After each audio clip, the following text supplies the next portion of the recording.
player on the Detroit Penguins.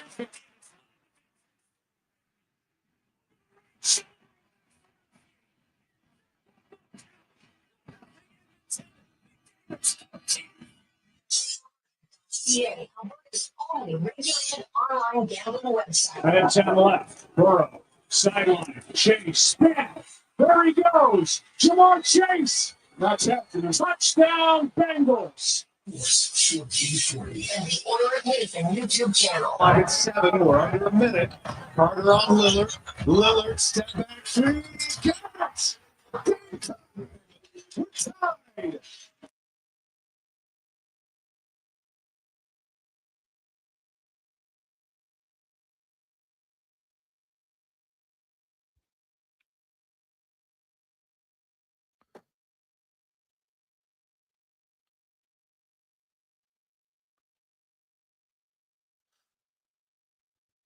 What a wonderful Wednesday afternoon. How are you? And welcome to the Jason Gregor Show on Sports 1440, Orders Nation, YouTube, Facebook, and X, as always, presented by our title sponsor, PlayAlberta.ca, where you can get in the game at Alberta's only regulated online gambling website, where 100% of the revenue stays right here in the lovely province of Alberta. And tonight, Lotto 649, $44 million. Also the classic jackpot of $5 million. So get your tickets at playalberta.ca. Our text number in our email inbox, 833-401-1440, 833-401-1440. Yeah, I know many of you will be using that. We got a few items to get to in the month of giving. Today, also the Edmonton Oilers. Let's start there. The Oilers have a claimed defenseman, 24-year-old Alex Regula from the Boston Bruins. Now, Alex Regula has played a little bit in the National Hockey League. Not a lot, but did get in some games with the Chicago Blackhawks. And then he was part of the trade that sent Taylor Hall to Chicago, and Regula went to Boston. And, of course, last season he spent the year in the AHL with the Boston Bruins. He's a former teammate of Evan Bouchard. Stan Bowman, if I was looking up Alex Regula, Stan Bowman actually traded for him when he was in Chicago, traded Brendan Perlini. So there's a lot of Oiler connections to Regula. So he was traded for Perlini. Then he was traded for Taylor Hall.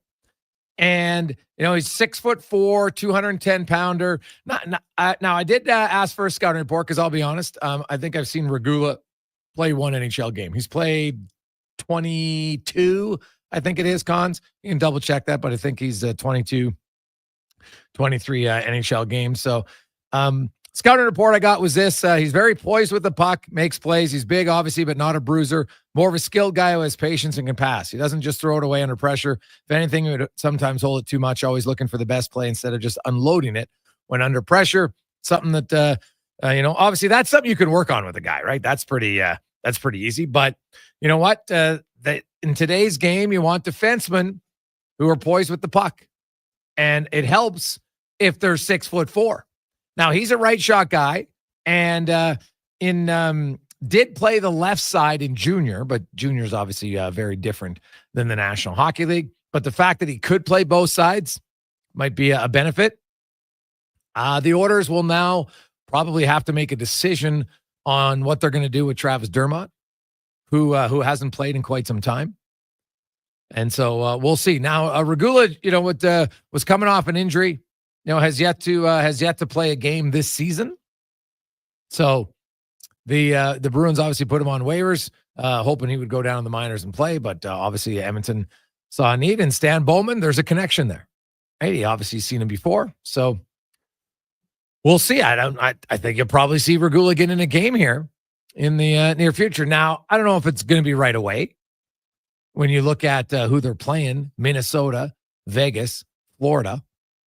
But next weekend, they have back-to-back games against San Jose and Ottawa. And you know what? If a guy hasn't played in a year, I could see them looking and saying, hey, maybe we bring him in one of those games. Now, I was looking last year, and I know some people don't love the stat, but I still think it's got some value to it. He was a plus 36 in 55 games last year in Providence. So obviously he was on the ice for way more good than bad for the Boston Bruins. So Oilers with a new right shot defenseman. Now it's day 8 of the month of giving. We've had an unreal start, and we hope to continue. This package, we did it last year. And fishermen, hey, you're a fisherman. You love fishing. We had lots of interest in this package. We had a lot of people ask if we're bringing it back. So we did. This one is fishing with a guy who probably loves fishing as much as you, Louis DeBrusk, of course, former NHLer analyst. He's a legit outdoors guy. Just be ready for lots of fishing and hunting stories with Louis. He'd probably rather talk fishing and hunting than he would NHL stuff. It's pretty close. So this is courtesy of Get Hooked Fishing Adventures. So you and 2 friends will have a full day fishing on the North Saskatchewan with a fellow fishing enthusiast, Louis DeBrusk. You'll fish all day long at many different spots along the river. There's catered lunch is provided. The river does fish the best in August to October, so there's no rush, obviously. This is not, we're not going to be doing ice fishing. Okay, Mike from Get Hooked will teach your group how to pan along the banks of the North Saskatchewan. And there's 26 different species of fish, but you're primarily going to catch walleye, pike, goldeye, and sturgeon. All right, so for you fishermen, you get lunch, you're fishing all day, and Mike's going to be your tour guide. He knows the area very well. If you're a big fisherman, you want on this. So that's package number 1, fishing trip, 833-401-1440. And package number 2 from Mondo Mechanical. And, man, the more people read up on this, there's more, understand. You look at our air quality and everything like that, and, sickness. There's so much studies that talk about you get cleaner air in your house, you got less chance of viruses and colds and everything else. So you get the Sanovox air purifier, which is improved indoor air quality and disinfecting up to 99.9% of airborne biocontaminants. Helps improve your respiratory health, helps reduce odors, mold, viruses, bacteria. It's continuous protection against airborne pathogen. It's safe, eco-friendly, and affordable, easy to operate and maintain. And installation, of course, is included, courtesy of Mondo Mechanical. So package number 1, you're going to go fishing. Package number 2, you get the Sanovax HEPA sterilization and UV air purification system in your home, which is, if you're always been thinking about it, I think this is a great thing to get for you and your family. So 833-401-1440, 833-401-1440. Also, Oil King news, head coach Luke Pierce got suspended. Anybody who saw that, them in Medicine Hat got heated on the bench. And you know what? Hey, you get upset. We saw it last night in the Winnipeg-Boston game. Coaches don't love it if all of a sudden you got some guys fighting who maybe haven't been fighting before, but so he gets a little suspension there from the WHL. He was ejected from that game. He was fired up. He had some of his own players kind of holding him back. And I know Luke's a great dude, man, but he was fired up late in that game. There was only 5 seconds left in the game. He just thought there was a little extra curricular activities going on that shouldn't be going on. So way to go. Every now and you know what? There's certain time at that level, not at U9, not at U11, everything's very different, but there's times at that level that if the players know the coach has their back, that goes a long, long ways in the future. Connor Halley is with also, hey, we got to talk about the Oilers. Another sound performance last night against the Tampa Bay Lightning. It's 2-1. And Vasilevsky stopped McDavid on a breakaway, stopped Draisaitl on a breakaway. Now, Stuart Skinner made a huge save with 9 seconds left in that game, right? 6-on-4 power play chance right in the slot. Huge save, deflects up high. Then Tampa Bay high sticks it down. They review it. They thought it was going to count. Obviously, it was a high stick. And the conclusive that because now here's the rule. If you're the forward and you high stick the puck and it hits the goalie and goes in, no goal. If you high stick the puck and it hits a defenseman and goes in the net, counts as a goal. because essentially they're saying when it's a high stick off the goalie, the goalie's job is to save the puck. So it's a weird rule, but that's the rule. And it was obviously a blatant high stick. There's not much debate on that. And it was kind of inconclusive on did it touch. They waved it off on the ice, which I think helped. If you call it a goal on the ice, then you would have had to go and find some undisputable evidence that it shouldn't have been a goal. But either way, the Oilers get a win, low scoring, 2-1. They continue to roll. Darnell Nurse, outstanding game last. So Darnell Nurse skates away from that game. Somebody just doesn't watch the game and looks at the stat sheet. They're like, what are you talking about, Gregor? He didn't have a point. Go back and watch on the first goal. Darnell Nurse coming up the left side. Instead of just firing a puck up, he reverses the flow, gets it over Kulak eventually. Kulak to Draisaitl. He finds McDavid back in the net. But it starts because Nurse doesn't just force a puck up the ice. And then on the Leon Draisaitl goal, Nurse a great pass to spring Draisaitl for a breakaway. That sets up the whole play. Nurse had another outstanding game. And how about this for some stats for Darnell Nurse? So since November 1st, at 5-on-5, there's 181 defensemen who have played at least 170 minutes 5-on-5. It's close to 6 per. You're getting all 6. Obviously, some guys are injured here or there, but that's 180. Do the math. That's over, what is it, 5 3/4 defensemen per team. It's pretty much all the top D men in the league. Darnell Nurse has been on the ice for the fewest goals against 5-on-5 amongst every NHL defenseman since November 1st. 2. He has also the lowest, of course. Well, it's tied because Sandberg in Winnipeg, who's played about 80 minutes less. He's played 180. Nurse has played 260. He's been on for 2 as well. But Nurse, if you want to go goals against per 60, he has the lowest. He's at 0.45.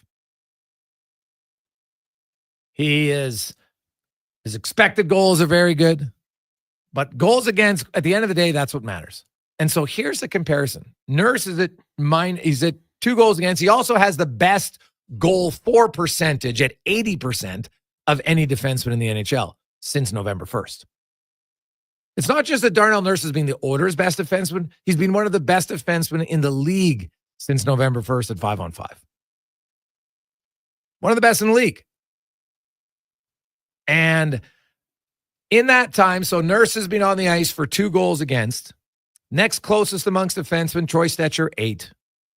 Brett Kulak, 11. Ty Emberson, 12. Matthias Ekholm, 16. Evan Bouchard, 17. It's a pretty significant difference.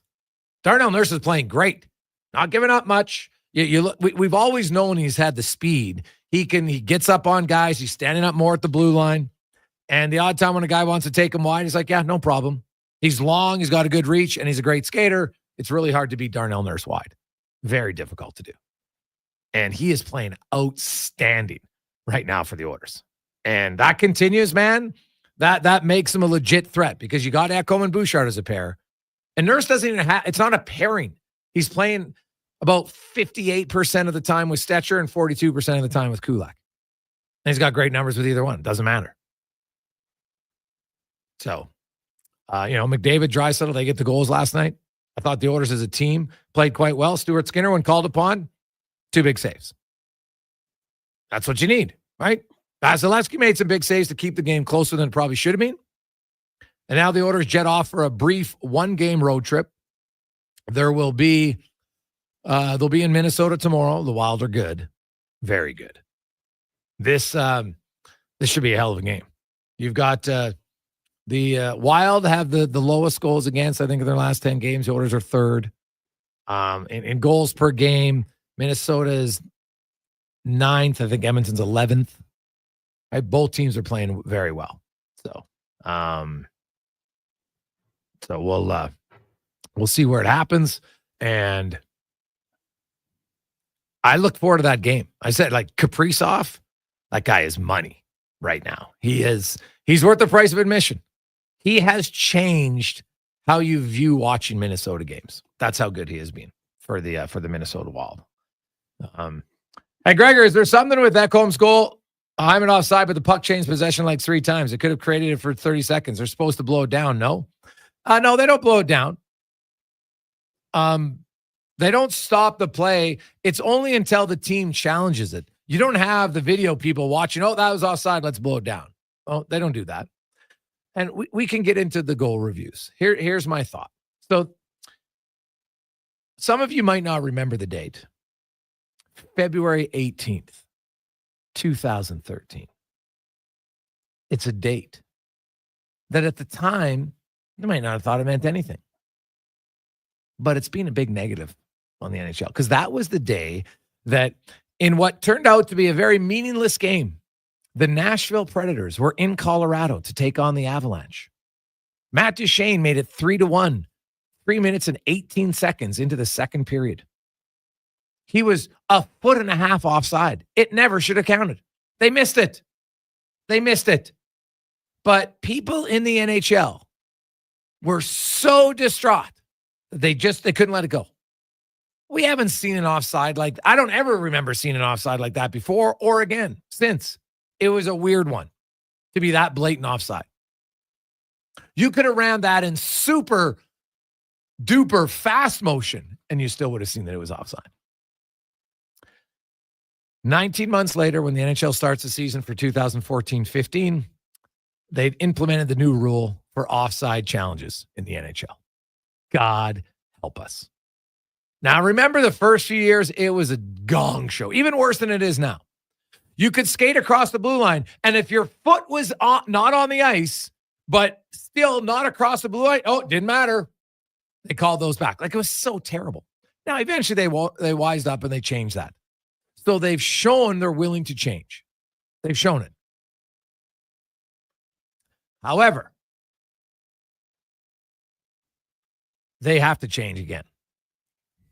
There is no reason that play last night should result in a goal being disallowed. And I'm talking for any team. I don't care.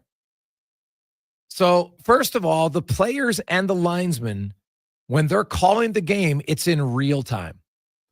Our human eyes don't see in slow motion. Okay. We don't go frame by frame like they do in the review.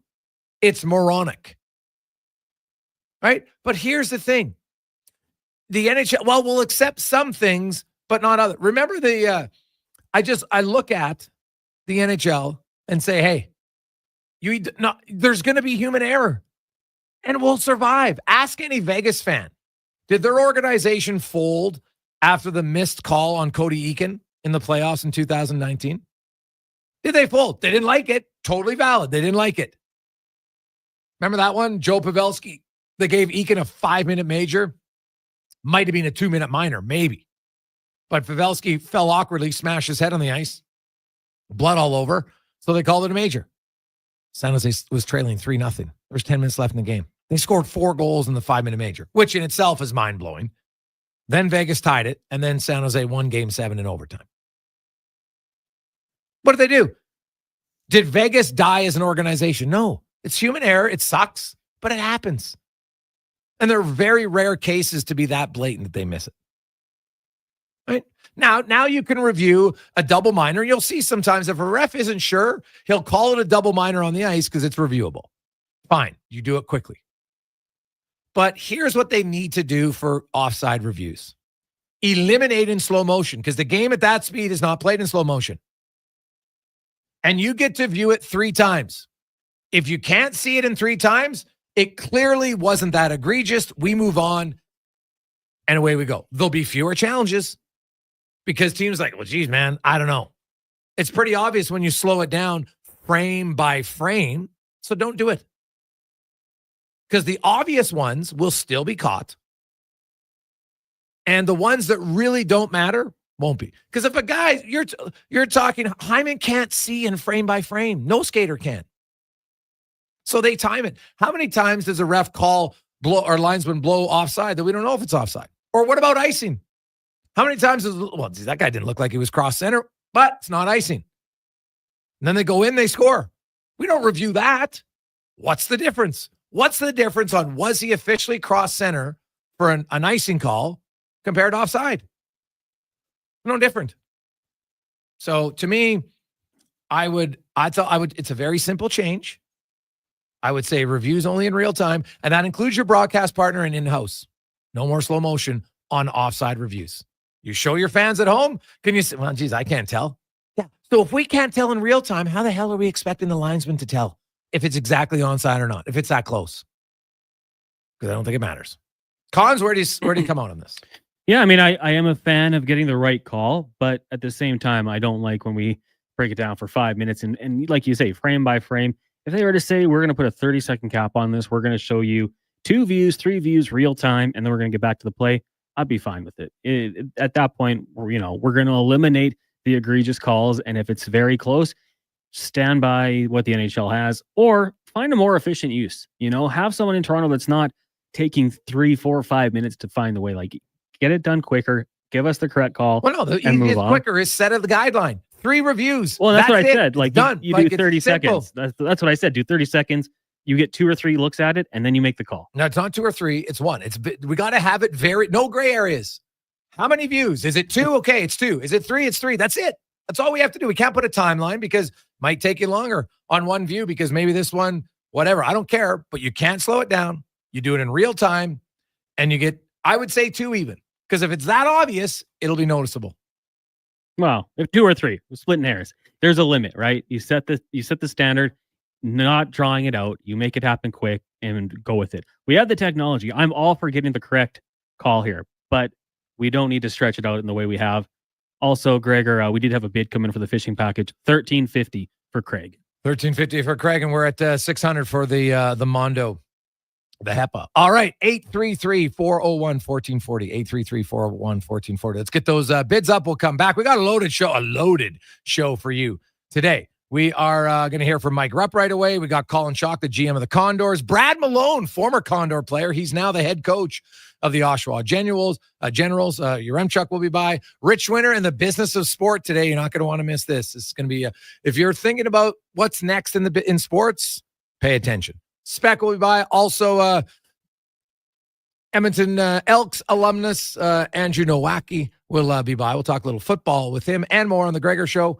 Sports 1440, Oilers Nation, YouTube and Facebook, presented by PlayAlberta.ca. We've finished construction of our gamma radiation containment facility. Is it up to code? Is it going to be safe? Sounds like a job for the men and women of Action Electrical.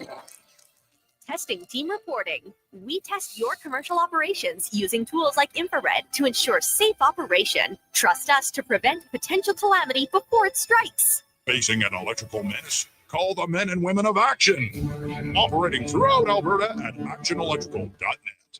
It's a bird. It's a plane. It's Edmonton Oil Kings Superhero Night at Rogers Place. This Saturday night, Edmonton's mightiest heroes, your Oil Kings, go toe-to-toe with the Swift Current Broncos. Fans are encouraged to come dressed up as your superhero of choice. Meet your favorite superheroes on the concourse during the game for the ultimate selfie. Plus, at every home game, score Calmont Kids Food Combos for $10 or less. Family fun that's second to none. Oil Kings v. Broncos. 7 p.m. Saturday. Great family entertainment at Rogers Place starts at just $20 a seat. Save on day of game pricing now at oilkings.ca. Scott McGilvery here, HGTV host and renovation expert. The one upgrade I know homeowners will love, better, fresher Culligan water straight from the tap.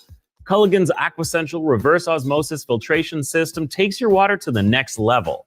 With up to 7 stages of filtration and 14 filter options, they're certified to reduce over 90 contaminants. Your tap water is about to get a major upgrade, safer water that tastes great. Get started with a free in-home water test at Culligan.com. Culligan, water you love. Experience more at the Edmonton Expo Centre. Come for Canada's largest trade show, the biggest names in entertainment, exhilarating sporting events, and more. Stay for the experience. But it doesn't end there. Maximize your brand exposure with Edmonton Expo Centre's new cutting-edge feature screens, spanning Western Canada's largest venue space. Captivate an annual audience of over 1 million visitors during iconic events like Pro Rodeo, Disney on Ice, Glow, K-Days, and so much more. To learn more, call 780-660-0514 or visit EdmontonExpoCenter.com today. The Canada-wide clearance is on at GMC. Get a $7,500 cash credit on 2024 Sierra 1500 Crew Cab elevation models. With Sierra's 13.4-inch diagonal premium GMC infotainment system with Google built-in compatibility, available off-road package with hill descent control, plus an available 3-liter Duramax diesel engine, you can take the road less traveled and try new things, like fishing or whitewater rafting. I should have gone fishing. Ask your GMC dealer for details. Now for today's holiday special, Legacy Heating and Cooling saves Christmas. Santa's furnace broke down in the shop last night, and the elves couldn't make any toys, that's right, because the HR lady said it's in humane conditions. But ho, ho, ho, golly gee, Santa got a 1-year guarantee, and the elves are working merrily with a brand new furnace from Legacy. Happy holidays from Legacy Heating and Cooling. The job isn't done until the last load is hauled, and having a semi-trailer out of commission is not an option. Whether replacing or adding to your convoy, Edmonton Trailer has a huge inventory of new and used semi-trailers, trusted by the gravel, logging, oil field, fluids, and freight industries. Find a trailer right for you online or at one of their 3 locations. For sales, service, parts, rental, and finance, when you're in it for the long haul, Edmonton Trailer. Hey, it's Scott from Sherwood and St. Albert Dodge. It's the holiday season, and we have some holiday specials that are better than getting new socks. We have 0% financing on almost all new models. We have the all-new Jeep Compass, nicely equipped, starting under $35,000.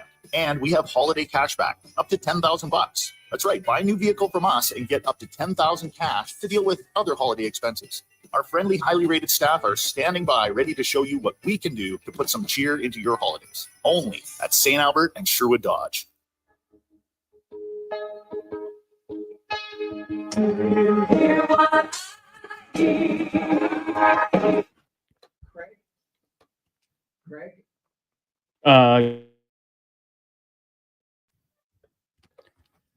Portions of this hour brought to you by Papa John's. Better holidays start with better ingredients. Better pizza from Papa John's. Get 25% off any regular price pizza with the code word BETTER25 at papajohns.ca. The best of Edmonton sports talk and beyond. This is Sports 1440. Presented by PlayAlberta.ca, Alberta's only regulated online gambling website.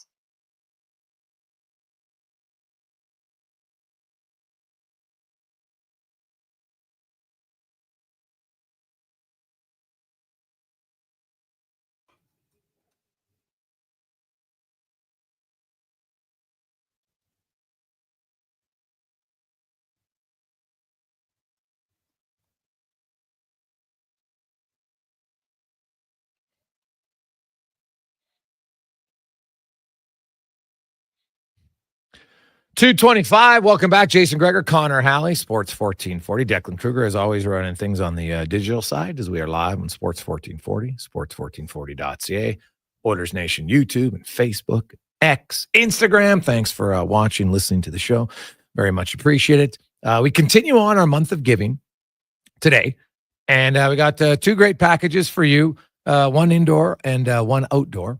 The indoor is you want to breathe better, you want better air, lower the mold and viruses and bacteria and the odor, airborne pathogens, all of that with a HEPA sterilization and UV purification system supplied and installed by Mondo Mechanical. That's right, they install it. I'm just going to give it to you. This is not furniture. You don't want to be like, hey man, I could put together the IKEA couch. Sure, maybe, but you don't want to put this together.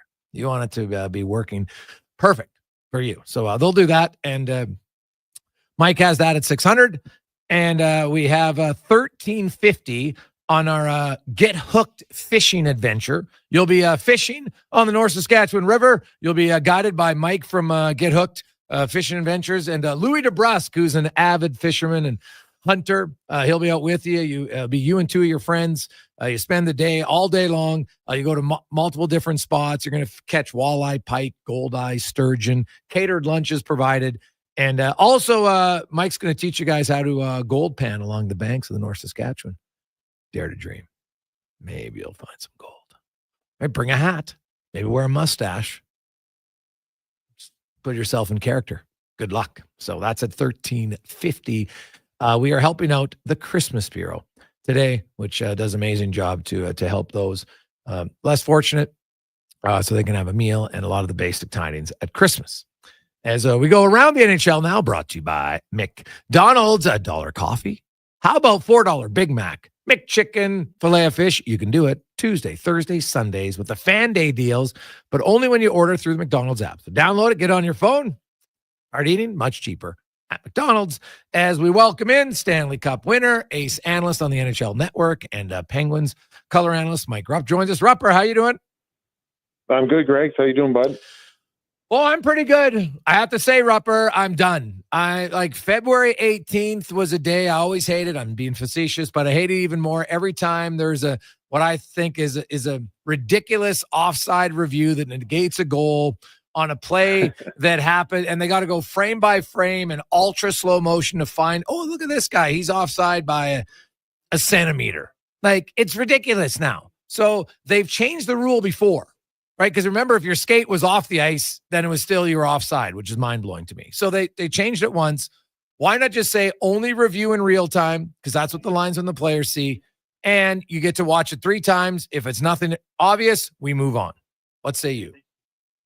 You know, it's funny when you're going over the rule change of changing it to not having one foot on the ice or on the blue line. It could be the plane, right? And that was the most recent change.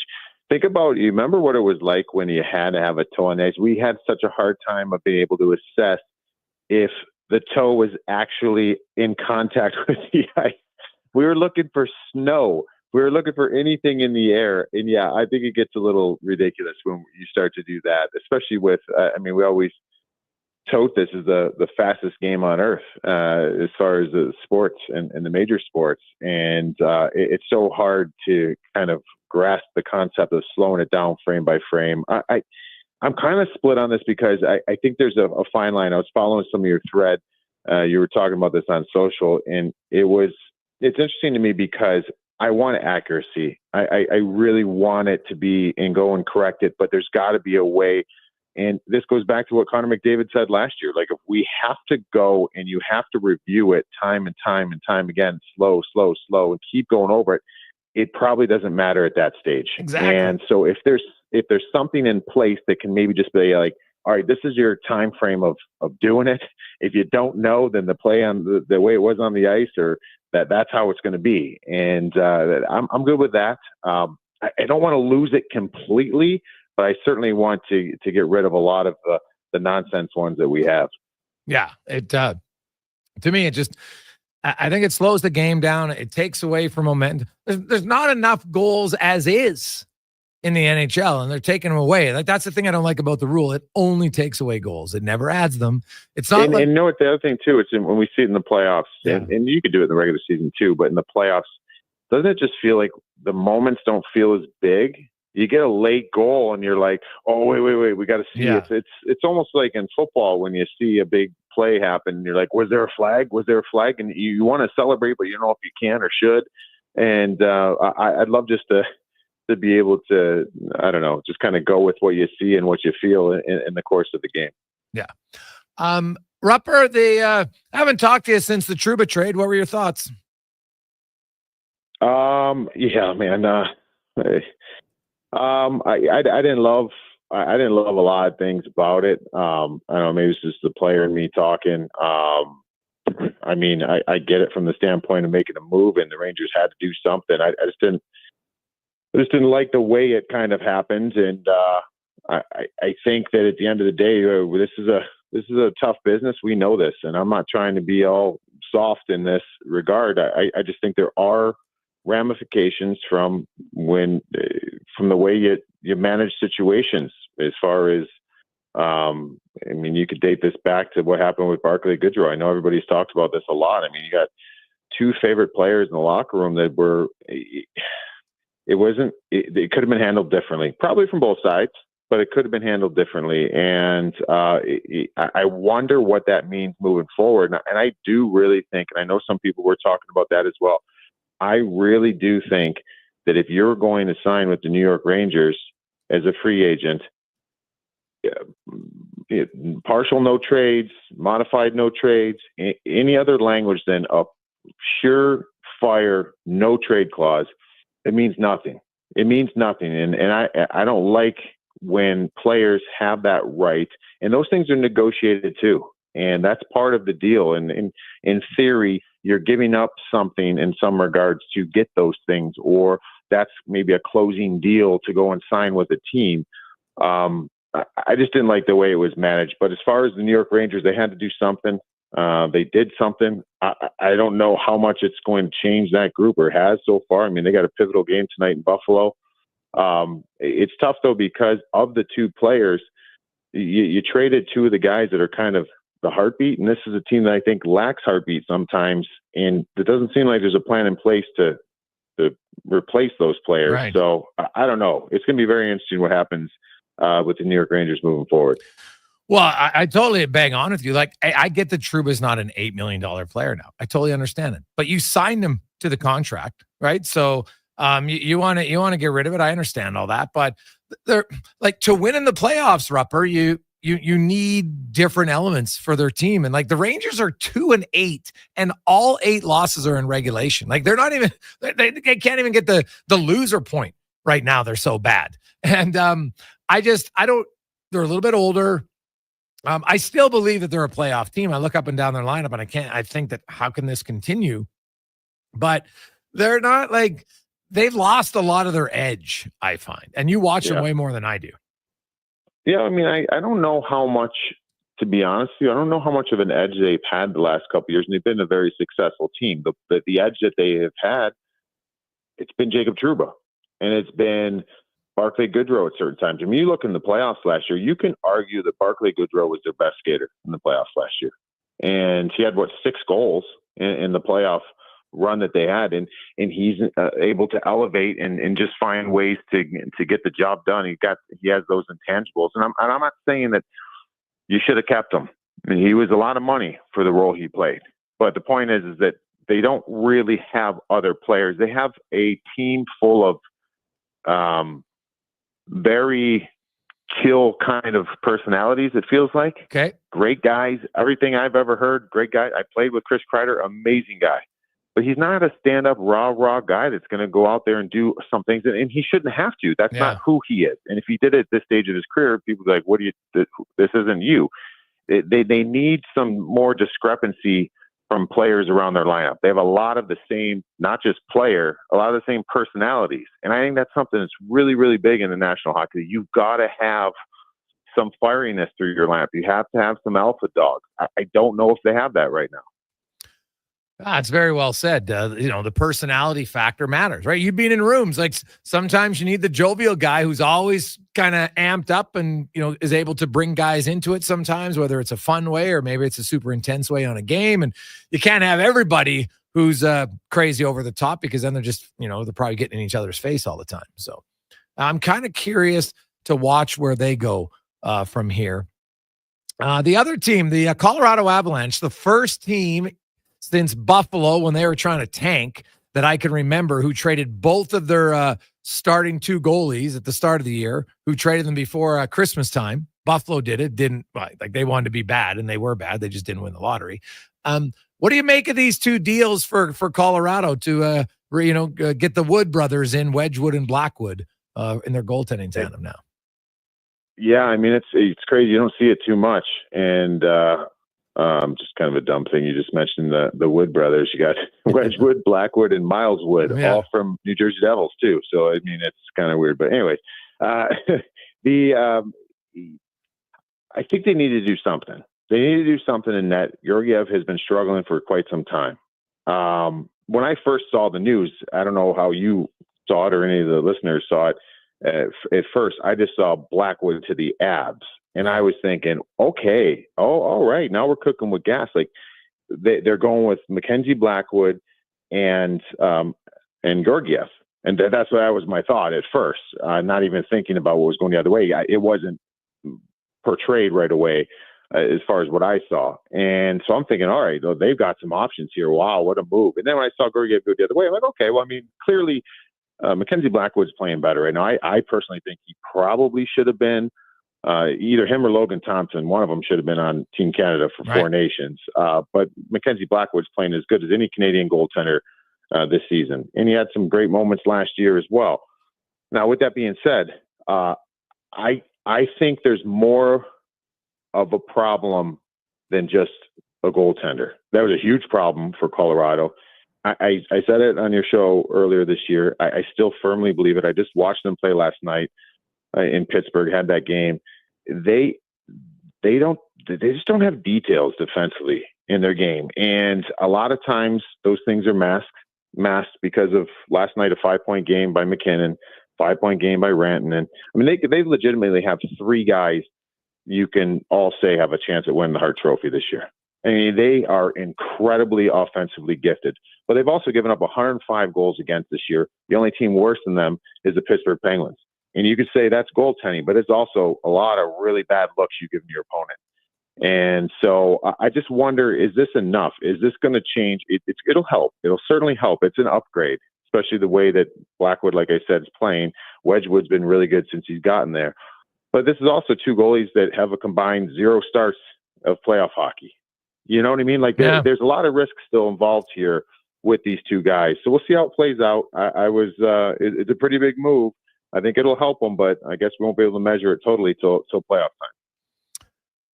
Kirill the Thrill Rupper.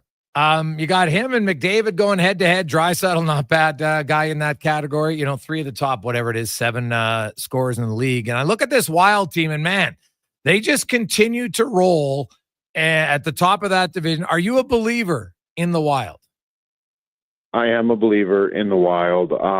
It depends, I guess, what level of believer. I think they can win that division. Now, if you're asking me, can they win the Stanley Cup? Of course they can. They've got a team that I think can go on a deep run. I just really, really wonder if in a deep playoff series, and maybe in round 2 or 3, if they can make it there when things start getting a little long in the tooth, the minutes of the whole season start adding up. You've got Kirill, who has been absolutely incredible. If he is okay, I don't know if they can win. I think he has to be great. And I think this team, their details are on point. Like they're detail oriented through and through. I mean, John Hines has them playing the right brand of hockey to give them a chance to win every single night. I just wonder, is Matt Boldy going to be able to, he's a star too. He's not as big as Kirill as far as the star power, but if Matt Boldy can continue to develop this year and be a stud come playoff time, then yeah. But I still think that it's tough when you have one guy and when you're going into a 7-game series, we just got to slow that guy down and this team will be out of whack. We'll see how that shakes out for them, but I'm a believer in them. They're a really good coached hockey club, and they play the game the right way. Rupper, great stuff, man. We appreciate it. The Penguins, you look at that wild card. Like the Rangers have obviously opened the door by going 2-8 in their last 10 games.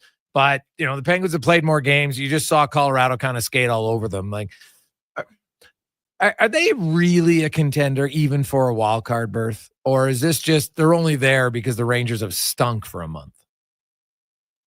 So they've been playing a lot better lately. They found a way they've limited in some regards up until last night, odd man rushes, which they were so bad at. I mean, they were giving up boatloads of odd man rushes against. They weren't getting the goaltending. Jari, again, up until last night, was really starting to find his game and come around. But no, I don't think realistically that they are a playoff team. I just think that the only way that they will get in is for self-destruction above them in the standings. And they're going to, but really, I mean, that's been, they could look at themselves. That's how you can argue the New York Islanders have gotten in. Even the last couple of years, there's been spots where the Penguins have shot themselves in the foot down the stretch. So they're certainly able to do that. But I think that there's players, in particular, Marcus Pettersson, there's pending UFAs that are going to be very valuable for other teams that I think they're going to have to part ways with. And they're probably going to have to part ways with either it's now till trade deadline time. And those are guys they rely on pretty heavily. They're not a really good team as far as I mentioned goals against. They're the worst in the National Hockey League. Your best defender is Marcus Pettersson. As far as best all-around shutdown defenseman, there's going to be a lot of teams knocking, and Kyle Dubas is going to have to make some decisions here. So I don't see them being there. They have turned it around, though, in a lot of different ways. They've been playing a much better brand of hockey. They might be in the hunt, but ultimately, I don't see them getting in. Great stuff, Rupper. Have yourself a wonderful day, and we will chat with you next Wednesday. Awesome, buddy. Enjoy. There you go. That's Mike Rupp from NHL Network and Penguins analyst. We'll come back, update you a month of giving, and Colin Chaulk will get the Condors update next on the Jason Gregor Show, Sports 1440, Oilers Nation, YouTube, Facebook, and X. I'm Colin Livingston, president of Cantork. Since 2016, we've been at the forefront of hydraulic torque wrenches in Canada. I'm delighted to share our latest venture, in-house production for quicker turnaround, superior quality, and heightened versatility. Experience excellence at cantork.com. Silent Ice Sports and Entertainment is an innovative market leader across Western Canada, with sports and entertainment properties including the Spruce Grove Saints, the Junior Prospects Hockey League, Silent Rides Charter Company, the Hockey Super League, and the newly launched Female Super League. Silent Ice also owns the Western Hockey League Seattle Thunderbirds and operates the Morinville AAA Arena. The Silent Ice Center, a new state-of-the-art entertainment facility, is open in Nisku, which features 2 sheets of ice, including a 1,600-seat arena and a restaurant with a viewing area. Ain't it beautiful? There's electricity in the air. Carrie Dahl here for Volvo of Edmonton, where the Volvo XC40 and C40 fully electric vehicle is now in stock, along with a great selection of Volvo T8 hybrid models. Experience the trusted Volvo quality and technology to power into tomorrow at Volvo Cars Edmonton, Canada's only 12-time Volvo Excellence Award winners. Experience the difference. Volvo of Edmonton. A lot of things were going on in 1974. Happy Days premiered on television. The Rubik's Cube was invented. Halley and Foreman fought the rumble in the jungle. And GS Construction started their first job. Yes, for 50 years, GS Construction has been building the infrastructure of Edmonton and surrounding areas. Think of the neighborhoods that weren't even built yet. Think of all the work that had to be done to get them built. Probably about 50 years. But for GS Construction, it's been time well spent. For more, visit gsconstruction.ca. Hockey is back, and Play Alberta, Alberta's #1 sportsbook and official partner of the Edmonton Oilers, has you covered with bigger offers, boosted odds, live betting, player props, and more. New to Play Alberta, new players now receive $200 in free bets just for signing up. You already play? Get a $10 free bet for every $100 you bet every week all season long. Visit playalberta.ca and make your picks today. Bonus terms and conditions apply. Delicious news. The McDonald's meals you love are now $9.99 every day. Grab your faves like the Big Mac, 6-piece McNugget, McChicken, or Filet-O-Fish with medium fries and a medium fountain drink for $9.99 each plus tax. At participating McDonald's restaurants in Edmonton, Alberta, and the surrounding area. Prices exclude delivery. Portions of this hour brought to you by eWell. eWell.ca is your power play partner with a new website that puts the power in your hands with 24/7 ordering and shipping within Edmonton and across Alberta. Get an account today at ewel.ca. From puck drop to kickoff, it's the Jason Gregor Show on Sports 1440. Presented by PlayAlberta.ca, Alberta's only regulated online gambling website.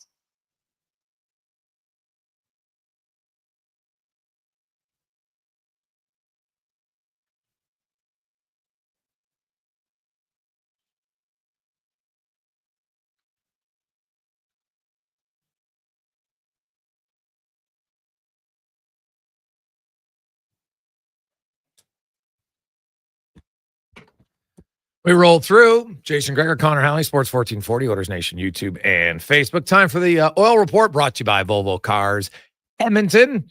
Right now, you can lease a 2024 XC90 for 0% and save up to $10,000 on all 2024 demo vehicles.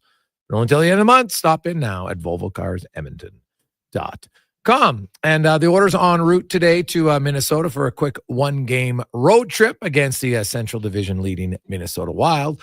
And that allows us to touch base a little bit on the farm. Of course, trade in the involving the Condors. They're trying to bring in some scoring punch, as we are joined once again by head coach Colin Chaulk. Colin, welcome back to the show, man. How you doing?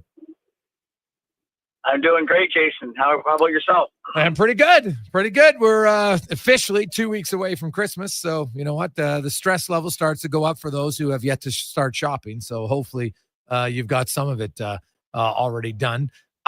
Let's talk about your team. And I think it's safe to say right now that, offense or finishing has been, the biggest thing. You've got some injuries, Lane Peterson, Hamlin hasn't played in a long time. You lost Raphael Lavoie on waivers before the season began, and that's really kind of cut into your offensive punch. Yeah, it has, and then not to play the blame game or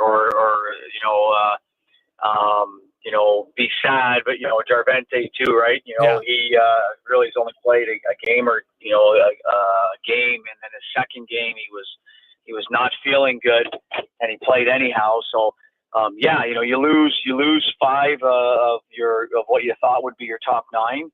And, it's tough, but, we were hanging in there and we were doing good. And then, goaltending was excellent. And then we got some of the forwards back. And then our D, Adder went down. Carrick was sick all week and didn't play. And then, so going through a little bit of a funk. Now we end up scoring, getting leads in the last 2 games, getting to 3 first. And then, we made some mental errors defensively. So, good to go through it early. But, I think the start, Jacob Pro was just getting out of my car, had lunch with them and getting to learn and know him. And definitely add some dynamic offensive punch with him becoming an Oiler prospect. So give me the update on Jarvente. Obviously, it's been frustrating. He had the knee surgery, and then it was the other leg. When I talked to him, he'd kind of compensated maybe a little bit too much on that one. Where is he at? Like if, in his just overall game shape and everything else? He hasn't skated since he played his second game here in the Condors, so he's been rehabbing. He's had some different treatments done, so he hasn't touched the ice. So that's a big offensive hole, right? And then in the one game he played, he had 2 assists. And then the second game he really didn't move around well at all.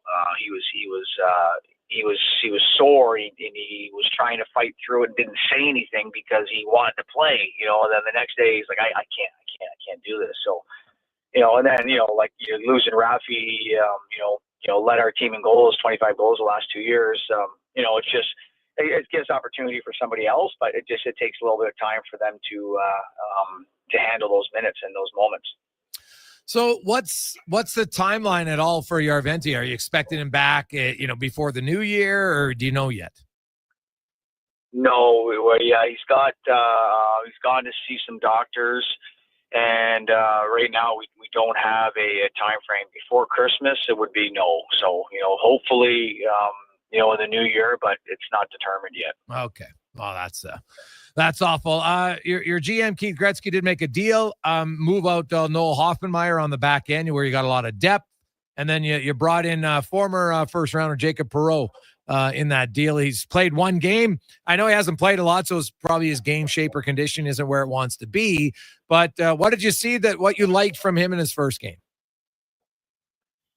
He obviously he scored a goal, which is awesome. And kind of typical when you're running on that adrenaline and you're excited to be part of a new team, right? So, but he's got really dynamic offensive skill level, and I mean this one-on-one play. He did some things with the puck that made an extra pass, had some poise in the practice on Saturday when we first saw him, but it's not a cliche, but he's not in game shape yet. He's just not. He was playing 4th line in Laval, and then he went down to the ECHL. I just had lunch with him. He's like, you're my 7th coach in 4 years, or it's like, so it's, wow.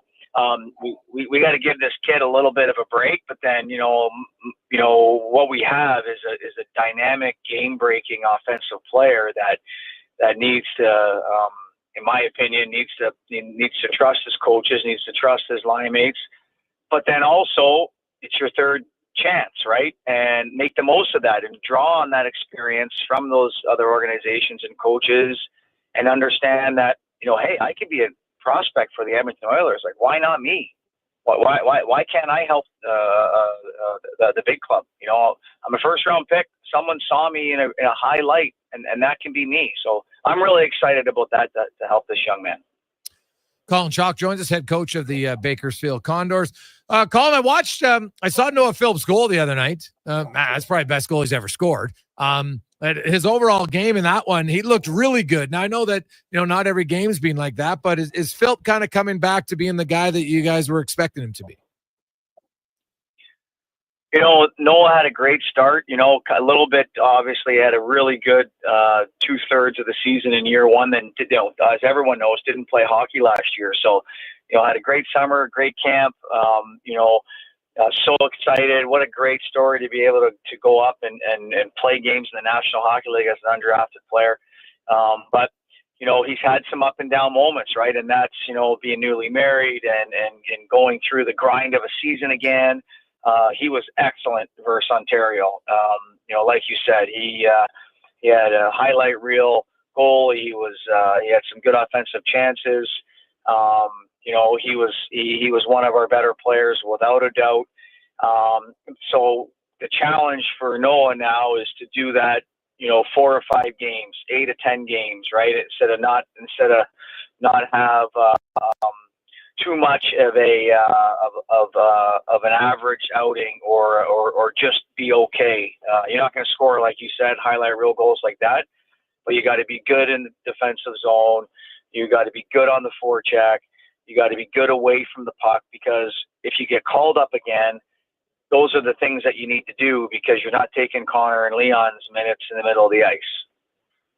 Yeah, no, 100%, right? Like I look at Noah Philp right now in Edmonton, and there's an obvious, possibility to be a fourth line center to start, and then who knows where your career goes from there. But there's definitely an opportunity in that regard. How has young Matty Savoy played? Matt he's coming.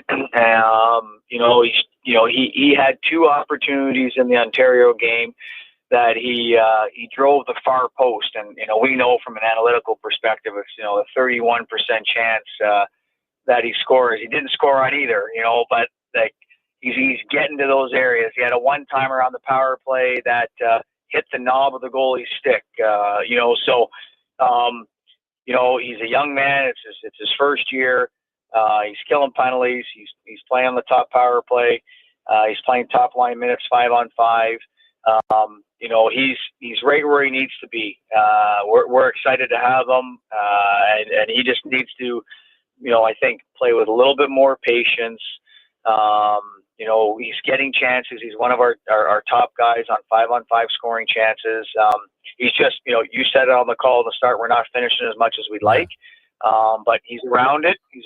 And he's getting great experience. Well, and that's where he should be. He's 20 years of age, right? He's in an organization on a team that's a cup contender, and it's hard for 20-year-olds to make impacts at the NHL level, never mind the AHL level. Like, it's hard.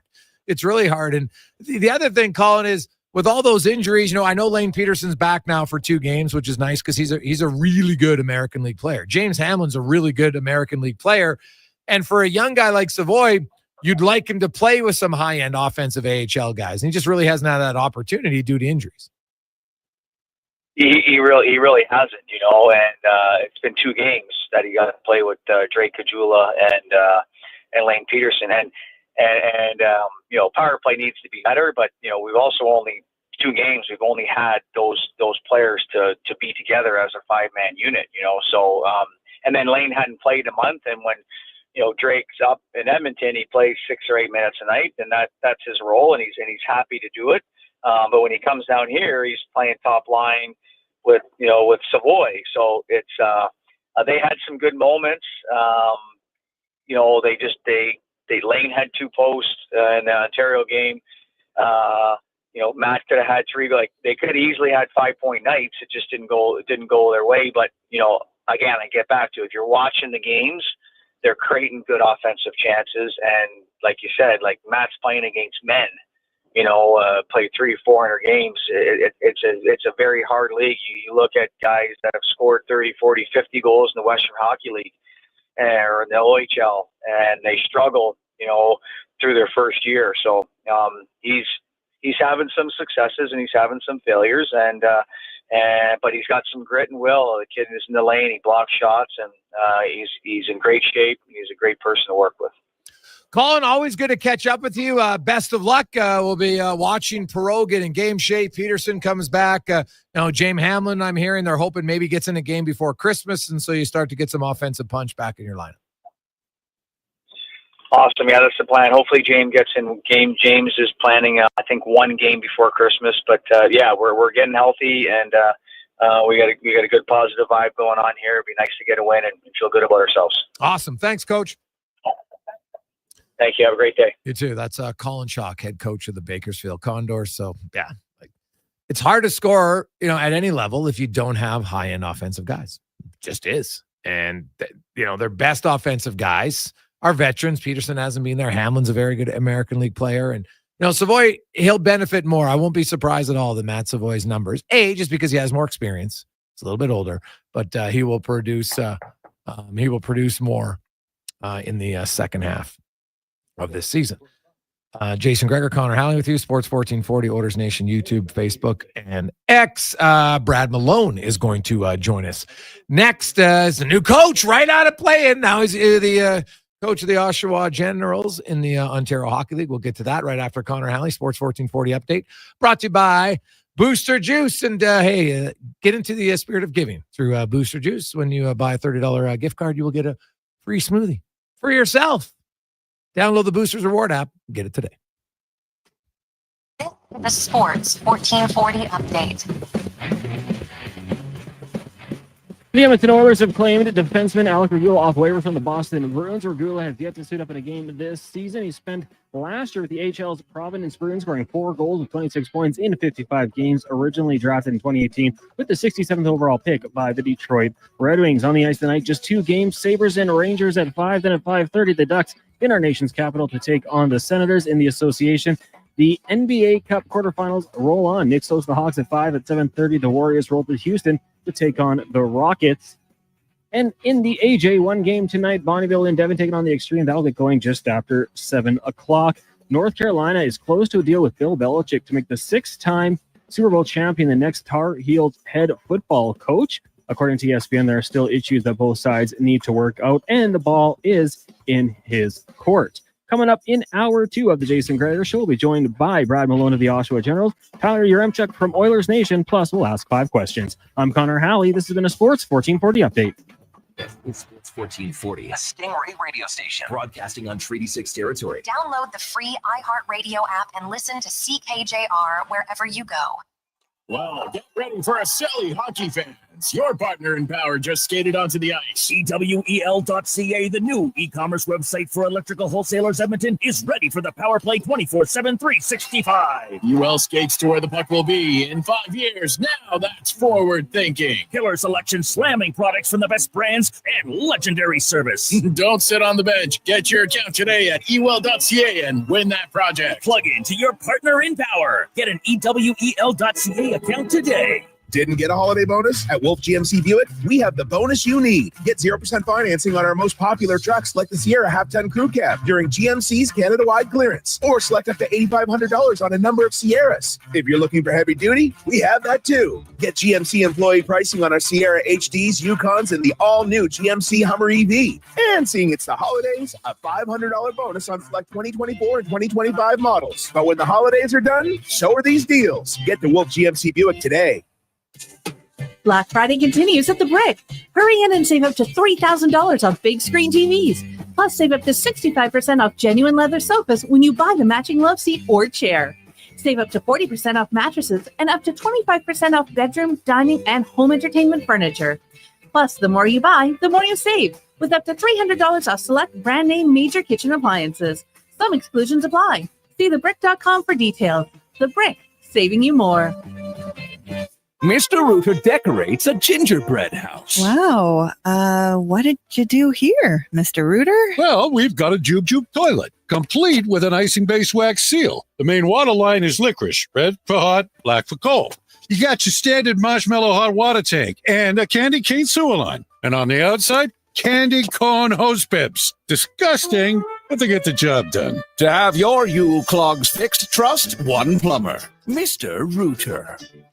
Hey, sports fans, we've got a clear choice for you. At Crystal Glass, we provide customers with the perfect glass for any job. From home to auto and even commercial, installation or repairs, we're your team. Call 310 Glass or visit crystalglass.ca. Crystal Glass. At Leading Edge Physiotherapy, we believe in the wisdom of Patch Adams. Treat a disease, you win, you lose. Treat a person, I guarantee you'll win no matter what the outcome. We don't treat conditions, we treat people. From personalized treatment plans to compassionate care, we're committed to helping you achieve your goals. That's why hands-on techniques, unique technologies, and a commitment to hiring amazing people mixed with friendly, fun neighborhood environments. And ta-da! No, it's not magic. It's about being human. Sometimes being human hurts, but life shouldn't hurt. LeadingEdgePhysio.com.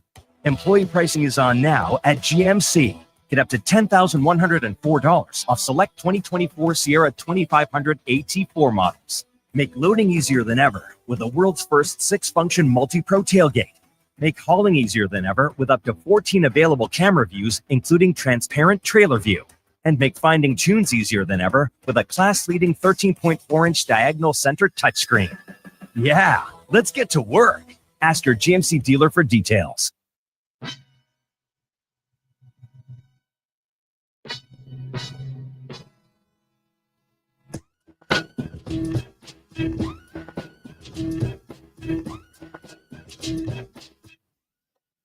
Portions of this hour brought to you by Crystal Glass, your clear choice for residential windows, locally manufactured and installed. Crystal Glass provides a beautiful product and incredible customer services for all of your residential needs. Call 310 Glass or visit crystalglass.ca for a quote. The Jason Gregor Show, the best of Edmonton sports talk and beyond. This is Sports 1440. Presented by PlayAlberta.ca, Alberta's only regulated online gambling website.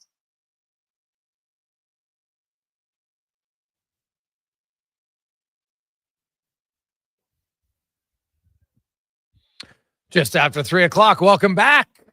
Wednesday afternoon on Sports 1440, Oilers Nation, YouTube, Facebook, and X. 44 million for Lotto 649 tonight. Get your tickets at playalberta.ca. Also, a month of giving, first hour. We got 2 packages. Hey, we always like to start, but it's where we finish. We want to get them up a little bit. Of course, we're helping out the Christmas Bureau. Today, we have package number 1 for all of you fishing enthusiasts with Get Hooked Fishing Adventures. You and 2 friends, so 3 of you, we'll have a full day fishing on the North Saskatchewan River with fishing enthusiast and owner color commentator Louis DeBrusque. That guy loves fishing and hunting. I'm telling you, no joke. Like, if you're an outdoorsman, you're going to be all over it. Like, he will tell you stories for hours. Probably more stories about fishing and hunting than he would even hockey. Loves it. You're going to fish all day in different spots.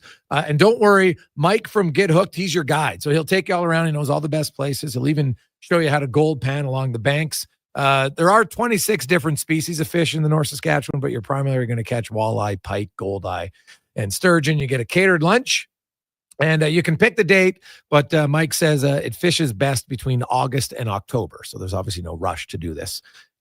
Obviously, I'm going to do it in the wintertime. So currently, Craig has that at $13.50. So we'll get that up, 833-401-1440, 833-401-1440. And our Sonovax HEPA sterilization and UV air purification system, courtesy of Mondo Mechanical.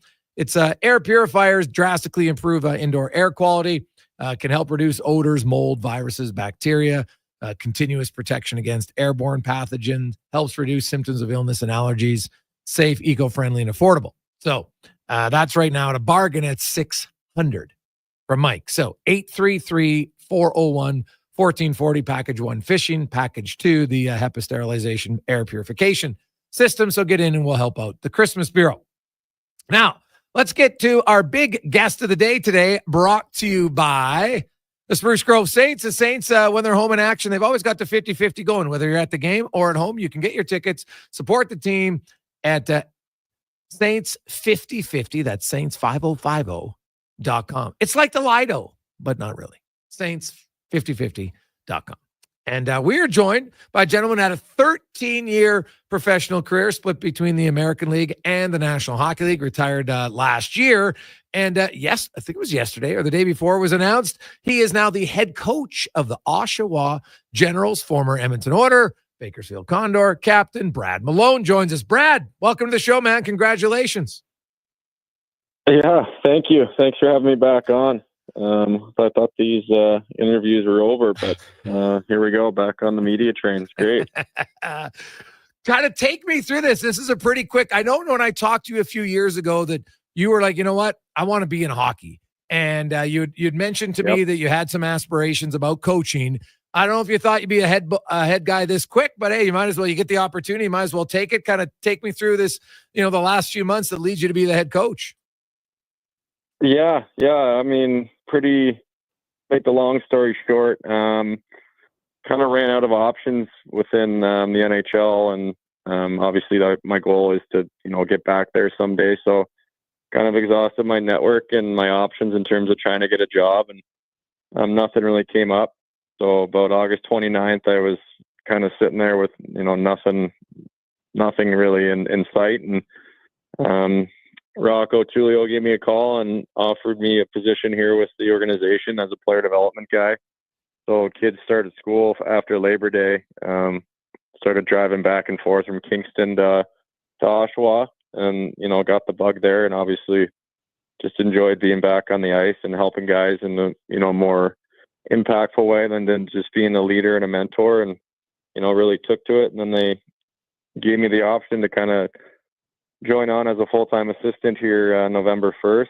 And I guess the news on Monday caught myself and everybody here by surprise, but certainly honored with the opportunity, and I'm going to make the most of it here, and really try and put on my best effort to make sure that these guys have the proper information available for them to succeed, not just for us this season, but for the rest of their professional careers.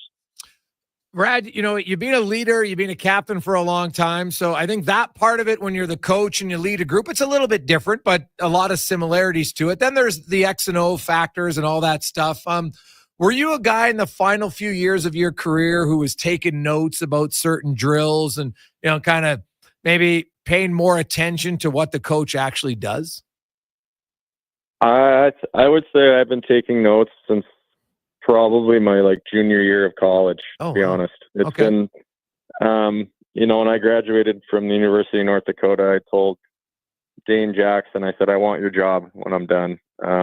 Assistant coach, he was a forward coach, ran the PK, glue guy, just brought a ton of energy and positivity. And, he's one of the guys that really helped me, be prepared for, the career that I had. And I owe a lot of credit to him for the work that he put in with me as an individual, not just on the ice, but off. So, it was one of those things where this is one of the passions I had. I've always been a student of the game. I loved, learning from the coaches that I had. And, I really enjoyed the people that were able to teach the structure of the game so simply and soundly. It was almost like drawing with crayons, the way they painted the picture of how we would attack on a forecheck or D-zone coverage. So it really, it's been a long time of me kind of logging things and having my own opinion on what works best and how things flow. So certainly I've been preparing for this for a long time, but I guess people, when they see that I played, 6 months ago, basically, it's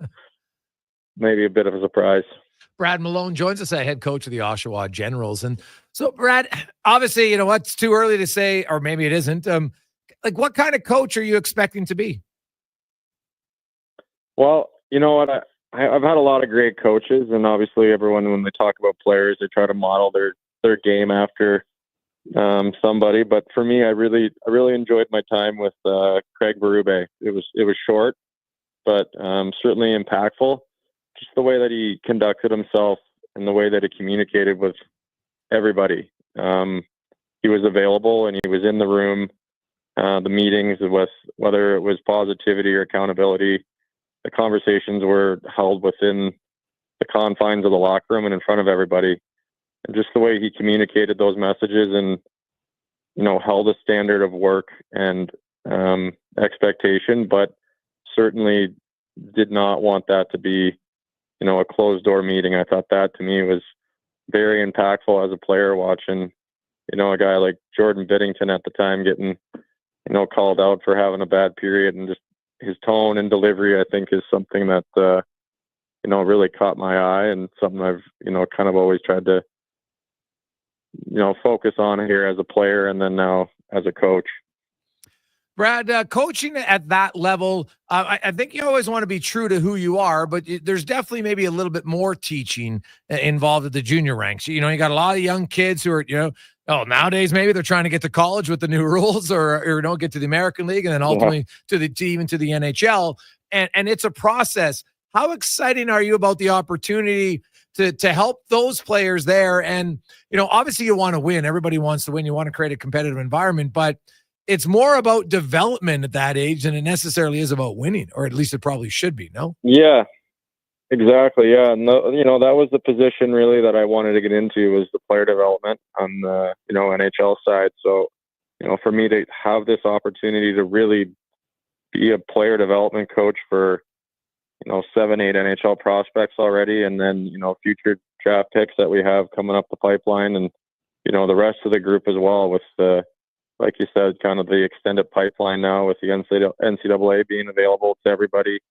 Certainly, I think these development years are crucial to, instilling a consistent work ethic, and then, within that work ethic, just being able to be consistent in a structure and understanding the structure and why we do the structure. I think some coaches just apply the structure and say, do this because I said so. Right. And, my philosophy is just to try to teach these kids why we're doing it, and when we do it properly, what the other team is going to do and how we're going to counter and basically get the puck back or keep the puck. And obviously at the end of the day, try to get the puck in the back of the net. Brad, teaching offense, I think it's still something that, geez, you know what? Hey, we can teach a defensive structure. We want to have our breakout. Maybe we have a forecheck, but where do you come out on trying to enhance offensive playmaking and just overall skill? Yeah, great question. Yeah. And for me, I guess, tip the cap to Woody here. We did a lot of those things down in Bakersfield, and I'm sure if you were at the pregame skates, maybe you'd probably see a little bit of we call it like a cycle sequence, just with offensive positioning, depending on where the puck was, where the F3 support was, where the low man ice support was. But, really here, I'm going to try and focus on just always having a net presence and, owning that inside ice, and then, just trying to create a little bit of transfer between the F2 and F3 in positioning, whether if the puck's coming up the wall, that F3 would slide into a backdoor positioning. And if it's moved from low to high, from probably say below the goal line, that F3 will stay high and create like a 3-high situation, which will then try and expand their coverage. And then obviously we're trying to get to the inside ice and, find seconds and thirds. I think the natural talent and ability of all these kids now, they can go off on their own page and certainly make things happen. But, when you start talking about guys like myself that, rely on structure and consistency within that, just having everyone on the same page and knowing where everyone should be going and ending up and where the puck is going to be ending up, it certainly, allows you to score those playoff goals on a consistent basis, and not just, flipping a switch in April and saying, hey, now let's get to the net and, try and find the greasy ones. Brad Malone joins us, of course, former Edmonton Oilers, Bakersfield Condor captain. He is now the head coach of the Oshawa Generals. And you take over a first place team, Brad. It's like, it's not like, oh, geez, we're coming in, we're putting a new coach in because our team's been terrible. You come in on a team that's 18-10-1-1. Like that, as a coach, you're like, God, this is an unbelievable opportunity. It's not very often you get to come in your first gig on a competitive team. No, and I'm very fortunate, and I realize that situation is what it is.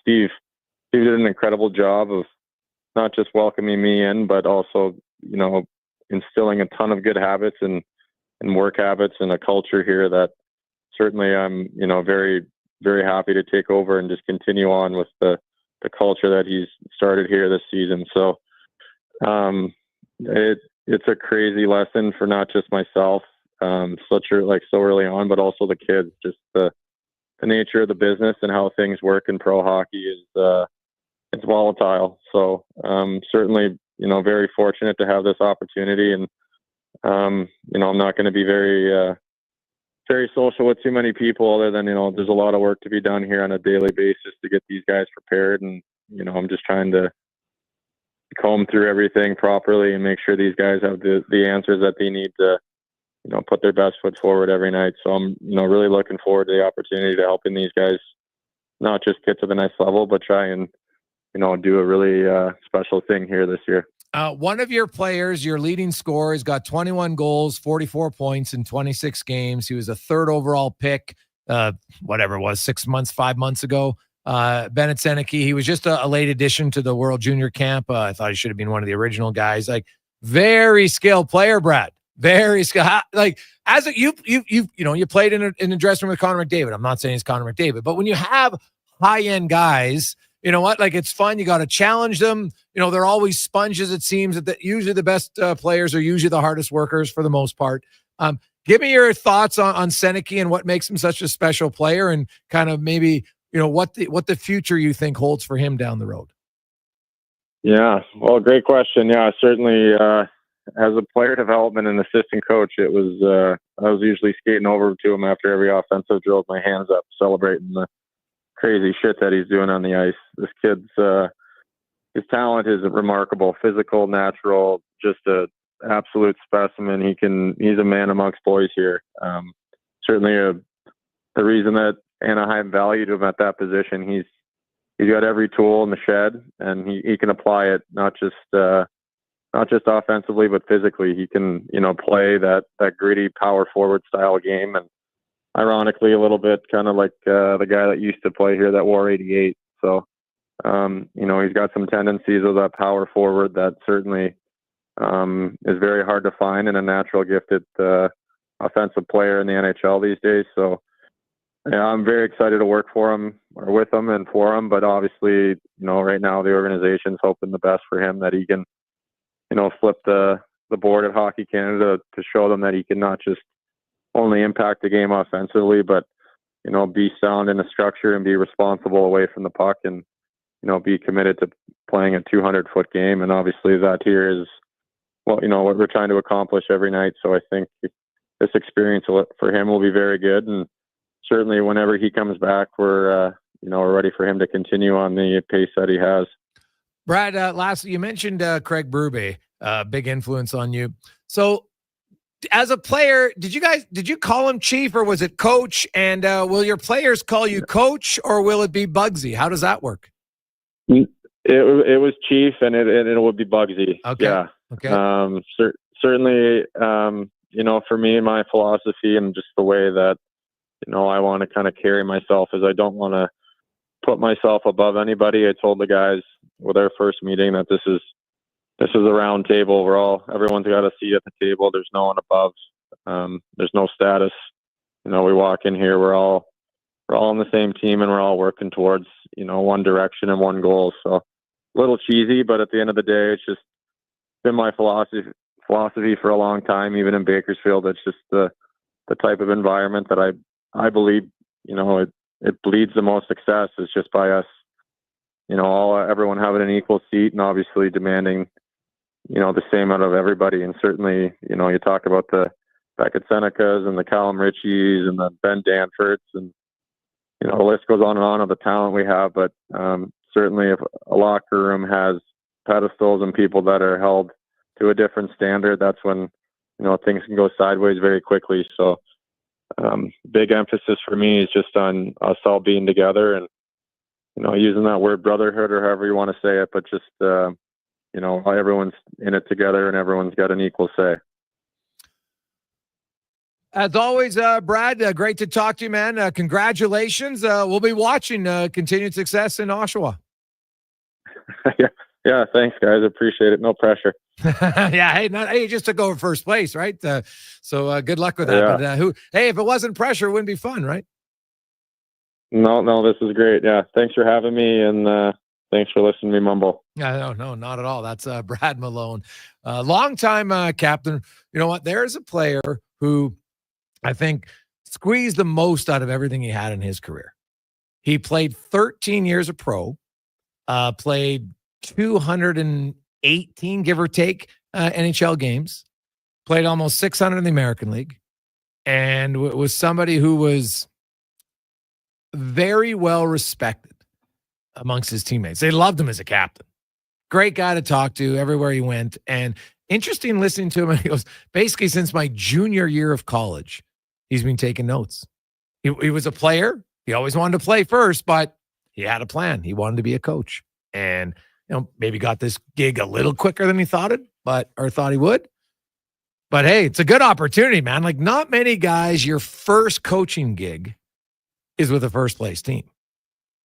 So as he said, no pressure. Obviously, there's some pressure there, and it has a superstar player in the American League too. That's another thing that doesn't happen very often.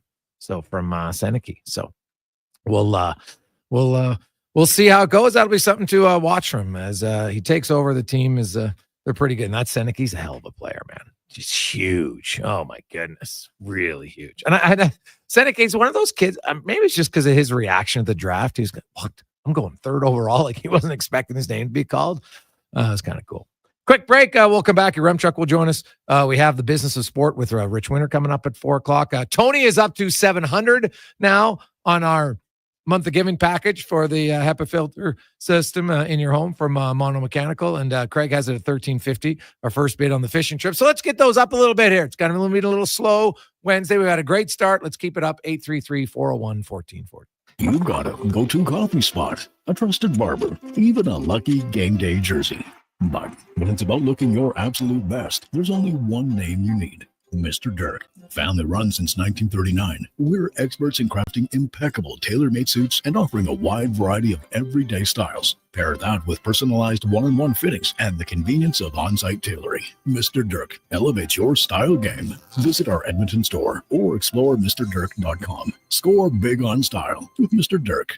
I'm making my list, checking it twice. And guess what? I'm giving Will Hawk beef jerky to everyone, naughty and nice. Because honestly, everyone deserves a taste of Alberta's finest, no matter if they've been bad or good. So this holiday season, skip the chocolates and pass on the turkey. Make sure you're Will Hawking around the Christmas tree with Alberta's best beef jerky. Ho, ho, ho! Call to place your pre-order today at 780-986-2537. Hockey is back, and Play Alberta, Alberta's #1 sportsbook and official partner of the Edmonton Oilers, has you covered with bigger offers, boosted odds, live betting, player props, and more. New to Play Alberta, new players now receive $200 in free bets just for signing up. You already play? Get a $10 free bet for every $100 you bet. Every week, all season long. Visit playalberta.ca and make your picks today. Bonus terms and conditions apply. Ain't it beautiful? What does excellence mean to you, and how does it impact your decisions? Friends, it's Carrie Dahl, and I know that at Volvo Cars Edmonton, excellence isn't an option, it's their everything.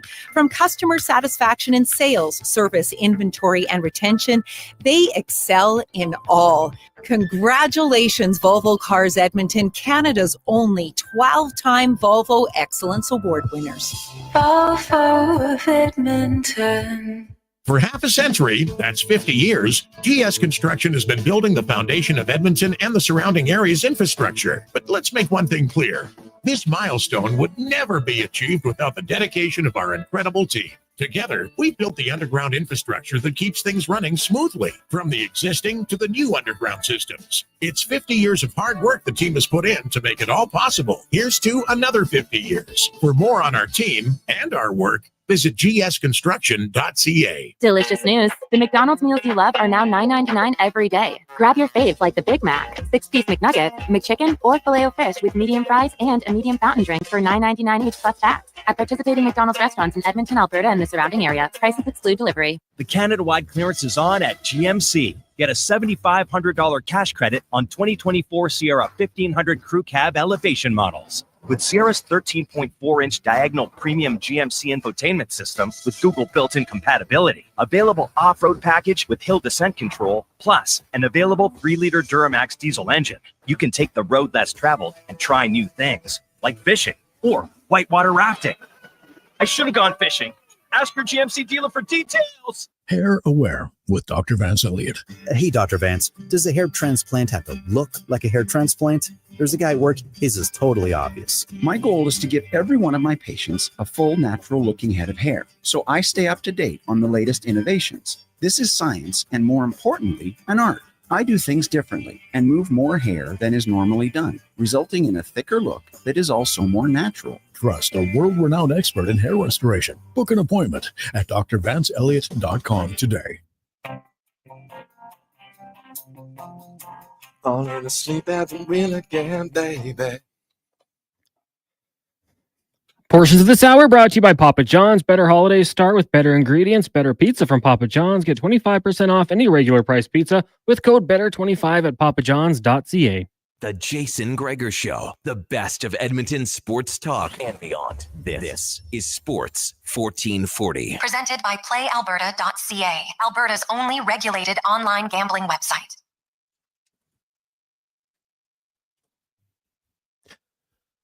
$3:28. Welcome back. Wednesday after, man, it's flying by. We got a great line. We still haven't got to the business of sports coming up with Rich Winter. I think you're really going to like it today. If sports and technology collides, and there is some very interesting things coming in sports, and maybe should be happening more. We'll touch on that today with Rich.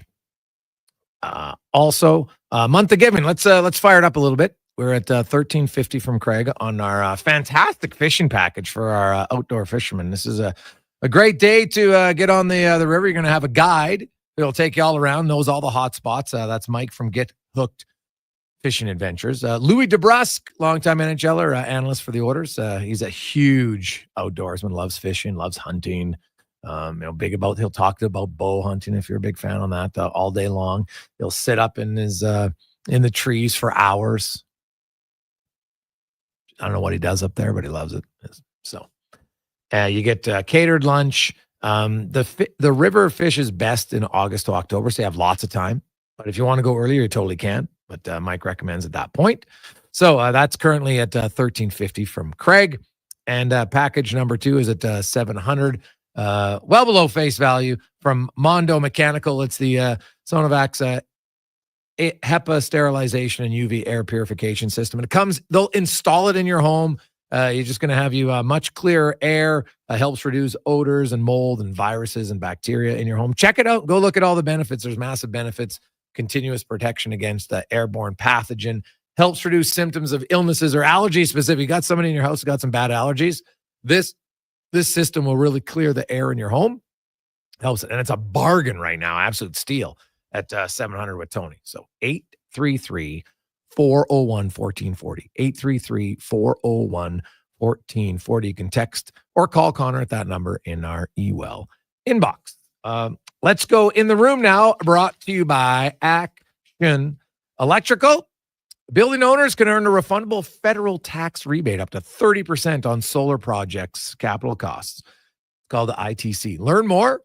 Action Electrical can walk you all through it, show you all your savings. ActionElectrical.net, as Tyler Yaremchuk from Motors Nation and Daily Faceoff joins us. Ty, since November 1st, here's the list of goals against 5-on-5 for Edmonton Oilers defensemen.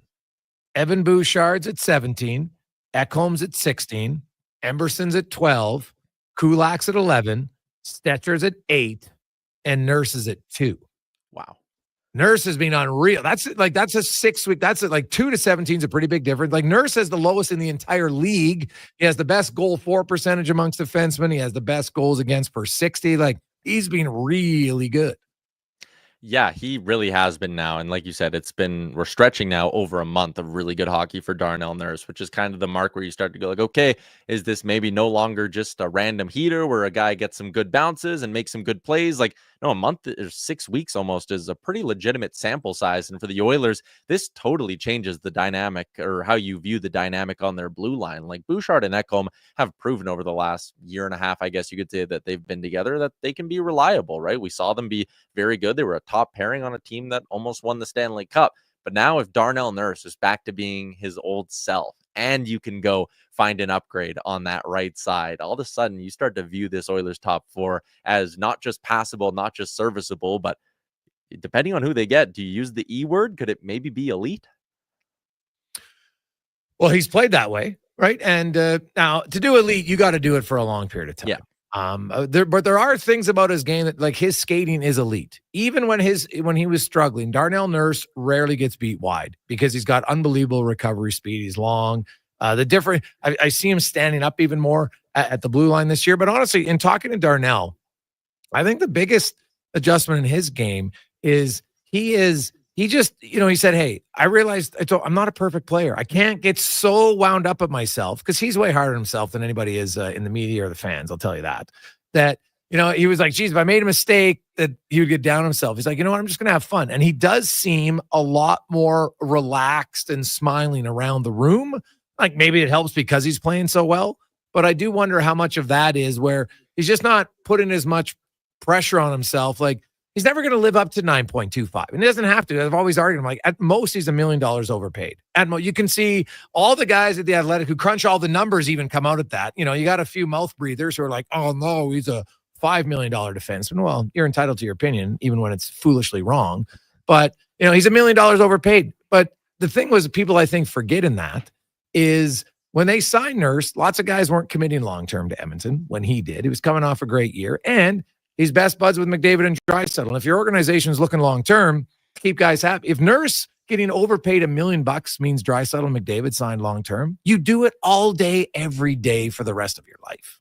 Yeah, and I do think there's something to be said, and it's kind of interesting that there are some Oilers fans who will sit there and be like, Nurse is overpaid, shouldn't have signed that contract, and they're the same fans who sit there right now and, you know, oh, Fogel's playing good in LA, McLeod's playing good in Buffalo, why'd you get rid of those guys? Like, you have to pay to keep players, right? And for Darnell Nurse, that was the cost to keep him in the mix, and I also put a ton of value in having a group and a core of guys who can learn and grow together, and that's exactly what you have here in Darnell Nurse, Connor McDavid, and Leon Draisaitl. Throw Ryan Nugent-Hopkins into that mix as well. Like, these are guys who have learned a lot of tough lessons together, and in the moment, there are struggles. In the moment, there are frustrations, but in the long-term view of it, like, we talk all the time come playoff time, like, you know, young teams, they got to learn hard lessons in the playoffs, and you got to learn how to lose before you can win in the postseason. That's always a cliche that gets thrown around, and like, to get that and to have guys who have learned those lessons, you have to keep them around. Like, having a good, stable core is such a massive thing for the Oilers. And I do think it's part of the reason why their slow start this year didn't snowball into anything worse, because this is a team that's been through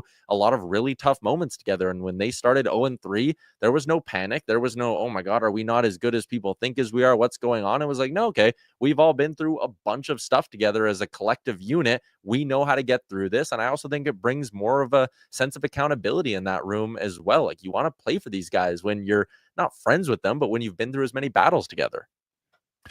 Oh, it helps. There's no question, right? It helps. And hey, it obviously helps when Nurse is playing the way he is. And now, do I think you're going to go that many minutes and only be on the ice for 2 goals against long term? Of course not. It's like, it's unreal, but it's probably unlikely to sustain to that level. But I think overall, you know, Nurse, the way he's playing right now, like he basically kind of just gobbles up forwards when they're coming in on the offensive zone. Like there's not a lot of sustained pressure right now when he's on the ice. Yeah, 100%. And the other thing too to remember, like you said, you're not going to go every month only giving up 2 goals or whatever the number is. Like, guys are going to make bad plays. And I had that debate on my show today about the Oilers and their blue line where, you know, people were all over Evan Bouchard for that turnover. Like, yes, 100% terrible turnover. But I thought outside of that, Evan Bouchard looked very good on the offensive blue line last night. I thought him and Ekholm played fine. And at the end of the day, the Oilers held a very good Tampa Bay team to below 30 shots and only 1 goal against. Like, can you sit there and roast the turnover? Sure, I guess, but I thought for the bulk of that game, they played really well. And for Darnell Nurse, like, listen, at some point in December, he's more likely than not going to have a brutal turnover that might result in a goal, or he's going to have a rough game. He might even have 2 rough games, but I think it's just understanding that, like, that can happen. Look at the Lightning last night. Victor Hedman kicked a puck into his own net in that game, which I know is a bad bounce, but like, still, good players have rough games. And sometimes I feel like there's, you know, a portion of the fan base that will sit there and they just want to zero in on when those mistakes are made without wanting to give proper credit when guys have good stretches. Or the thing that also drives me nuts, and it's happening right now a bit with Stuart Skinner, where Stuart Skinner's been lights out for 5 games and people don't want to give him credit. They just go, good, he should be like that. And it's like, well, no, if you're going to roast a guy for every mistake or a tough stretch, you also need to acknowledge when they're playing great. And I'm really happy that, you know, people are doing that right now with Darnell Nurse. Yeah, Nurse played very well for a long stretch. You know, Skinner's 6 of his last 7 starts have been really good. Like, that save he made with 9 seconds left was massive, right? Got a piece of it. The puck goes up and then it's high stick down, and it's obviously no goal. But, you know, that game again, like, I've looked at Skinner, like, the save percentage is one stat. People focus more on the save percent. I focus more on goals against average than I do save percentage. We never talk about a player's shooting percentage. We talk about how many goals he scores, right? And when I look at Skinner, and the Oilers don't give up a lot of shots. Now, that doesn't mean they don't give up a lot of quality shots. They give up some, but they don't give up a lot of kind of easy shots. And so when a goalie gets 28 shots and a lot of them are from the outside and he only gives up 2 goals, well, he has a 928 save percentage. A guy who gets 20 shots and doesn't have has 8 fewer from the outside. He also only gives up 2 goals, but his save percentage is .900. And over time, that looks very different. And I look at Skinner's goals against average, and to me, that's what the most important is. Because if your goalie's only averaging 2 goals against a game, I really don't care how many saves he makes. He's only allowing 2 goals. That's going to give you a really good chance to win. Yeah, I think that's a really interesting conversation, especially when you look at a guy like Mackenzie Blackwood. People keep going look how good his numbers are on an awful San Jose team, a 911 save percentage on a god-awful San Jose team. And it's yeah, because their teams go and shoot from the parking lot against San Jose, and he has games where he faces 39, 40, 45. He had a game where he faced 54 shots on goal. So, sure, I guess he stopped a lot of rubber, but does Mackenzie Blackwood's 911 save percentage, is that going to perfectly translate to a 911 or even better save percentage now that he's suddenly on a better team in Colorado? No, it's never as simple as just looking at the number and being that guy's elite. There is more to it. And that's where I've always come out on Skinner. Yes, he has bad stretches. Sometimes he gives up weak goals. Here's another thing. Every goalie does. Look at that Binnington. The goal Binnington gave up to Stetcher. No one's sitting there. Oilers fans aren't sitting there being Binnington's awful because of that goal, but there's a lot of them who would roast Stuart Skinner if he gave up that same goal. So there's nuance to everything, right? 100%. They go into Minnesota now. They take on the Wild. They lost that game to the Wild. They didn't really play that bad overall. Some goals that, they just, what they did in that Minnesota game is the one kind of rare game where they made a few big errors and that cost them. And the Wild are good. They're really good. Now, the Oilers have played really well, too. Since their 0-3 start, they're 16-7-2. I think in their last 10, they're third in goals against. The Wild are first in goals against. Both teams are top 10 in goals. This stretch for the Oilers here, this should be fun. And, I talked to Leon Draisaitl about it last night. He's these are kind of the games you get up for in the regular season where it's a good barometer to see where you're at. Yeah, I'm trying to think here, just looking at their schedule. When was the last time I watched an Oilers game and came away from it being they didn't have their best stuff that night? And I think you probably have to go back to that game against Montreal, because since then, there are 2 losses. There was the one against Minnesota, where I agree with you. I thought they played fine that game, just needed a few things to go their way. And the other one was against Vegas, where they lost 1-0, didn't get a power play, got, if you want to call it goal-lead in the third, sure. They also needed to finish off their chances better. But again, I came away from that one not being Vegas is in a totally different class. I was nope, the Oilers could have easily won that game. Same thing with Minnesota. I didn't come out of that game going, man, the Oilers got outclassed by the Wild. I was nope, they're right there with them. You're just not going to win all 82 games in a regular season. It'll be interesting for the Oilers, though, going to Minnesota tomorrow. That is a building that seems to just be nightmare fuel. And I can't tell if that's just me watching on TV or if that goes with the players as well. But that's going to be a tough game against a really, really good team who's somehow first in the Central now in a building that, for whatever reason, has given the Oilers fits. Oh, well, I look forward to the matchup. Kaprizov and McDavid, there's always excitement. Throwing Draisaitl, not bad at all. The only negative for me last night was the Oilers got a power play in the first minute of the game. Didn't even get a shot. Now, I know I talked to teams. They're you don't really love getting power plays early in the game because you haven't really touched the puck. And, man, was it ever noticeable, because their first power play did absolutely nothing. Oh, it was. And that's actually the point in the game where I was starting to get a little bit uneasy, because they got that power play. And I agree in the sense of not everyone's had a puck touch yet. Your skill guys aren't exactly, as into it as you'd like them to be. Sometimes the extra smooth ice throws guys off, but also these players are smart enough to recognize that. If you get a power play early on, maybe don't try to flutter a bunch of passes around and zip it through some tight seams. Maybe just simplify your approach, which is what I would have liked to see the Oilers do there, but they missed on that power play. McDavid missed on the breakaway, and then the Ekholm goal got called back. And I was okay, those are 3 things that are now kind of working against them. A couple of golden opportunities you miss on, then you finally score and it gets called back because of an offside however many seconds prior. And I was man, Tampa Bay usually doesn't sleep for this long, but I give the Oilers credit for not kind of sitting there and slouching their shoulders and being oh man, nothing's going our way tonight. They kept pushing for a good portion of that hockey game, which again, I think is a mark of a very, very good team, which the Oilers are. Yeah, they're a really good team. I look forward to these next 3 games. Should be a lot of fun. Ty, will chat with you tomorrow on the Rundown. Sounds good. Thanks, Riggs. There you go. That is Tyler Yaremchuk from Oilers Nation and Daily Faceoff. Jason Gregor, Connor Halley with you. Well, let's get those bids in on the month of giving. We'll update you what they are next. We have Rich Winter coming up at 4 o'clock for the Business of Sports. Lots of text, 833-401-1440. And clarify earlier in the show when I had mentioned Luke Pierce. I screwed up in what I was saying because I was reading wrong. Luke Pierce got fined, not suspended. All right. The head coach of the Oil Kings fined, but not suspended. All right. The rematch, by the way, should be spicy coming up in January. Medicine Hat and the Oil Kings. And you know what? I love the fact that there's some emotional games at times. And I don't care if it's the WHL, I don't care if it's the AJHL, the BCHL, the NHL. You need those every now and then. A little bit of animosity in hockey makes it better. It just does. And I think I'll tell you right now, the Oil Kings and the Tigers will both be fired up when they meet again in January. Take a quick break. We'll return. Jason Gregor, Connor Halley with you. Sports 1440, Oilers Nation, YouTube, Facebook, and X. Checking off your gift list can go more smoothly when you give smoothies. From now till December 31st, buy a $30 Booster Juice gift card and gift yourself with any regular size smoothie for free. Try the new salted caramel smoothie made with vanilla oat beverage, vanilla frozen yogurt, and decadent caramel. It pairs magically with the salted caramel booster ball, bursting with score toffee bites, cinnamon, maple syrup, cashew butter, and more.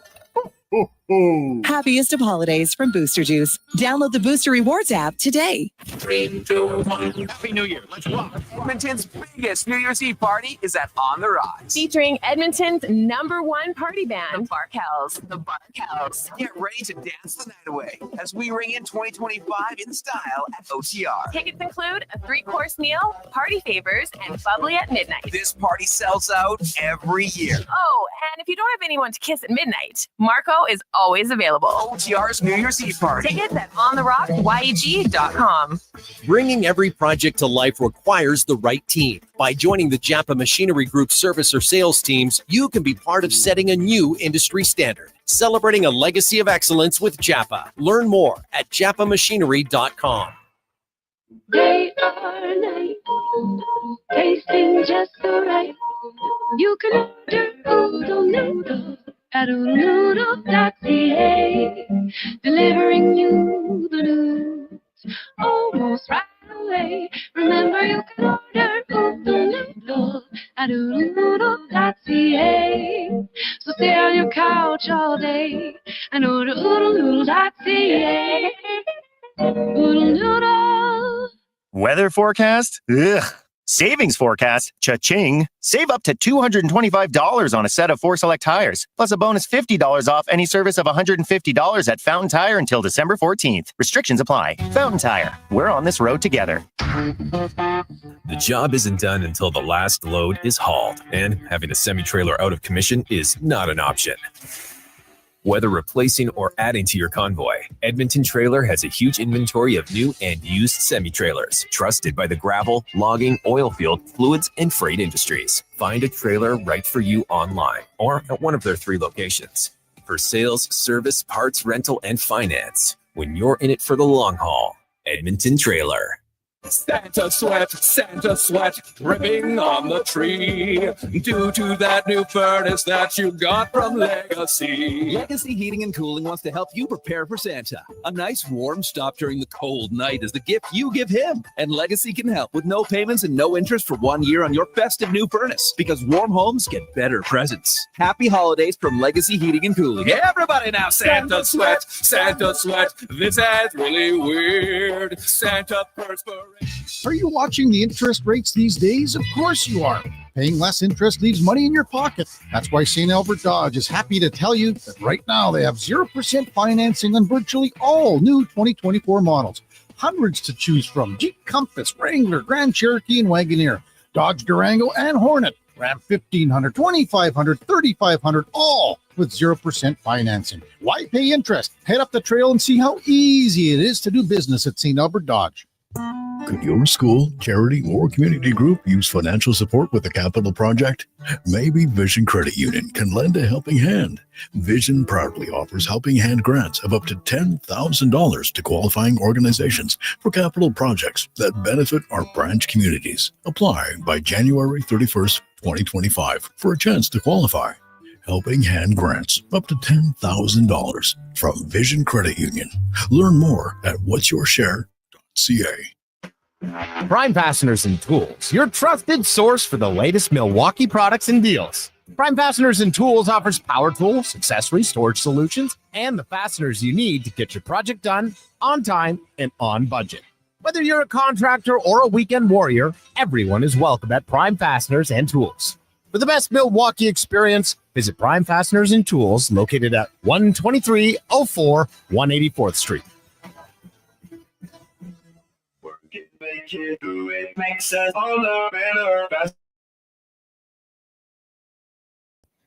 Portions of this hour brought to you by Cantork. We offer sale, rental, repair, and calibration of hydraulic, pneumatic, and battery-powered torque wrenches, stud tensioners, and flange maintenance equipment. Order today at cantork.com. The Jason Gregor Show, the best of Edmonton sports talk and beyond. This is Sports 1440. Presented by PlayAlberta.ca, Alberta's only regulated online gambling website.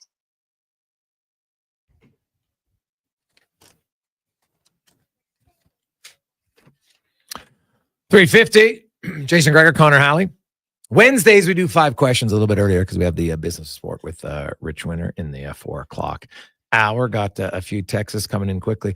Hey, Gregor, I have to say I disagree with you in the summer when you kept saying don't sign Bouchard. There's no risk because the odds of him matching last season's totals just means you'd still have to pay him $10 million. If he has a little bit of a down year, then your chances of signing him for less are better. And so far, that's working out. It seems that patience is better. Yeah. Well, and here's the thing with Bouchard. Like, he's not having a terrible year. He got 20 points, I think, in 28 games. He's been on for a few more goals against than they would like as of late, no question. And, that's something that, they will look at because, time on ice, that's not really going to change. Bouchard's going to get big minutes. That's kind of committed to the team. But he had like a perfect season almost last year. Unreal in the regular season, 82 points in 81 games. And then 32 points, including an NHL record 26 assists in the postseason. Like, it's going to be really hard to ever match that again. Like, that's what's called a career year, especially the playoff one. Like 32 points in 25 playoff games. Come on. That is, there's not many guys who ever scored 30 points as a defenseman. So you look for Edmonton, and they still might have to pay. They're still going to have to pay him. But you might be able to get it down if he only scores 55 or 60 points this year, right? Like, that's a big difference. 60 to 80 is like, we're talking millions of dollars of difference. And it could save you if you go to arbitration. Maybe they don't, but yeah, I think often, they talk, well, so you got to lock up the guys long term because they're always going to get great value. Well, I can show you lots of players that are on 7-year deals that are young and have yet to live up to them. That happens way more. It's just not talked about. People always forget it. Dylan Cousins, great deal. Oh, yeah? Look at the deal. How's it going? Right? We can go down the list. Lots of other guys. So, Kotkaniemi, how's that one going? So, the odd time maybe, but if a guy continually plays well and does it for more than 1 year, no one really has a concern in paying them because you're like, now he's got 2 years of being an 80-point guy. Okay, I'm much more comfortable to commit $10 million then than it would be after 1 year. That's how I would like. Obviously, you'd like to delay it even longer. So let's get to 5 questions brought to you by The Brick, where you can save up to $3,000 off of big screen TVs. Today is tomorrow's actually your final chance for that sale, as well as $1,600 off sectionals, 25% off home entertainment, furniture, and more at The Brick and thebrick.com. It's time for 5 questions on the Jason Gregor Show. All right, Jason, what was the biggest thing that stood out to you in the Oilers' 2-1 win over a very talented Tampa Bay Lightning team? Well, to me, the number one thing for the Oilers was that I thought they really, again, just limited. They played a controlled game. I didn't see any glaring errors. Like, there's always going to be a mistake in a game because there's split-second decisions. But I didn't see, I guess maybe, people will point to the Bouchard one. Okay, fair. But, like, if you make one mistake in a game, I'm not going to go crazy over something like that, right? Like, it's going to happen. So, like, look at McDavid's goal. If that happened to Edmonton, people would be like, how did the defenseman allow him to just part the sea like that? What happened, right? He made a good play. They got caught flat-footed. Boom, you're done. So I just thought they again played a very controlled game is how I see it. Yeah, I think just holding a good team like that to 1 goal. And, you'd love to see your team score more, but the Tampa Bay Lightning are a good team, and they don't just leak goals. So winning 2-1, very respectable. And shout out to Leon Draisaitl. The play he made on McDavid's goal, passes in the skates. He goes skate to stick effortlessly. Great pass. Thought that was a pretty sick play. Question number 2. Oilers claiming defenseman Alex Regula off waivers from the Bruins. Hasn't played a game this year, obviously due to injury, but last season with Providence at 4 goals, 26 helpers. What do you think the game plan will be with Regula and the Oilers organization? Well, Stan Bowman knows him very well. He traded for him once before in Chicago, and then he left Chicago, and then the Blackhawks ended up having Regula part of the Taylor Hall. So there, there's organizations. Chicago traded for him; they liked him. Boston traded for him for Taylor Hall. It's a pretty big acquisition at the time. So I think Edmonton looks, here's a 6'4", 210-pound defenseman who moves the puck. He's coming off an injury. This is a really low risk bet. I'm curious if this means Travis Dermott is going to the minors, or I should say at least on waivers. That would be my guess. In this instance, and then that kind of screws him up down the American League because of veterans, whatever. But I don't see them carrying 8 defensemen. I see no reason to do that. So I could see in the next day or two they'll make a decision about Dermott. And I think they'll probably want to give Regula a game or two. Does he jump in? He hasn't played yet. Like, are you going to play him his first game against Florida or Vegas? Maybe not. But after that, Ottawa, San Jose, I think there's a chance. Yeah, I'm with you. I mean, maybe slow play here, get him back up to game speed, but someone that Stan Bowman knows obviously has an inkling. That's why he made this move, that he could probably help out his team one way or another. So I'm very intrigued to see what he's going to look like when he gets the opportunity. Question 3, had Coach Chaulk on today discussing the Condors. Obviously, we don't want to see one of these players called up due to injury or anything of that nature. But is there someone you're intrigued by? I hope you get a chance to see at the NHL level again or for the first time this season. Oh, it's Noah Philp all day long for me. He's on. When I look at their team, I don't think Matt Savoy's ready yet for the NHL. And that's not a knock. That doesn't mean he's not a good player. He's a 20-year-old first-year professional. He's not going to play enough minutes to come up here. Noah Philp's 26. He's a guy who can be a fourth-line center. Matt Savoy's not a fourth-line winger. I want him on my first unit power play in the American League. And other than him, I don't see anybody else who's ready. So it's Noah Philp, and that's really the only guy for me. Yeah, I'm with you. I think that's just kind of the obvious one there. If there is a pinch and, reward a guy for being a good trooper, maybe it is Seth Griffith just for one game. I know he got a game a couple of years ago, but he's not even, you'd have to sign him to a contract. Yeah. Because he's only on an AHL deal. So it's not going to happen, but I like to see the vets get rewarded with that every once in a while. So not going to happen. I think Philp's just the obvious easy one. Question number 4 for you. We change it up here. Bill Belichick is going to be coaching the North Carolina Tar Heels, reportedly a 3-year deal worth $30 million, playing in the ACC. If he recruits you, would you want to go play for Bill? You know what? It's a good question. I think it depends on my position. It depends on the depth chart. There's lots of things. He's had a pretty good success rate at the NFL, but you're still developing guys in college, right? So it's different. That's a good question. I think I would want to have a conversation and kind of get a sense. Like, I don't really care what he did with the Patriots. That's not impacting me now as a college player. Right. And like UNC, like when I think of UNC, I think basketball. Like, I don't really think about their football program. Do you? No. I mean, they've had a few quarterbacks go first round, which, hey, maybe if you're a highly touted quarterback, you want to go there. But for me personally, if I'm skill position, I'm still 18, 19, still a kid. I don't know how much fun Bill Belichick's going to have. He's lightened up a little since he left the Patriots, but you want that fun college experience. I don't know. If you're a football, diehard junkie, I'd be rushing to NC. But yeah, I don't know. I think I might go to the SEC and play there instead. Why do you want to go to the overrated conference? It produces NFL players more than any other conference. That's why I want to go. Yeah, but I think that's changing now. Yeah, well, I mean, with the shift, yeah, 100%. You're seeing, Texas and Oregon moving around.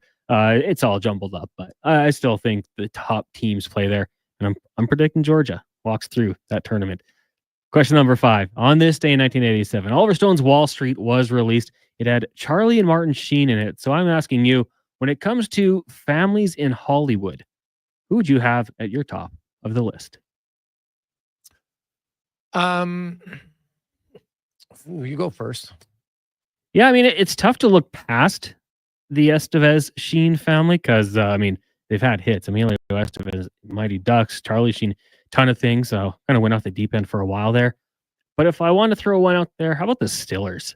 Ben and Jerry. Oh, God, you kidding me? Like, they're pretty funny. So yeah, I think I'll go with the Stiller family. They're quite funny. Now, what about Goldie Hawn and Kurt Russell, Kate Hudson, Oliver Hudson? I might go with them. I'll go with the Hawn Hudson connection. Because they have is there not a younger guy, one of the sons now acting too? Oh, I think Oliver, right? Isn't that who you're talking about? Or do they have a younger one, even younger than him? I don't know. I thought there was another guy. Well, it could be right. Could be another family I'm thinking of here, but yeah. Wyatt Russell. That's the he was in I don't know about Wyatt. He was in Goon 2, I think.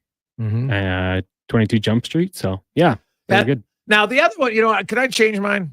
Sure. I just thought of one because they're the Canadian connection, the Sutherlands, and I loved a lot of their shows.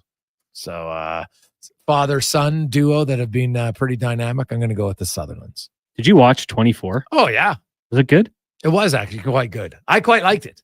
I never got into it, but I heard really good things. I'd never watched it over, but like when I think of Kiefer Sutherland, Lost Boys, Young Guns, like God, when he was Doc, it was unbelievable. And obviously Donald's been in like so many great shows, but yeah, Kiefer, Lost Boys and Young Guns were like two of my favorite movies growing up. Love them. Lost Boys, Kiefer's hair was awesome. Didn't he have like the blonde spiky mullet type thing? Oh yeah. Good look. Mm-hmm. It was a really good look. So take a quick break. When we come back, the business of sport. Rich Winter will join us. You won't want to miss it. We'll update you on our month of giving and more after Connor Halley and a Sports 1440 update brought to you by Fountain Tire. You got a few days left to get in. You can save $225 off any set of 4 tires, including Goodyear. Pick them out now at fountaintire.com. The Sports 1440 update. The Edmonton Oilers have claimed defenseman Alex Regula off waivers from the Boston Bruins. Regula yet to suit up in a game this season. He spent last year with the AHL's Providence Bruins, racking 4 goals, 26 points in 55 games. On the ice today in the NHL, just 2 games to get to. Sabres host the Rangers at 5. Then at 5:30, the Ducks in Ottawa to take on the Sens in the association. The Hawks and Knicks meeting in the NBA Cup quarterfinals at 5. At 7:30, the Warriors in Houston to take on the Rockets.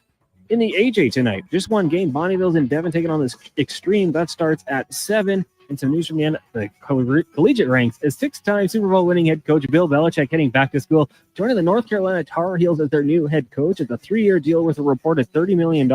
Playing in the ACC, the Tar Heels went 6-6 this past season. Coming up in hour 3 of the Jason Gregor Show, it's another edition of the Business of Sports with longtime player agent Rich Winter. I'm Connor Halley. This has been a Sports 1440 update. Sports 1440, Stingray Radio Station. CKJR broadcasts from West Edmonton Mall and Wetaskiwin. Download the free Stingray music app and listen wherever you go. Japa Machinery Group knows that XCMG may not roll off the tongue, but Japa's team will help keep your construction jobs rolling on time and on budget with heavy equipment sales and rentals. Visit japamachinery.com to find out more. You've got a go-to coffee spot, a trusted barber, even a lucky game day jersey. But when it's about looking your absolute best, there's only one name you need. Mr. Dirk. Family run since 1939. We're experts in crafting impeccable tailor-made suits and offering a wide variety of everyday styles. Pair that with personalized one-on-one fittings and the convenience of on-site tailoring. Mr. Dirk elevates your style game. Visit our Edmonton store or explore MrDirk.com. Score big on style with Mr. Dirk. Oodle Noodle Origins. In 1864, Francis Oodle took over his dying father's business as a leatherman. He was quite proficient, but his heart was never truly in the trade. After his father's death, Oodle met a cocksure young man named Vladimir Nudell, who was a trailblazer in the popular new art of food boxes. They formed a partnership and aimed to ply their trade in the new world. At Ellis Island, Nudell was renamed David Noodle, and henceforth, the franchise has been known as Oodle Noodle. Introducing the Female Super League. Female hockey is on the rise with more women playing the game than ever. Join us as we pave the way for the future of women's hockey. It's time for the Business of Sport on the Jason Gregor Show with longtime NHL player agent Rich Winter. featuring consistent interprovincial competition. Come be part of the journey as the 2024-25 season unveils a 12U division, as well as the launch of a groundbreaking progressive body checking 14U division. For more information, visit femalesuperleague.com. Delicious news. The McDonald's meals you love are now $9.99 every day. Grab your faves like the Big Mac, 6-piece McNugget, McChicken, or Filet-O-Fish with medium fries and a medium fountain drink for $9.99 each plus tax. At participating McDonald's restaurants in Edmonton, Alberta, and the surrounding area, prices exclude delivery. It feels like the cost of everything has been going up and up and up. That's why Encore's electricity rates are getting really low. With our rates falling lower, you can feel carefree about your bill. A low rate means lower stress. Switch to a new fixed-rate electricity plan with Encore by Epcor and save. Get the lowdown and stay carefree at encore.epcor.com/lowdown. Customers are free to purchase natural gas or electricity services from a retailer of their choice. For a list of retailers, visit ucahelps.alberta.ca or call 310-4822 toll-free. I'm Rick Showers from No Bull RV, along with two very special granddaughters wishing you a Merry Christmas. I'm Saxon. I'm Goldie. There's something beautiful about the holidays, the warm feeling of being with family. It's why we love camping so much. Camping with Papa is why I love to visit Canada. Best part of camping is Goldie cake. That's right, Goldie. The great outdoors is a lot of fun, just like your famous Goldie cakes. And while we don't get to go camping much this time of year, it's fun to enjoy our time together, even if we're stuck inside most of the time. We have to cherish these moments because before you know it, you'll be teenagers. Well, I'm going to be a teenager soon. You just wait. Not if I can help it. My Papa is really old. Maybe like 35. Happy Christmas from Saxon, Goldie, and all of us in the No Bull family. And to all a good night. And that's No Bull. NobleRV.ca.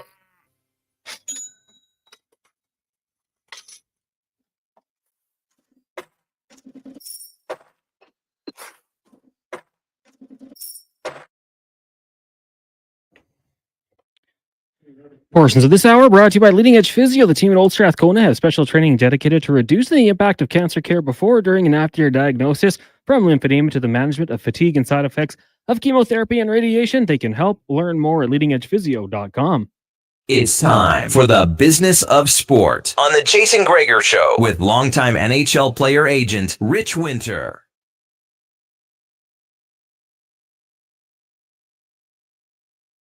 Jason Gregor, Connor Halley with you on Sports 1440, Oilers Nation, YouTube, Facebook, and X. It is a Wednesday afternoon. We are halfway through the show today, and month of giving. Hey, doesn't matter how it starts. It's all how it ends. Our goal here, of course, is to always get to face value in our packages and raise a lot of money. Today, we're helping out the Christmas Bureau. Our fishing package is at $13.50. It's you and two friends.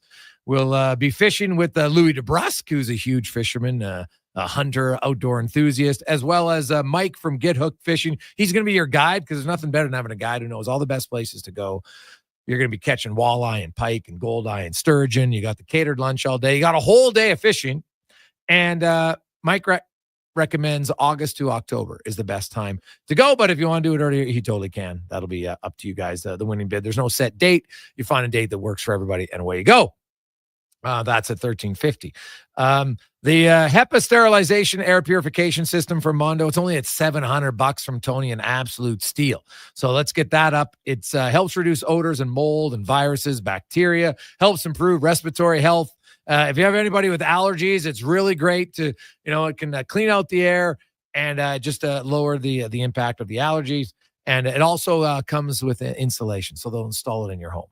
So it's a sweetheart deal, and this one is well undervalued, so only at $700. So 833-401-1440. Let's get those up today for month of giving, and it's now time for the business of sports as we welcome in longtime NHL player agent Rich Winter, 35 years in the industry, and today, Rich, good to have you back. How you doing? I'm doing really well. Busy, but it's going well. Is an agent busy at this time of the year? I'm kidding, of course, but because you're always like, you got guys that you're talking that are, potential coming up RFAs, maybe guys that are in second last year of their deal. And, you talk to teams like, I know you can't officially sign a contract till July 1st if a guy has 1 year left, but how often do you have talks with the GM? And let's just say Connor Halley is a second pair defenseman, solid player on a team. You know, he's having another good year. He's been there for 5 or 6 years, solid foundation of that team. He's a year and a half away from free agency. Do you wait until it's closer? Does some guys not want to do? How do you do that as an agent? What's your approach? Not really much like that going on this time of year. It's and those kind of talks really don't pick up until you get really close to when the player's completely free in July 1st. It just, there's, lots of discussion around then. Right now, it's things like players disappointed with their ice time, wondering if they should be looking at a trade. A couple of cases, I'm just doing some research, which I like to do myself to get a feel for things, because it's really hard in this environment to get anybody moved, right? Because if you're moving $4 million, $5 million, $6 million in salary, you're not moving it anywhere, right? At this point in time. So trying to figure out a lot of work goes into trying to figure out where the fits might be, then how to stimulate teams to be interested in trading for a player, and then dealing with a team that might like the player there as a little bit of insurance, even though he's not playing as much as he might like. Well, maybe he's good insurance, right? He's on the third line, should be on the second line. They get an injury. They like the luxury of having, their top six forward on the third line. The guy that's normally placed on the second, top six doesn't really like being on the third line. So just dealing with those kinds of issues. And oftentimes they just resolve themselves, right? Yeah. You start talking about it. You give a player comfort that you're working on it. You do a little bit of research, have some conversations. All of a sudden somebody gets hurt and he gets 3 goals in 5 games and problem fixed. So, it's always weird during the season, because whether you're negotiating or trying to fix a problem, it depends on what happens on Tuesday, right? Like all of us, because everybody lives, in the game itself, lives day by day. So negotiating in July, nothing's going to change over the course of the summer. Right. But dealing with anything now, it can change immediately. Yes. So a lot of it's just client relations and making sure, client understands you're working on it, because sometimes they need that comfort to know, well, at least we're talking about it. Like we're getting a plan. We don't know what the plan is, and always try and explain to players the game off the ice isn't much different than the game on the ice. I'd like them to get a hat trick every night. It would make our negotiation position pretty strong come summer. That, they advise me, is not that easy. Yeah, so you want to trade your $4 million, $5 million salary, surprise, surprise, guys, also not that easy. So just trying to manage their expectations and ensure that, they're comfortable with what's going on. And again, like it's 50, 60% of the time fixes itself. So, and how often, like when you have some GMs that have a much more job security than others, how does that play? Like if you're a guy and, his team is, because you probably hear the rumblings and you look around, and let's say Bob is in, I'll just use Buffalo because they've been a loser forever, unfortunately for them, that it's like, geez, if that team doesn't make the playoffs, well, that GM's probably not there. Like, and do you notice sometimes if the GM is kind of dead man walking and they don't really negotiate much because they're like, well, I don't expect to be here and it might not get signed. I don't want to waste your time or mine because I might not get the sign off from the owner to even make this deal. Well, I don't see that as much as what you see is the guy's really busy. Like, all of a sudden, his job's on the line. He can barely find time to take a call. You want to have a longer extended conversation. You just hear, man, Rich, it's just, I'm up against it. It's tough here. I'm really busy. Which really is an indication I'm really busy dealing with the pressure of the job. Right. You call someone like Ken Holland after a couple of Stanley Cups, and, we've had Kenny on the show. So, and he's no less affable when you call him about, the weather. So he generally has time for people, and he's never really been threatened, or certainly hasn't seemed to feel threatened for, a couple of decades. So yeah, it's interesting. It's just, you can tell. You don't get calls back from guys who are threatened because they're, unless they feel you can help them.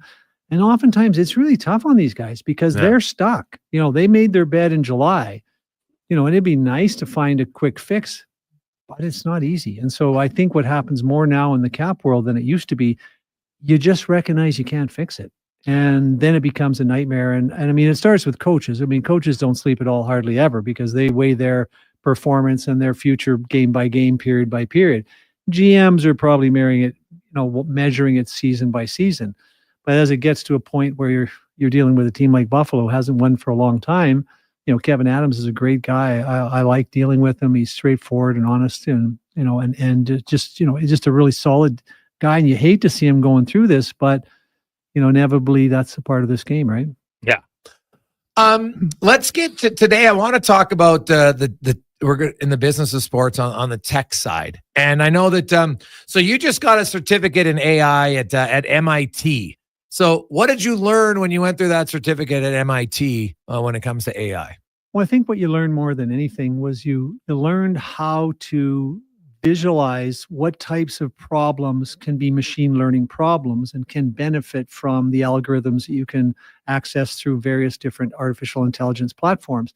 So I think it was, because there's certain problems, it's really fascinating because there's what we call large language models. And really what that is, I try and describe it to people. It's like a library where every single syllable is available to you. And it's like the librarian has read every single book in the library and she's sitting there ready to answer whatever question you have. And so that's one version of AI. Then there's another version of language called large quantum models. And those are basically similar, but they involve numbers, right? When you're looking for number-related things, you end up in that type of model. So it's really, you just learn to think of certain problems just aren't conducive to using artificial intelligence. And then the other thing you learn, the hardest part, it's like, and you just have to play for it. It's not different from a Google search. I just think like this is Google search times 1,000. You can ask a specific question. Once you ask a question, you can follow up with another question, like you're having a conversation. But it's learning to prompt. It's just like when you search, we've all gone through Google searches and, did 10 and couldn't find anything. Then you start figuring out if I'm looking for a place on the beach and, wherever I kind of search this and you get a feel for it. And it's the same with artificial intelligence. It's learning to prompt it. Like one time the other day, I was on with a GM and I asked him a question. I said, have you ever looked at Phil Jackson's triangle offense as a possible solution to your power play? Which I thought was kind of interesting because I look at hockey's football or soccer on a smaller surface, basketball's hockey on a smaller surface, but it has the biggest players. And they're figuring out how to move in an environment where it's almost impossible to get the ball unless you're moving. And I just came to this thought when I was talking to this particular GM and said, if these guys can figure out how to stay in motion, because they have to be in motion to receive the ball. And you see a static, most NHL power plays, Oilers maybe accepted, are very static. So I typed that in while I was talking to him and flipped it over to him. I got 4 pages in less than 30 seconds about how to apply that. In fact, in that particular case, I even got individual positioning suggestions for players on the team within the triangle. Now, I don't know how that would be applied, but it seems to me sensible to use the same offense that a guy used to win 11 NBA rings to kind of just see if there's an application here. And that's the kind of thinking that AI lets you access. Do you foresee this? Because didn't like Chat GPT, I'd read an article and they felt like, they've kind of maxed out all they've gathered all the information now for the last years and they have it all. Now there's like some 1.0 thing that's coming out. Like it's always changing and evolving. Do you see in a Phil Jackson, is there other ways do you think NHL specific can benefit from it? Well, I think it's the NHL. It's mind-boggling to me that a business accepts the 12.2% return on anything you're doing as a business, right? So the NHL draft. So in order to win the Stanley Cup consistently, if you look at the analytics over the last 25 years, what you need to do is have about 10 to 12 what we call core players, which is top 6 forwards, third line center, top 4 D, and number 1 goalie. You have to draft them, and then you have to draft a total of between 14 and 18 players because you have to fill some holes. So in order to draft that well, you have to draft much better than most teams are drafting at this point. So there's all kinds of things going around in the draft. Like we all know that smaller defensemen gets drafted later, right? But we also know that goaltenders get drafted later. How do you use AI to scrub all of the information on the internet, all of the information available in the world, instead of relying on a guy from Slovakia, the Czech Republic, who saw the player 5 or 6 times and none of your scouts have seen him. And there's all kinds of biases that happen and people, and it's going to be used to start filtering this information to keep your scouts accountable, right? For example, guy from Slovakia who's seen a player that he loves play 15 times, but he comes to a meeting, he's just one of 3 European scouts, and these guys seem to like the big guy is from in the United States development program that they've seen a bunch of times. And it's understanding all the biases that exist within your scouting staff, right, using objective measures to say, hey guys, look, I don't want to know about this big, fast, prototypical hockey player. I want you looking at these guys, because these guys historically go late. We grab them early. We're going to consistently outperform every team in the league. And if you can improve your draft returns on core players, say from 12.2% to in the 20s, you'll be a perennial Stanley Cup winner for the rest of time. So it's shocking to me that no one's figured this out yet. And the team that does, you'll find them winning consistently, trying to figure out how to dump the assets they have because they have cap problems instead of asset problems. And for the most part, we're dealing with hockey guys who have not often secondary education, certainly haven't studied artificial intelligence, and they're just missing a huge opportunity to put their team in the driver's seat, because this bus isn't leaving the station at a minimal speed. It's leaving the station at the speed of a super train in Japan. Like, if you don't get on this, your businesses will be dead. And if someone gets on this in the NHL, they're going to be so far ahead, the rest of them have trouble keeping up. Well, we've seen teams that have done it when the Oilers built their dynasty. It was through the draft, right? You got Messier and Curry and Coffey and Lowe and Moog and Fuhr and obviously Glenn Anderson. And then they had that Gretzky guy who had in a trade. So that was pretty key, right? Poker Steve game. Smith's another guy. So they had lots of them. And then you look at Tampa Bay's drafting and Braden Point and Kucherov and Vasilevsky and Stamkos and Hedman and Palat and Killorn, and from the first round through to the 7th round. And it seems like it's hard to maintain, because I've talked to like some of the best scouts who over that time, and they even admit, it goes like sometimes, because you're projecting, right? Like, you're still drafting 17-year-olds. Like, you can project, but you absolutely, you think 100% you can project more that the guy's going to be able to handle adversity? How do you project that? Well, you've got to get a lot of information which you can scrub. There's a lot of high performance experts on the planet. Michael Gervais, a dear friend of mine who's helped lead Pete Carroll to a Super Bowl, so impressed the Satya Nadella, the founder of Microsoft. He was brought in to reform the culture and analyze the need for change mentally, psychologically within the organization. There's people out there that are actually pretty smart at this. Now, how do you acquire information that will help you with that? The problem is, every Point's a good example. So I talked to another general manager, because he recently took control of a team, and he was telling me that he was asking his scouts, because they drafted some big dummy ahead of him because he skated well and, nothing happened on the ice, but he looked like a hockey player. Yeah. He said, so tell me what you liked about the guy we picked. Well, he was big, he skated well. So tell me what you didn't like about Point, because this general manager says, like, he thinks there's 5 or 6 qualities that make you an elite NHL player. Yeah. Skating, hockey IQ, and all of these things. And he said, okay, so what did Point have? Good hockey IQ, decent on the faceoffs, Competitive. right? Competitive, So why didn't we pick him? Well, he was a bit small. Well, help me understand, when a guy had 4 or 5 of the 6 qualities that makes him a generational player, we picked the guy with 2 because the 2 were biases. These guys like 100%. big, they like strong. Now, I'm always telling players, if you had 3 identical players at the age of 17, all eligible for the draft, and by whatever metrics, they were identical, right? There never would be, but they're 3 twins. One moved with his mom to Slovakia. One moved with his dad to Detroit and played the National Development Program. One stayed at home with grandpa in Alberta. And he's playing in the CHL.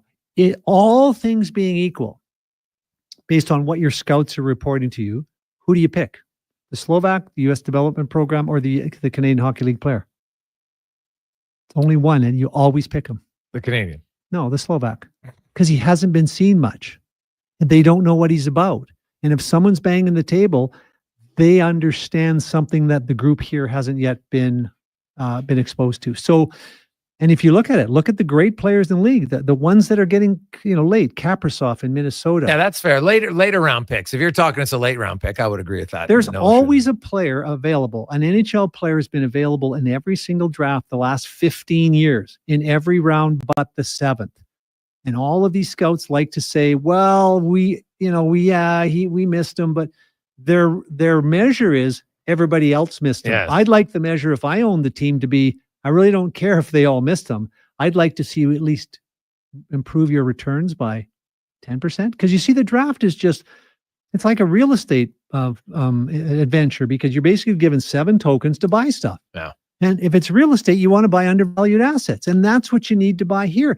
And if you, and part of this happens, like, Kenny Holland will tell you, even Julian Breezeball will tell you, sometimes it's just luck. If they were Yeah. smart in Tampa, they'd have picked point in the first round. 100%. That's what I've always said. And you know what? Al Murray, I talked to him about it. He goes, I agree. Now, I remember Braden, and I was watching that draft because now I had watched Moose Jaw very closely that year because my nephew was playing there, and I talked to him about Braden Point, and he could not stop raving about Braden Point, the person as much as it was the player. But I watched him play, and I'm like, God, this guy is so tenacious, and he's just relentless, and he's highly skilled. He had 91 points as a 17-year-old. You know how hard it is to have 91 points as a 17-year-old? Not that hard because Andrew Mangiapane had more points than that, and everybody, and he didn't even get drafted the first year's eligible.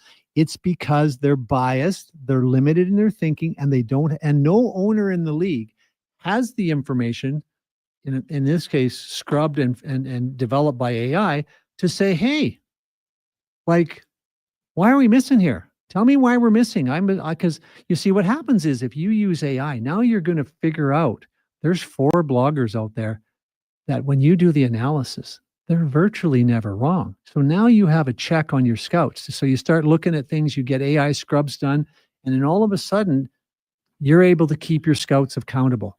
Because these owners, for the most part, you know, some are hockey guys to some degree, but they just don't know. And it's the most bizarre thing on the planet for me to think. You hear this all the time. General managers say goaltending. I can't predict that. That's the most pertinent position in your organization. That's like saying, I don't read numbers. Is it though? Oh yeah. If you have a $10 million goalie, he's playing 60 minutes a night, 50 nights a year in every single playoff game. Your return on him. I mean, if you have Dominik Hasek in his prime, like Vasilevsky, Shesterkin.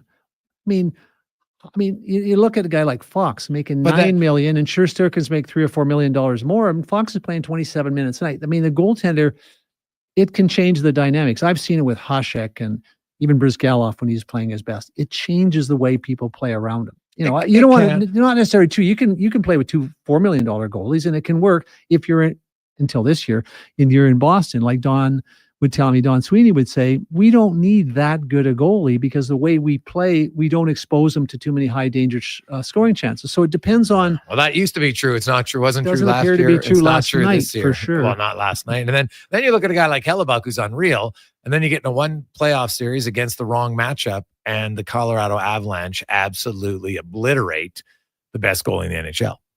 And I don't even know if he played poorly. There's so many quality chances they created that the thing about the goalie position is I hear, and we got to break is environment matters, right? Like if you have a good environment, it's easier because there's so much more east-west now. And so I'm like, okay, but I never hear that. Well, Connor McDavid needs a good offensive environment to produce. You never hear that. And so that's why my one argument is I do agree that the goalie is it can be at certain times, no question. But the way the game is now, where you go east to west, and if you're continually giving up cross-seam passes, you can have the most athletic goalie in the world. He ain't stopping them all. Well, that brings into question, why do we do things like we do? I hear consistently something that makes no sense to me, which we can discuss after the break. Ooh, I like that's a good tease, Rich. It's a good tease. We hear get the puck to the net. Oh yeah. Why? Why? We'll discuss that more on looking at the numbers on the tech side in the business of sport. Jason Gregor, Rich Winter from you. Connor Halley has been, man, there's lots of bids coming in. I couldn't even keep track of them. So we'll get the update on the bids when we return on the Gregor Show presented by PlayAlberta.ca. At On the Rocks, everyone's on the nice list this December. Even you, Sierra. We saw you shaking your ass on the dance floor. Until December 31st, purchase $100 worth of gift cards at OTR and get a bonus $20 GC for free. That's like 10 free hot dogs on Mondays. Or 10 free tacos on Taco Tuesday. How about 30 free wings on Wednesdays? Or even 4 free drinks during happy hour. However you divide it up, it's $20 free at On the Rocks. Calm down, Sierra. On the Rocks, Jasper Ave and 118. Hockey is back, and Play Alberta, Alberta's #1 sportsbook and official partner of the Edmonton Oilers, has you covered with bigger offers, boosted odds, live betting, player props, and more. New to Play Alberta, new players now receive $200 in free bets just for signing up. You already play? Get a $10 free bet for every $100 you bet every week all season long. Visit playalberta.ca and make your picks today. Bonus terms and conditions apply. Weather forecast? Ugh. Savings forecast, cha-ching. Save up to $225 on a set of 4 select tires, plus a bonus $50 off any service of $150 at Fountain Tire until December 14th. Restrictions apply. Fountain Tire, we're on this road together. Weekends were made for Oil Kings Hockey at Rogers Place. Family fun this second to none, starting at just $20 a seat. This Family Fun Sunday in Ice District, your Edmonton Oil Kings look to extinguish the Kamloops Blazers. There'll be face painting, a kids' fun zone before the game, and more. And at every home game, score Calmont Kids food combos for $10 or less. The value is king-sized. Edmonton Oil Kings, Kamloops Blazers, Sunday afternoon at 4. Great family entertainment at Rogers Place starts at just $20 a seat. Save on day of game pricing now at oilkings.ca. Delicious news. The McDonald's meals you love are now $9.99 every day. Grab your faves like the Big Mac, 6-piece McNugget, McChicken, or Filet-O-Fish with medium fries and a medium fountain drink for $9.99 each plus tax. At participating McDonald's restaurants in Edmonton, Alberta, and the surrounding area. Prices exclude delivery. Does your bank do local? We do. In 2024, Vision Credit Union returned over $34 million in profit shares to our members. How did we do it? Each year, we return about 75% of our profits to Vision members as profit shares, which means that money is invested locally. It's just one of many ways that Vision supports our rural Alberta branch communities. Bank where your community matters. Bank with Vision Credit Union. Learn more at whatsyourshare.ca. Customers love Cross Mitsubishi for all kinds of reasons, like family-focused friend. Mostly, he loves the warranty, knowing his major repairs are covered, and he won't miss a single Christmas concert. The festive sale is on. Save up to 15% off all new vehicles. A 2024 Outlander PHEVES is $41,648.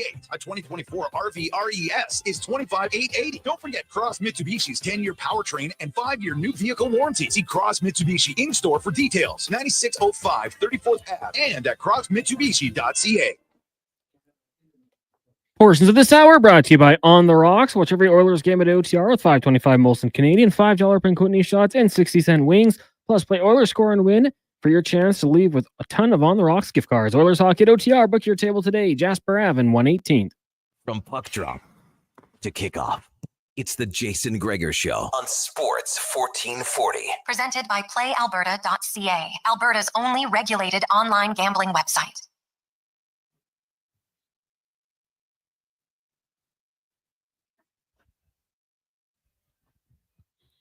Oh, it's a great song. I love it. Welcome back, Jason Gregor. Rich Winter with you.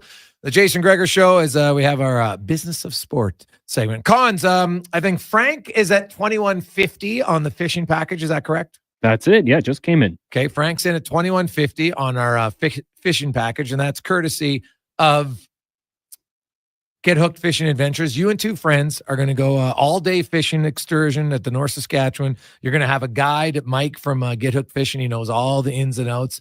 You want to have a guide. If you're going travel, you want to know where you're going. You want someone who gets all the hot spots. There are 26 different species, but mainly you're going to catch probably walleye, pike, goldeye, and sturgeon. And Louis DeBrusque, a fellow fishing enthusiast, hunter enthusiast, outdoorsman. Honestly, I think he likes talking about that more than hockey, and he loves talking hockey. But he really loves, he might have to wear sweatpants sometimes when he talks about fishing. He gets so excited. So that's up to $21.50. And our package from Mondo Mechanical, who has it? It's up to 1,000 cons. Is that right? Up to 1,000. I'll confirm the name here. Okay, perfect. So we're up to a Gino. Still, that's a steal, an absolute steal for the UV air purification system. Comes installed in your own home. Continuous protection against airborne pathogens. Help anybody in your home who's got allergies or illnesses. It reduces odors and mold and viruses and bacteria. It just keeps all your air circulating. And Rich and all his ITs probably looked up all that, so he knows the benefits of it. As Rich Winter joins us. So, Rich, you talked about the just put pucks on net. Now, I think it has changed a little bit. Like we're seeing a reduction in shots on goal. Part of it is how they track it. No longer if the goalie makes a save with his glove hand outside of the net, do they call it a shot on goal anymore. But there was a stretch there where it seemed teams were just put from everywhere, right? And in some cases, it can create chaos. There is like shooting the pad is a good play if you do it properly, right? No, if you have a guy coming down the opposite not side. Necessarily. Yeah, no, sometimes. It depends. Yes. It depends Not every on your, time. no, it depends on your options. So if you study, which we have a partner who has studied every single goal scored in the National Hockey League the last 10 seasons. Okay. 15 million individual data points. What they have uncovered is where a player should distribute the puck if he has it, and where he should stand if he doesn't, to be in the highest probability scoring position. And once players learn this, they can start practicing it with their line mates. So the best example of how this works, but let's first talk about any player in the offensive zone has 3 options. Yes. He can shoot if he understands himself to being in the highest danger scoring position, and most don't. Second, he can pass to somebody he knows to be in a higher danger scoring position, or he can shoot it into chaos because there's nothing else to do. Might as well give that a try. And that's the only time chaos is the should be the option of choice. So, give you an example of how it's interesting how behavioral science comes into play. We were analyzing this for a player on the New Jersey Devils, who at the time 2 years ago were number 1 in 5-on-5 scoring. So they know how to score. They were second behind the Oilers in 5-on-4.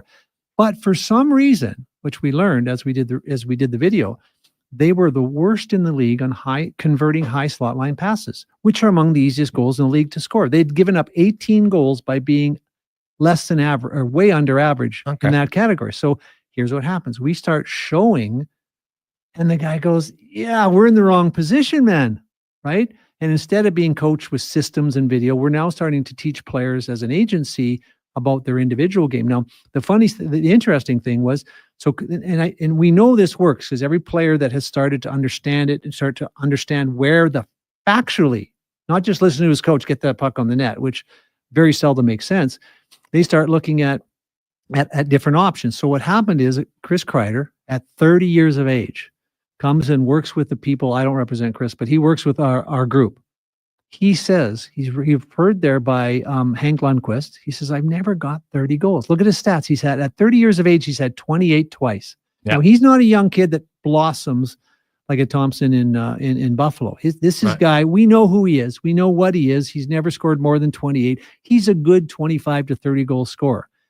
Now, look what he did the year after, Jason. What did he do? What was his highest production? 52. Which was the year after he came to this group to get 30. And then he scored 36 52. and 39, I think. Yeah, because he got a little bit. Yeah, but still, 3. But it's hard. Like anybody in the history of the NHL, there's very few guys that go back-to-back 50. So if you score 50 once, and the next year you score 39, and that to me, you're an average of 45 goal scorer, that's pretty damn good. But here's what happens. Once you start to understand the positioning, now you start to delve into the behavioral sciences why it happens.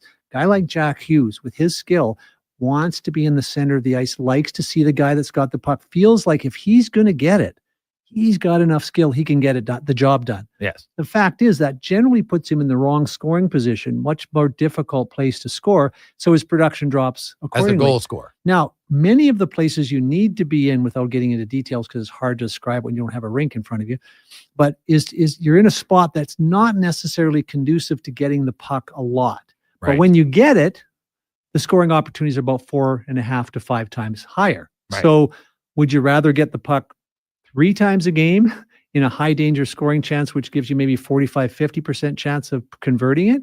Or would you like to be in front of the net where you can see the play and where there's very few options and the percentage might be 13? And so it's starting to use these kinds of tools to help, or coaches to help understand what's wrong with their intuition. Why is it not working? And sometimes they just don't know. And in fairness to coaches, we don't have a coach management training program, right? These guys end up in the East Coast League with a really good team. They go 52-14, and someone promotes in the AHL, and they have a really good team, and they go 52-14.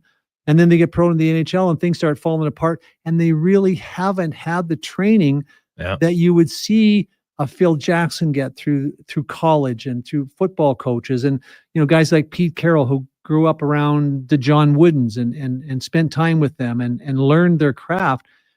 It's really difficult. So these tools can be extremely valuable to help a coach understand his biases and help players understand how to improve their performance. And we've been using them consistently the last 4 or 5 years, because I look at a client, if I can get a client up from 12 goals, or in the case of a Kreider up from 28 to 52, how do you think that affects his income and mine?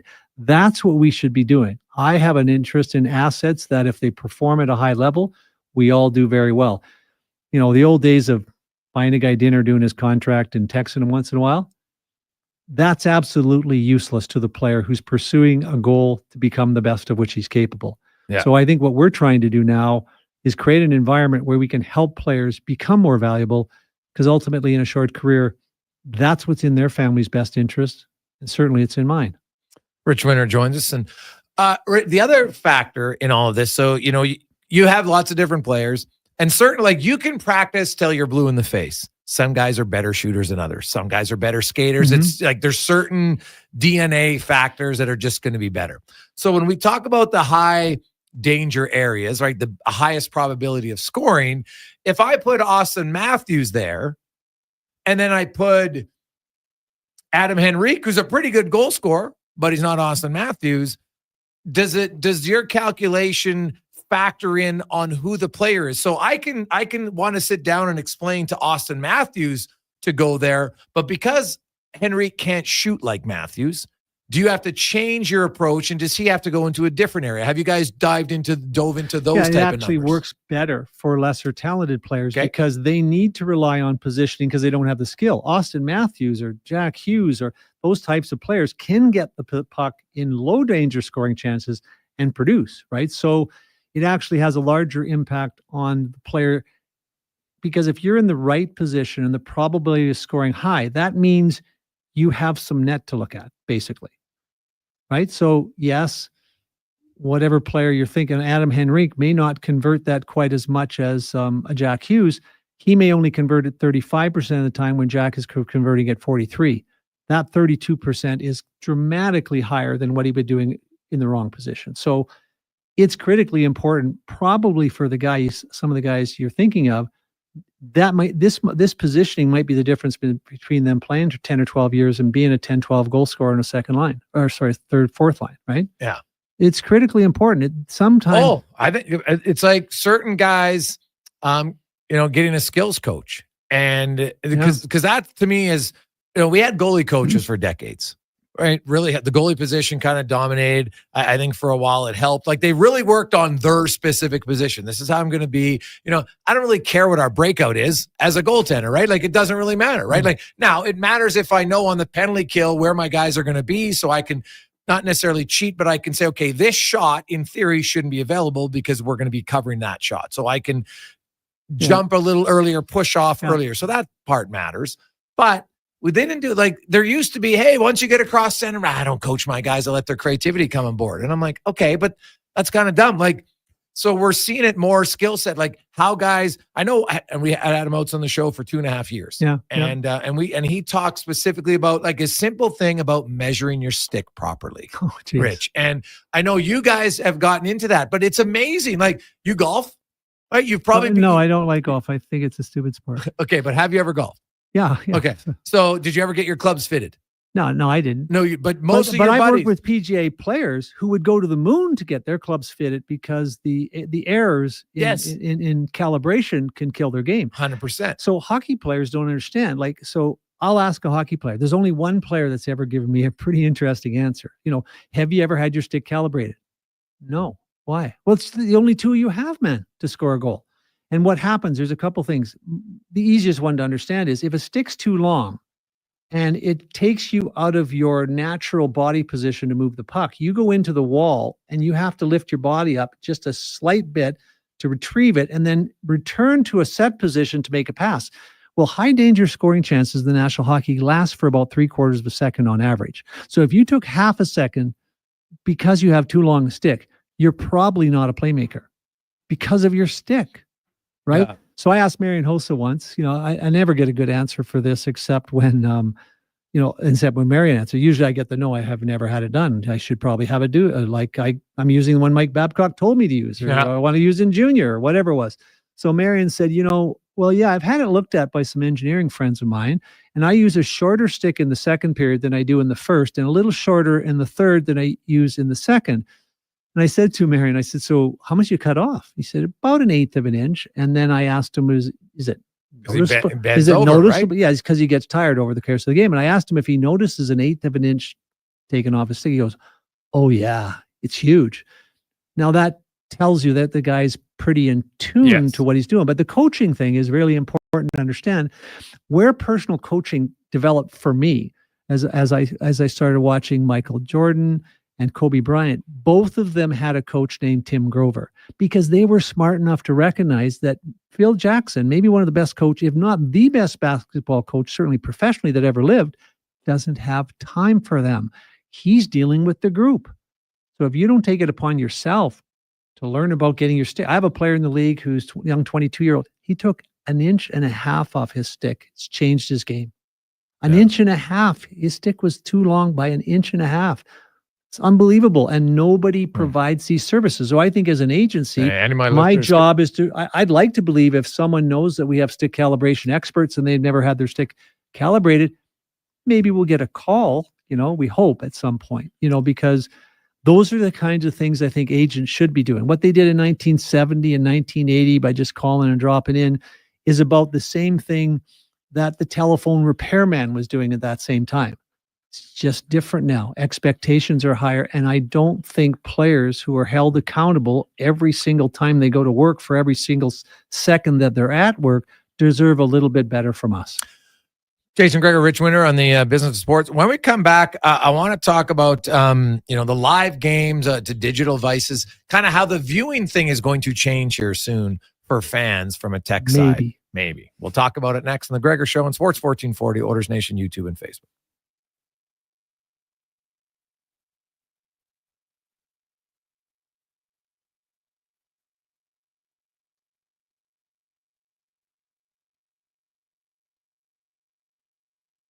Beverage, vanilla frozen yogurt, and decadent caramel. It pairs magically with the salted caramel booster ball, bursting with score toffee bites, cinnamon, maple syrup, cashew butter, and more.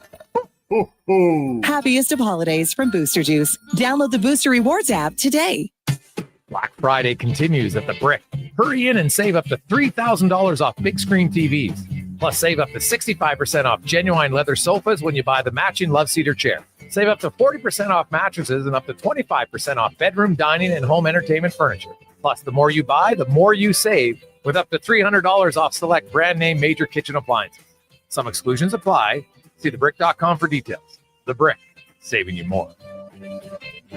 Is it Riverside Motorsports? No. It's Riverside Motorsports. Over 55 years in business, and people still get it wrong. Guess it's time to get it right. Riverside Motorsports. What you do for fun is our business. Need a solid foundation without the fuss? Richard and Kalina at DCL Pile Driving have your back. Locally owned, they offer straight, driven piles. No screwing around. Serving all of Alberta. DCL Pile Driving gets your foundation ready in hours with minimal ground disturbance. Perfect for tight spaces, whether it's for a deck, grain bins, or RTMs. Tell them the radio sent you and receive a special discounted rate. Call or text 587-322-PILE. DCL It's time for the Business of Sport on the Jason Gregor Show. It's time for the Business of Get up to 10,000. It's time for the Sierra 25 T4 models. Make loading easier than ever with the world's first 6-function multi-pro tailgate. Make hauling easier than ever with up to 14 available camera views, including transparent trailer view. And make finding tunes easier than ever with a class-leading 13.4-inch diagonal center touchscreen. Yeah, let's get to work. Ask your GMC dealer for details.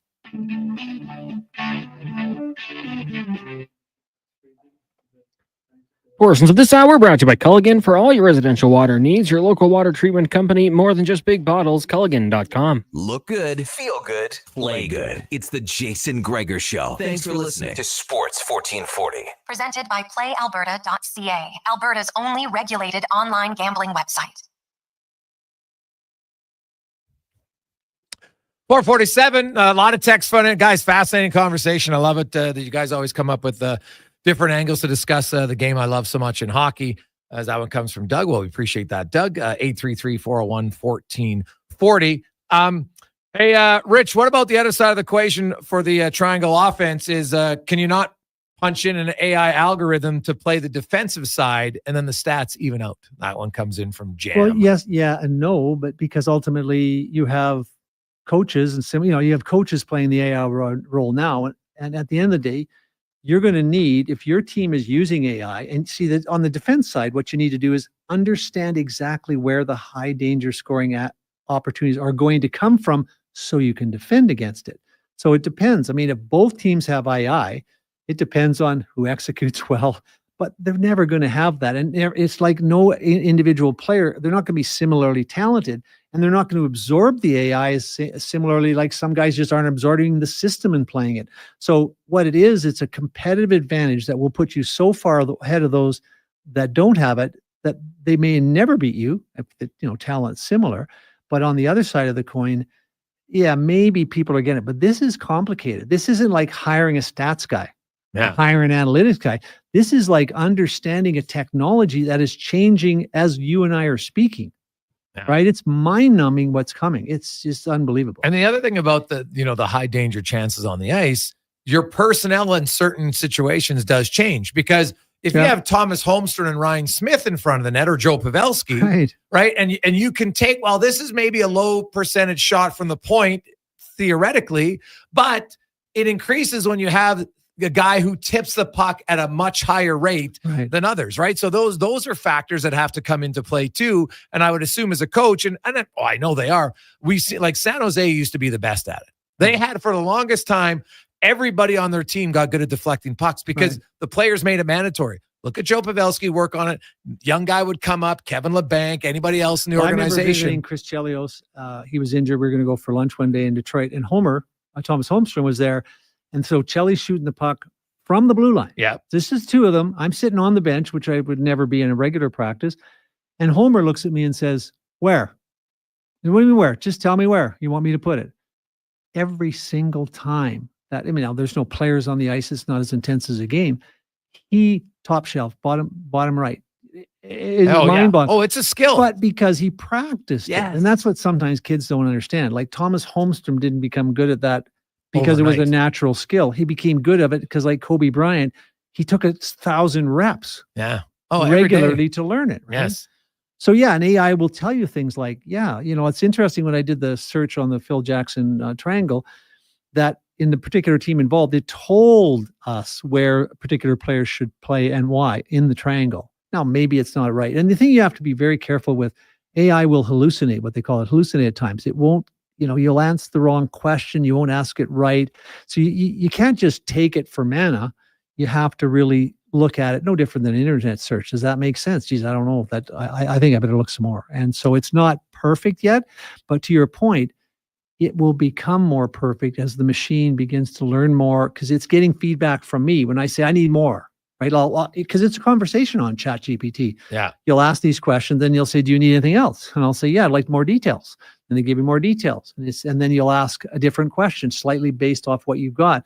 So, and as that's happening, the computer is learning to respond to us. So by the time I've asked 500 questions and some other guy's done the same thing, when you ask your first question, the quality of the answer you get has been infinitely improved because it's starting to learn. Now, bringing the excitement of the live game home on digital devices. Yeah. I know this is being talked about for a while. How far away are we from that, do you think, in the NHL? Well, if the NHL continues on the same route, probably 200 or 300 decades. But at the end of the day, I think, so I sat and talked about this with Colin Wilson, who produced Avatar. Colin is born and raised in England, not a hockey fan. And he says to me, so I go to an NFL game, which is worse than watching paint dry live. Because there's so much downtime in between plays. Oh, yeah. But he says, look, they turn that game into a fabulous digital product. I just looked at hockey because we were engaging him to give us some advice through a friend of mine. That's the most exciting live experience I've ever seen in my life. It's fast. It's physical. The skill level required to take that stick and do what they do, and they've got knives on their feet, and they periodically start fighting each other. How is it that you idiots are shooting it from a camera on a 6-story balcony over there? You give me 50 cameras. He said, I can bring that experience into the living rooms, onto digital devices, as if you were there. Because I ask players all the time, is the game I see on television? Ask the player when you see him, does it look anything like what you're seeing out there? They just break down like can. So what we need to do, Jason, is we need, and it's not hard to do this anymore because the cameras, we have HD cameras. Oh, yeah, here. they're so small. They're inexpensive, more than ever.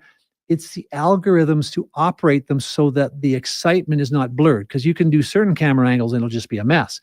So it's learning through directorial support from a James Cameron or a Colin Wilson And then you start to teach the machine. Now, all of a sudden, can you imagine how many kids would pay an extra $5 a game or $10 a game just to watch the Connor McDavid cam, to see what he does, to see how he reacts on the bench, to learn from everything he's doing during the game? How many guys would love to pay an extra $20 to have all these angles? So during the shootout, they look at the goalie through the goalie cam, and then they rewind and they go look through the forward cam. And the opportunities here to create huge monetizable content is there, but no one seems to. We get caught up in a monopoly run by labor lawyers, and things just take a heck of a time to change. And so it's just interesting, but it's not coming anytime short. Like, I'm surprised. I look at the NFL, and I don't even know how many years ago it is. It's in the last decade where they got the overhead, it's on the wire and it comes across. And now the CFL has it, and it's changed. It gives you a total different perspective. Yeah, quite a bit better. Yeah. The NHL does the one from behind the net, and it's awful, right? Because it doesn't give you really what you want to see. And it is something when I look at the television product, because hockey, ask anybody who's had the luxury to sit in the first 5 rows of a game. Yeah. They are blown away. Yeah. Right? Like, you sit in row 5 and then you go sit in row 25 and 25 seems slower. We're shooting it from row 45. Yeah. And I don't care how much zoom factor you have, it's not the same. And I agree with you wholeheartedly. That is something that should be looked upon. They have so many glasses now, and you have all of the meshing. You got to be able to build something, run it on the top of the glass that runs up and down the rink. I don't know where you put it. You put it wherever the directors tell you to put it, because they've been producing action adventure like this. But here's the problem. So we want to sell the game. This is the most exciting live experience in professional team sports. Okay, so some young Spanish girl who's really likes sports, played a little street hockey with some friends of hers in Florida. She turns on the TV and she can't see the puck. She can't really see the players. Doesn't even think of it. Turns it off. Now, if it's produced like an action adventure movie, and you're right, you want to create an environment where she's saying, Dad, you got to come in here and see this. This is unbelievable. And we have the athletes. This is what bothers me, Jason. These athletes have trained so hard to display a game that is so outstanding. We cheat them by failing to share that with the rest of the world, because you know where the cameras are? You know how they got there? I think it's 1952, the first game televised between Montreal Canadiens and Detroit Red Wings. And the only place to put the cameras was on the walkway between the two bowls, right? Yeah. So they've left them there for 65 years. No, it is I believe hockey is one of the sports that when you watch it on TV, it looks way slower than it actually is. I go to the game and I purposely sit in my seats 5 to 10 times a year to remind myself of how fast and how hard the game is. Because at the press box, the guys it looks like they got infinite amount of time. You're watching the game at home, similar from the press box. I remember one time. Even from home, though, I don't see as much from home because it's a very narrow angle that's viewed in on. Well, I remember one time a friend of mine, I hate sitting in the first row. Like, I just hate it. But he has seats in the first row in Ottawa in the corner, which isn't bad. When you're in the corner, you get a pretty good angle. See the angles. But I don't think I'd ever sat in the first row. And I said to one of my clients after the game, Benny, you guys are smoking out there. You're like, holy. And you've covered, and you've been like personally engaged in the league for 35 years. Because I like to sit up high, because I like to see the activity. I like to watch the coaches. I like to watch all that stuff. And it's what's really funny about this. You never think about it as a fan, because you don't get to talk to the player and take him. Most fans don't sit in row one and then take the guy for dinner. They can see us too, right? Like, you forget, like, oh yeah. And so so Vinny says to me, wow. At Vinny Prospel? Vinny Prospel says, wow, who's that sitting beside you? I said, I didn't know. I didn't even notice, but it's funny. It's just, but that's what people want. They want to be inside the game and they want to feel the speed.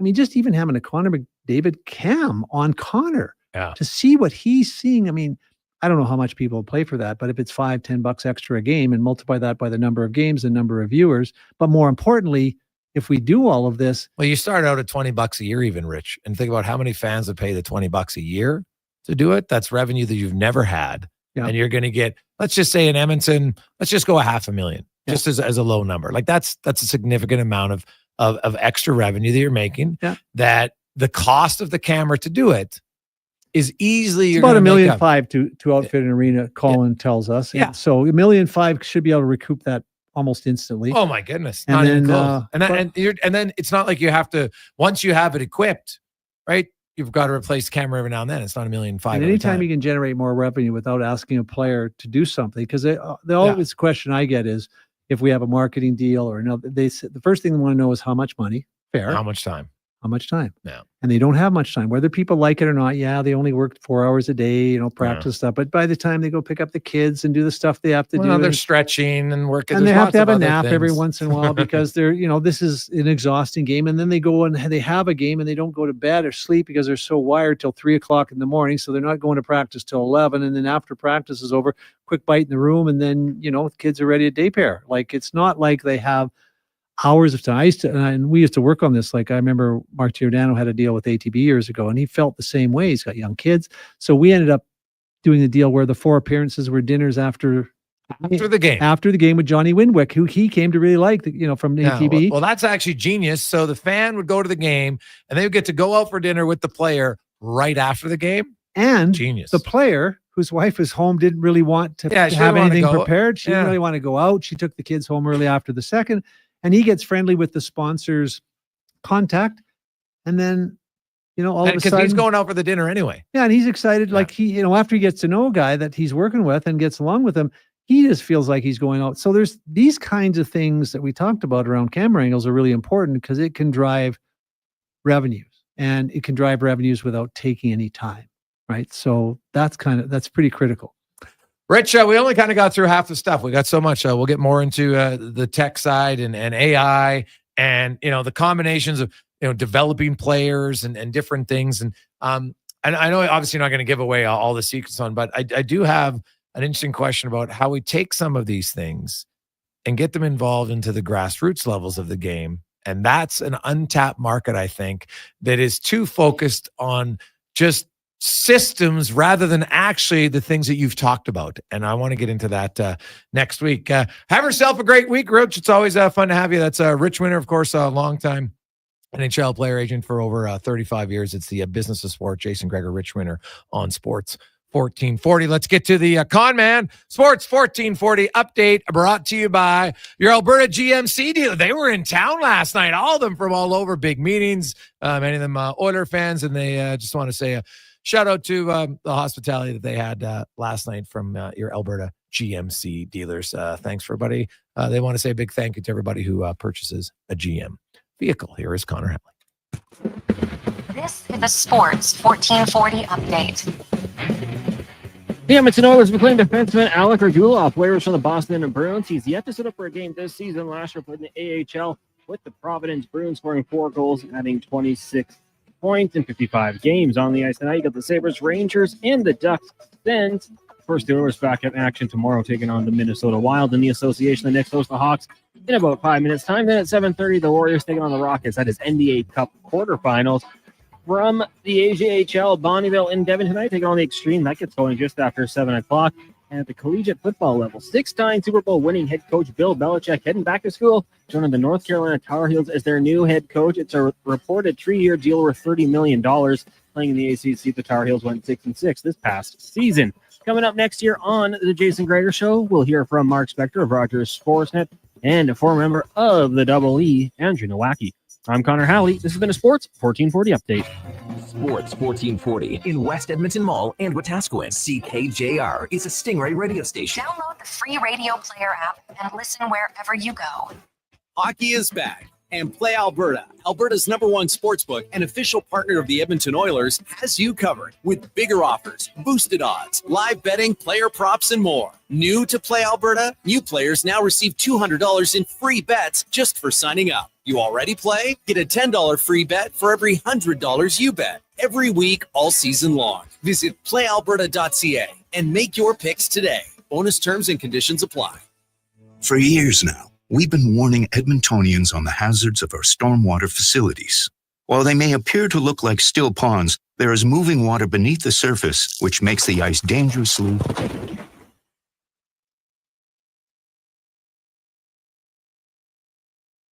The unpredictability of stormwater facilities makes them treacherously unsafe for all winter activities, even walking. So think twice. Don't go on the ice. A safety message from EPCOR. Delicious news. The McDonald's meals you love are now $9.99 every day. Grab your faves like the Big Mac, 6-piece McNuggets, McChicken, or Filet-O-Fish with medium fries and a medium fountain drink for $9.99 each plus tax. At participating McDonald's restaurants in Edmonton, Alberta, and the surrounding area, prices exclude delivery. Employee pricing is on now at GMC. Get up to $10,104 off select 2024 Sierra 2500 Of years AT4 models. in the industry. Make And moving today, easier Rich, than ever with the world's first welcome. six-function multi-pro tailgate. Make hauling easier than ever with up to 14 available camera views, including transparent trailer view. And make finding tunes easier than ever with a class-leading 13.4-inch diagonal center touchscreen. Yeah, let's get to work.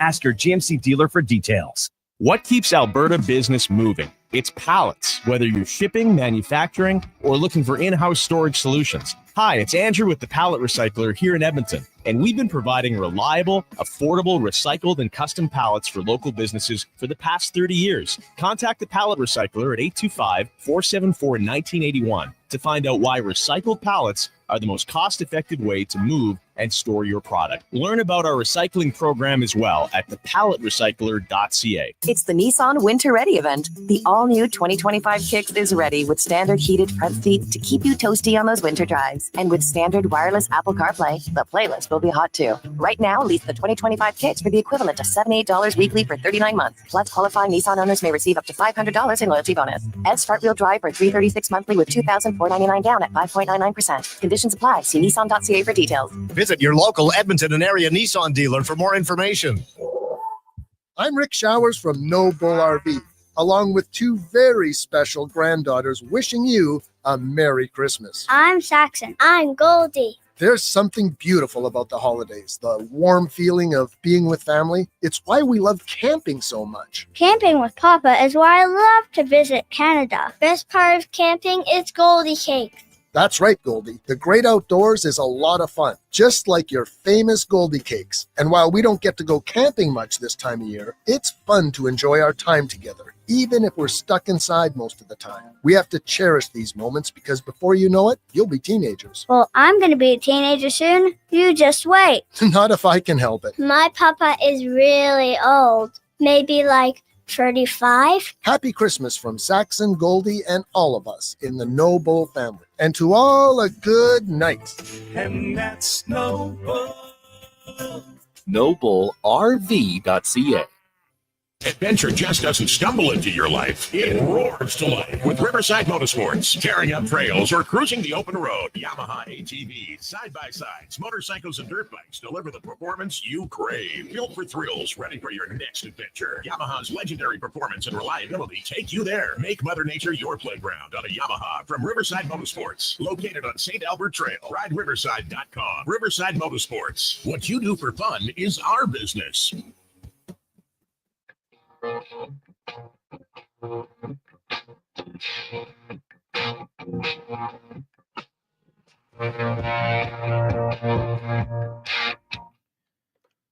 Portions of this hour brought to you by Japa Machinery. Did you know that Japa offers in-house and on-site service? Rain or shine, Japa's service department is here for you. Get a quote now at japamachinery.com. The Jason Gregor Show, the best of Edmonton sports talk and beyond. This is Sports 1440. Presented by PlayAlberta.ca, Alberta's only regulated online gambling website.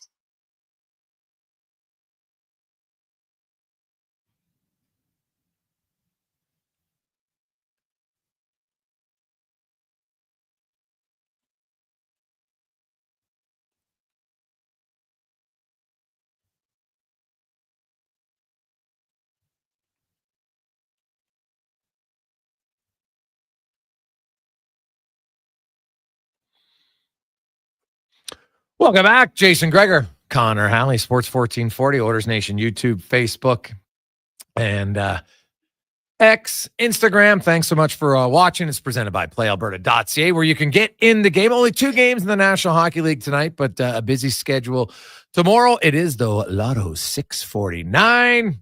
$44 million up for grabs. Get your tickets at PlayAlberta.ca. And remember, if you're doing NHL games, you can do the player props from shots to goals to power play points, assists, anything you want to make it a little bit more fun. Stay within your limits at PlayAlberta.ca.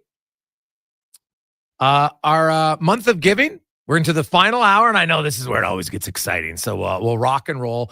We got two good packages here. Package number one, we're getting close. We always like to get face value. We're getting close there for a good Get Hooked fishing adventures. It's you and two friends. Will be an all-day fishing tour, courtesy of Mike at Get Hooked. He'll be your guide.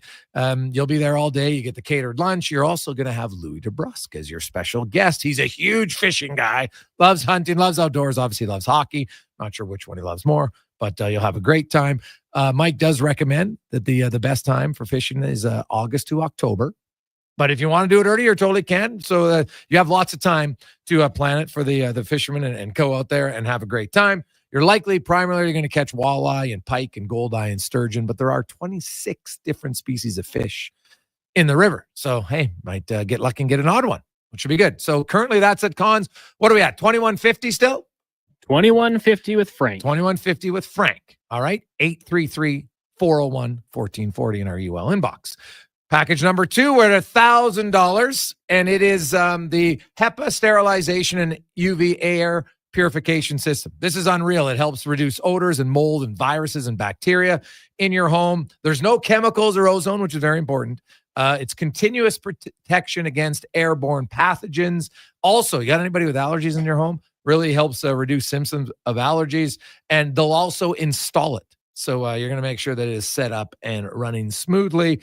And we are at $1,000, absolute bargain on that. So 833-401-1440. Package one is fishing. Package two from Mondo Mechanical, the HEPA air purification system. We always like to get face value, so let's get those up a little bit.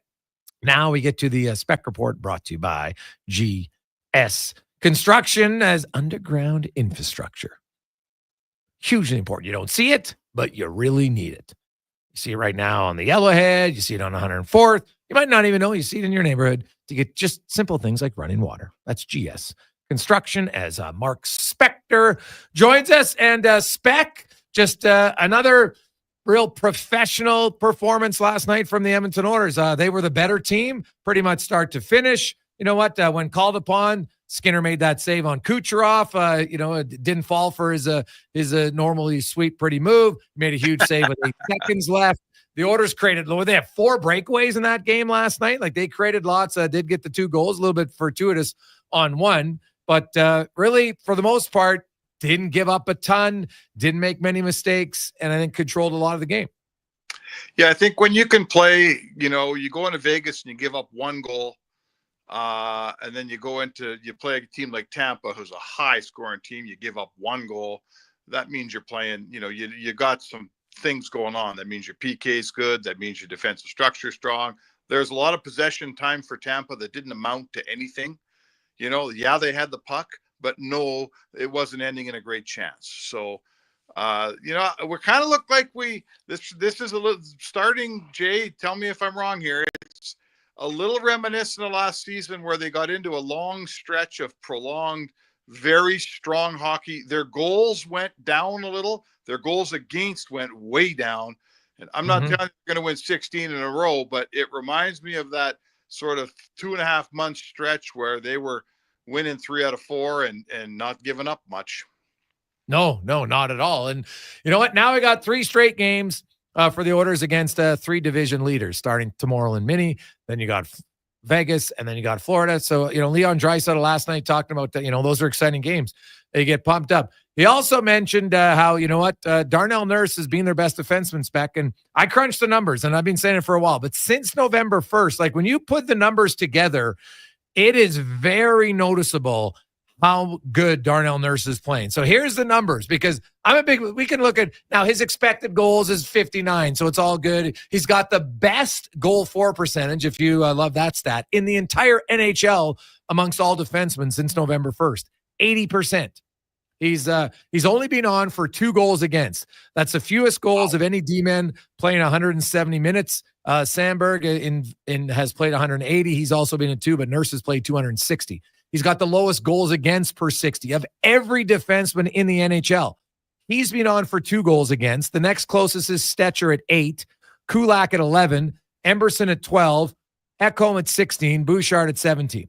Like, that's a massive gap. When you really start to crunch the numbers, like Darnell Nurse since November 1st has been dominant for the Edmonton Oilers, like dominant. Well, one of the best defensemen in the league defensively, is what you're telling me here, right? Yes. Yes. Yeah. So you know what? That's like, first of all, that's great for the Oilers. Like, and it's good for him.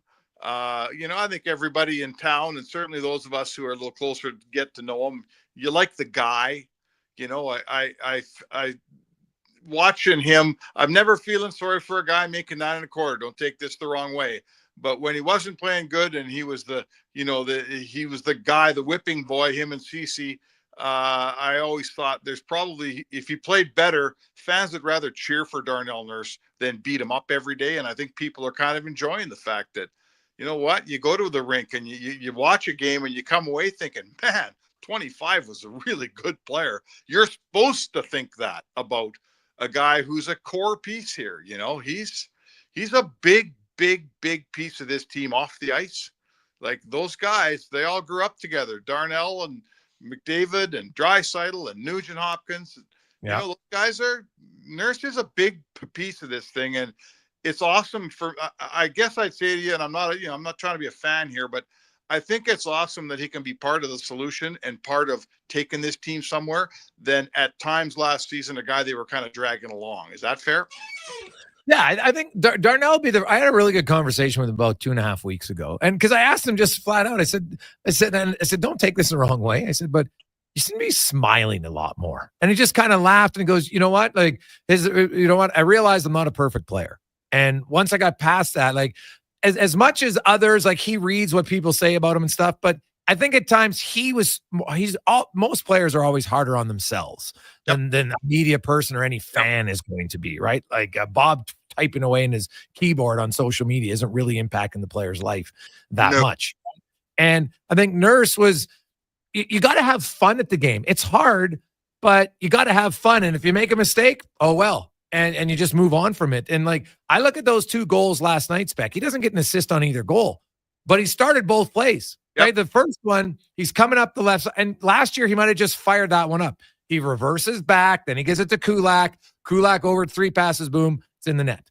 And then on the second one, he makes the great pass to Draisaitl to Spring. He doesn't score, and because it's an own goal, it's an assist. If that goes off Kapanen's leg, Nurse gets an assist, but it went off the Tampa Bay guy's leg, so he doesn't get one. Right. Weird, but he started the play. And we've seen that from him before. Like, Darnell Nurse, I don't even think they realize it. I always try to remind them. Darnell Nurse, a 5-on-5 defenseman, has been a top 10 scoring defenseman over the last 6 years in the NHL. He just doesn't get a lot of power play time. So he's not ever going to be in the top scorers. But if you look at his 5-on-5 production, he's right up there. Yeah, so there you go. And he also, he never, in terms of the goals for and goals against and what he's on for, he is lost. He's never going to have that position, or at least he doesn't have that position where his pairing plays with McDavid. The Echo Bouchard pairing plays with McDavid. I get it. He plays a lot with Draisaitl, and that's good too.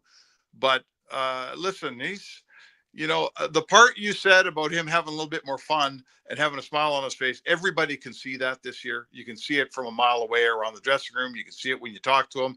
I've had a couple chats with him where, he says, yeah, sit down.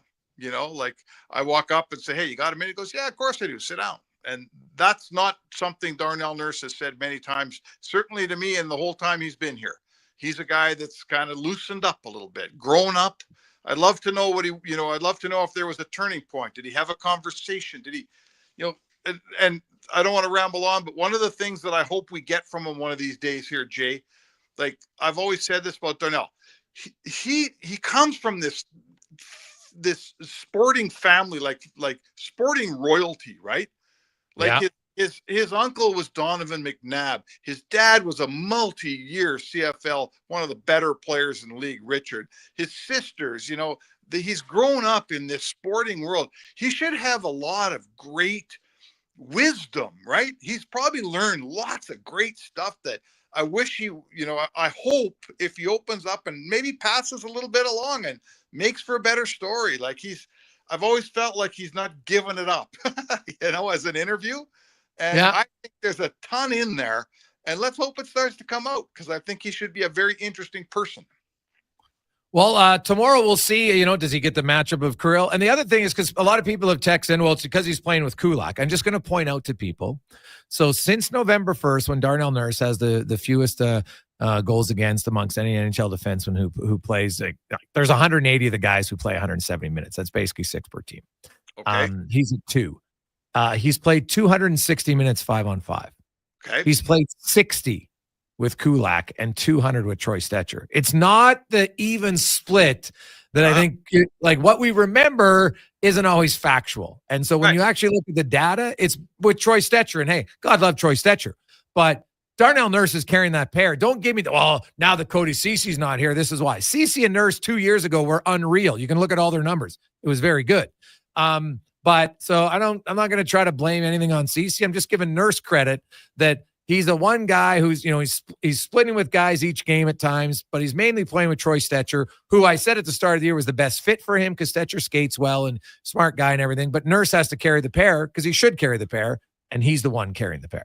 It's interesting, that a guy like we've been searching for the kind of right partner that, for Darnell to come out of his shell and for Darnell to, Darnell Nurse has always done a lot of different things well, but he's always tried to do them all at the same time. He can rush a puck, but you don't have to rush it all the time. It's funny that the guy that maybe has settled him down the most, that he's found all this comfort with, is Troy Stecher, who we weren't sure was going to make the team, right? Let's face it, Stetcher's a journeyman, man. He's small. He doesn't get a lot of points. He's somehow found a 500-game NHL career. Total credit to him. And you know what? He just turns out to be the right style of player with Darnell Nurse. And isn't that something nobody would have probably thought might happen, Yeah. No, and I don't think he's a long-term answer. Like Kulak, I'm sure if I crunch more of their numbers, I think he probably has a better shot share and everything with Kulak than he would with Stecher, because Kulak's just a better player. There's no doubt in my mind about that. And but he's still actually playing more with Stecher than Kulak. And I actually looked up the number wrong, so it's not 200. It's Stetcher's more close to around 145, but still it's more. I want to look back at the matchup against Mini quickly. And when you look at how we've talked about Nurse, but like Leon Draisaitl's defensive game, like I hate the term, I'm not going to use it, but his overall game, I think this year has been exceptional, not just offensively, but you look at his shot for share, his goal for share, like Leon Draisaitl, by all the wording that they put in for Sam Reinhart and everything last year, Leon Draisaitl is a legit Selke candidate based on what they did last year with Austin Matthews and Sam Reinhart in the voting. Well, we've always known Draisaitl could be a good defensive player. Like, come on. Like, when he bears down, when the games get big, when we get to the playoffs, he's a good face-off guy. He used to kill penalties. Now they don't use him as much, which is fine. But now he's mature. He's figured out how to, like, I think a young guy, a young scorer, a young 100-point guy like Draisaitl used to be, they feel like in order to get my 100 points, I have to let my foot off the defensive pedal a little bit because I got to play more offense. And as he matures, I'm seeing a guy that can do both things. Like, look at him. He leads the league in goals, and he's having one of his better defensive seasons. He doesn't usually put the hammer down defensively like he is right now until like March, So, hey, is this just a couple players that are kind of growing up and all the experiences, right? And all the things they've been through, and, they're figuring out how to get the best out of themselves, both Nurse and Draisaitl. How about that? Yeah. Well, hey, you know what? You need your best players to be your best players when you win. Stu Skinner's playing better. Nurse is playing great. Draisaitl's playing well. McDavid's playing well. And then everybody else, they kind of just get to fit into their role. Obviously, Ekholm and Bouchard are pretty important too, right? Zach Hyman. But you know what I mean? Like, if your top guys do their job, everybody else just gets to slide into their roles. And even though Adam Henrique isn't scoring, he's not giving up anything.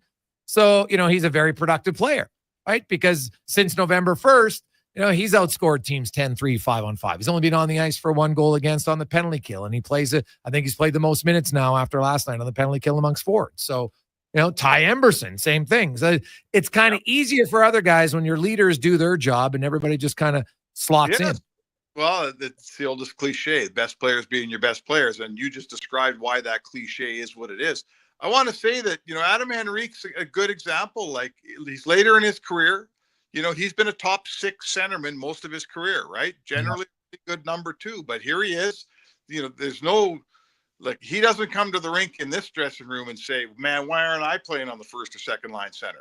Right? Like, he's just not doing that. He's a third line center here, and he's a good one. Like, people around the league say, like, how would I say?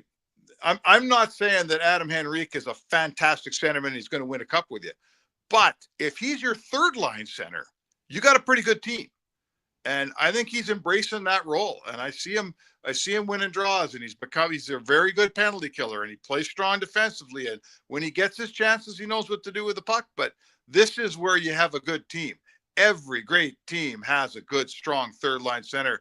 I give you the 06 Oilers with Mike Pekka, right? I mean, that guy was... Horkoff is, I think, their number 1 that year. He was unreal. Yeah, but having the guy that kills the penalties and wins the draws and blocks the shots and gets the odd goal. So anyway, to me, sure, they got a first-line center, second-line center better than anybody in the league.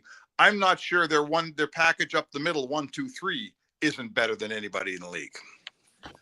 Very fair point, Spec. Are you going to Mini? No, one trip in. Not a one day. That's too much. Too much, Spec. I get it. So we will chat about the Wild and Kirill the Thrill tomorrow. Yes. All right. Sounds good, Jay. There you go. That's Mark Spector, the Spec Report, brought to you by GS Construction. We got some more bids coming in. We'll update you on that. Also, we'll talk a little green and gold. The alumni Andrew Noaki next on the Gregor Show, presented by PlayAlberta.ca. Heating and Cooling is your #1 furnace service company for the holidays because we don't charge overtime rates, including 24/7 emergency. Oh, I need service, please, Santa. Tell me your price. My furnace is naughty. Would you please make it nice? No, I can't wait to find it under my tree. Please send me service from Legacy. No overtime or emergency rates during the holidays or ever. That's how you service your Legacy. Legacy Heating and Cooling.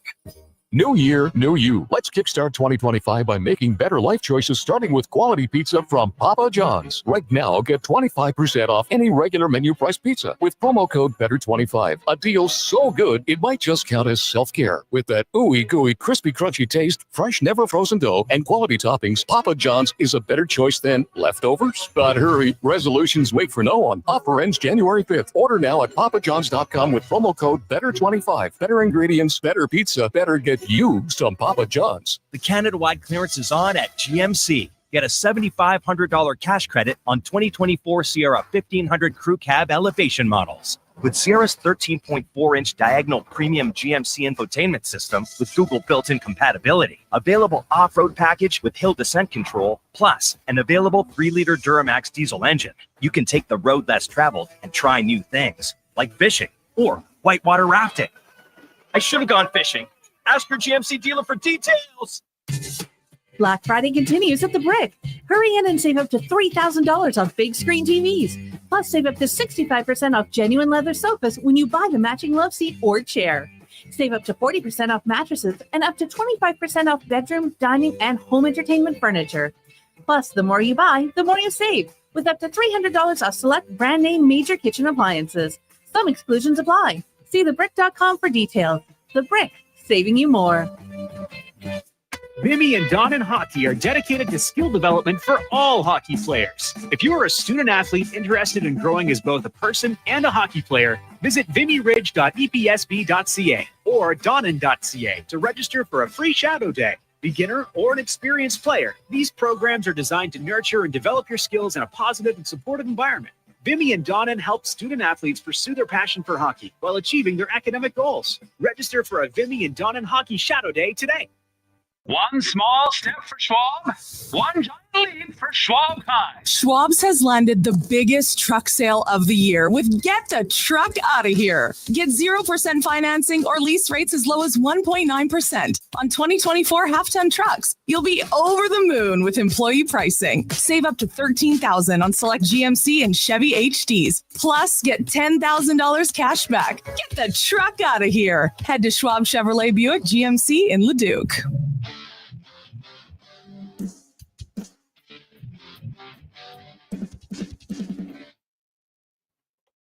Portions of this hour brought to you by Cantork. We offer sale, rental, repair, and calibration of hydraulic, pneumatic, and battery-powered torque wrenches, stud tensioners, and flange maintenance equipment. Order today at cantork.com. The Jason Gregor Show, the best of Edmonton sports talk and beyond. This is Sports 1440. Presented by PlayAlberta.ca, Alberta's only regulated online gambling website.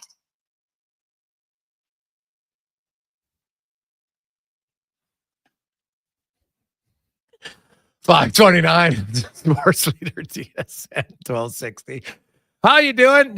Jason Gregor, Connor Halley, rolling through. So we got the final half hour. We've had a few people say, hey, I'm going to check back in. We're at 2,200. Cons, who has 2,200? 2,200 is with Corey. Corey has 2,200 on our fishing trip where you will be fishing all day. You and two friends along with Louis DeBrusque, longtime NHLer, current analyst for the Oilers, as well as Mike from Get Hooked Fishing Adventures. He'll be your guide, taking you through the day. You get catered lunch. He'll take you all over, even teach you how to gold pan along the banks of the North Saskatchewan. Have loads of fun with this. So that's at 2,200. And our Sinovac HEPA sterilization air purification system from Mondo Mechanical. Like, this is a bargain. It's ridiculous. Let's get it up. It's only $1,000. All right. So let's get that up. It's all for the Christmas Bureau, 833-401-1440. 833-401-1440. Okay. So let's get that up and rock and roll here in the final half hour. So we've been sitting there waiting in the weeds. Let's get the bids in because we always like to get close to face value. And the Apple one is way under right now. So there we go. Did I just say 1260? Son of a jeez. Well, habits die hard. It's been a long time. Anyway, let's get to the footy report brought to you by Legacy Heating and Cooling. Hold the no payments, no interest for 1 year on your furnace. Stay warm all winter at legacyheating.ca. And we are joined, a former member of the Green and Gold when he came in as a rookie. The current president and GM were his teammates. Ended up, of course, winning a Grey Cup with the Green and Gold. Andrew Noaki joins us. Andrew, welcome to the show, man. How you doing? I'm doing well. Thanks for having me. So as a former player, right, I'm sure you play with some guys. You're like, I think that guy could be a coach. You know, that guy may be more of a GM factor. So a few guys you played with, Chris Morris, Ed Hervey, and now JC Sherritt, all in different roles. Morris is the president, Hervey's the GM, and JC's going to be the defensive coordinator. I know it's not officially announced, but it's unofficial. It's going to happen. Give me your first impressions of Chris Morris when you became a member of the Green and Gold. First impression was Chris was, that tough as nails, tough as they come. The guy, showed up to work every day and never complained. I don't think I heard Chris say too much of anything. But he was the ultimate teammate, the ultimate role model for someone young like me coming into the team. We had an awesome group, not just Chris, but Ed and Singor and AJ Gass, and the list goes on and on. All those guys were great. I saw you tweet out when Hervey took over how, when you came in, there was an expectation of how to be as a member of the Green and Gold. Can you go into that a little bit? What was that expectation? Was it said, or was it just like an unwritten expectation? No, it was known. Being in the same meeting rooms as Ed and, in that receiving corps, it was known to everybody real early in camp that there's a certain way things are done, not only in the building, but outside the building as well. We're representing the community and we're involved in the community and all those things. So you were told once only, and, we all fell in line because that was a great room in itself. When I first came in, it was Ed, Tuck, Terry was still there. And then Mookie came the year after. So these are all guys that have been there, done that, won championship. So you don't second guess. You don't stray away from what's being told. Coming from college ball at, if my memory is correct, Murray State, College ball, hey, it's a big deal at that point. But when you come into pro, and there's going to be some guys at the same time this year, Andrew, what was the biggest eye opener coming out of college for you? Just the skill level. In college, you kind of get to a point where you feel like you may be a little more talented, a little faster, a little stronger than some of the competition. And then no matter what level you go to, and when you turn professional, the game's fast, a lot faster than what you're used to at a college level.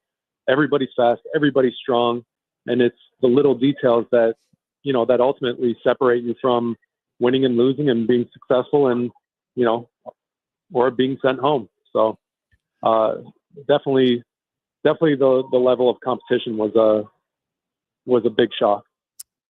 You mentioned how, the first meeting with the players, the level of professionalism, ultimately, is it going to be more on this group of players? Like, you have Chris Moore as a president, Ed Hervey as a GM, and, they got Mark Killam, who's very popular as a head coach. Like, they can do some stuff, but does ultimately the culture get built and preserved by the players? No, I think it starts at the top. And, okay. That's why I'm so excited to see Chris and Ed in those roles, and, seeing the coaching staff round out. And JC is one of my favorite players, teammates. You talk about a smart football player. It starts at the top and it all the way down from, the front office to the coaching staff, and ultimately the players have to buy into it and carry out and carry on what's being told to them. But it's great to see these guys in leadership roles. Andrew, you had Jason Moss and Ricky Ray as your quarterbacks. Very different personalities. They're both successful. Ricky pretty calm, and Jay Moss was a higher, very fiery guy. And both great teammates from guys that I talked to, but very different in how they went about it. I know, like teammates sometimes would chuckle when Mosser would lose his marbles, just because that's who he was, though. He was very authentic in who he was, whereas Ricky was kind of quieter. Was there, is having different personalities? We had Mike Rupp on, and he says it's important for winning teams to have a discrepancy in personalities in the room. You need some boisterous guys, you need some quiet guys, you need some serious guys, all those sorts of things.